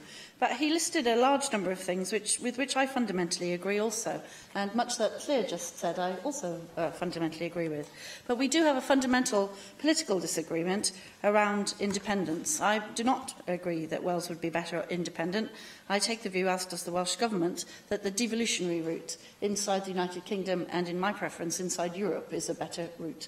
But I fundamentally agree with many of the ideas that came forward in the speech, and particularly with Llyr's issues around energy and water. And the Welsh Government's very firm view is that the devolution settlement is a process and that there is much more to do in terms of what Wales should be able to decide here. But I do think fundamentally that being part of the United Kingdom benefits our economy in fundamental ways, and most of the ways that it benefits our economy are because it has always been redistributive. And Wales contributed an enormous amount of its wealth to the success of the United Kingdom, and in particular London and the South East as the trading capitals over the years, and it's only right and proper in my view that much of that success should be redistributed back to Wales when it needs it. And I think that's the fundamentally political difference. I don't disagree at all with the issues around energy and water. The government here is very keen to have the powers necessary to do a lot of really interesting, innovative, socially acceptable things with power and water. And Neil McAvoy listed quite a few things that I also agreed with in terms of what we could do in Wales. And I would say that actually we're already doing quite a lot of the things that Neil McAvoy lists. I'm sure he won't agree with me in that. But I think that, for example, we've had a huge success with inward investment here, and a large amount of that success is because of the speed and rapidity with which we respond to business need, as one of the things that you mentioned, for example. There are a number of other successes that we'd have, Llywydd, and I think many of the people in this room now and the wider Welsh public would agree with that. But the wider Welsh public has not agreed in previous opinion polls, although I agree it hasn't been put to a referendum, that independence would be a beneficial point for Wales at this time. I think the devolution approach has been brilliant so far. I was firmly in favour of it when it failed back in the 70s, which I'm showing my age over. And I was delighted when devolution finally took its rightful place here in Wales with the establishment of the Assembly. The journey so far has been a good one. There are issues with the current devolution settlement, which we're all familiar with, the ragged edges around energy, some of the water things that people suggested, some of the issues that Neil McAvoy suggested around travel, for example, and some of the some of the issues where the settlement is difficult to understand for the people of Wales as to why we can and can't do some things. And I know, Llywyd, that you're very keen on the Justice Commission that we're looking at, and as everyone knows, the government has asked that we consider the devolution of criminal justice policy in particular. And I am particularly myself interested in that because what's been able to be done in Scotland around sentencing policy and rehabilitation of offenders is really interesting. So when you can come away from some of the sentencing policy the current UK Tory government has, which I think is highly inadvisable and all the evidence shows doesn't work, and come to a much more socially progressive system, you get a much better result for your people, and I'd very much like to see that devolved. But we do have successful things in terms of foreign policy as well. Our successful Wales for Africa programme, for more than a decade now, we've had strong reciprocal relationships with countries throughout sub-Saharan Africa, and the Welsh Government has supported and encouraged people to get involved with links and projects through our Wales for Africa programme. We are very keen to build on that success and not reject that achievement and start again. We continue to play a significant part in the Union of the United Kingdom, and we continue to be an active participant in the European Union of the future. I hope that we can reach a settlement, and Wales has been very instrumental in the negotiations for this, which will allow us to have a good constitutional framework both in the UK and in Europe. It doesn't mean the constitutional status quo is fine. I don't think the constitutional status quo of our existing relationship with the European Union is fine, for example, and that dichotomy that we had in Europe or out, as if that was the only choice, is one of our difficulties. And I do think that this debate is framed in that black and white way as a difficult thing. I think it's a more fluid conversation about what sovereignty actually might mean for bottom-up democracy. As Neil McAvoy said, it's not necessarily full independence for each individual country. He mentioned the United States of America and the Constitution of the States, but of course they have come together in a federation to give them strength in the world. And that's the devolutionary settlement, the federation settlement that I and the government would prefer. And we've set out those proposals many times in this chamber, so I won't rehearse them now, but we will continue to look forward as a successful part of the Union of the United Kingdom, and we'll focus our attention, our resources and our abilities for the real challenges like Brexit, which we face in the coming years. I don't think we should deflect attention at this stage in talking about the breakup of the United Kingdom. We should be concentrating our efforts on our ability to stay united together inside the European Union, in my personal view. Diolch. Daw hynny a thrafodion, y dydd i ben.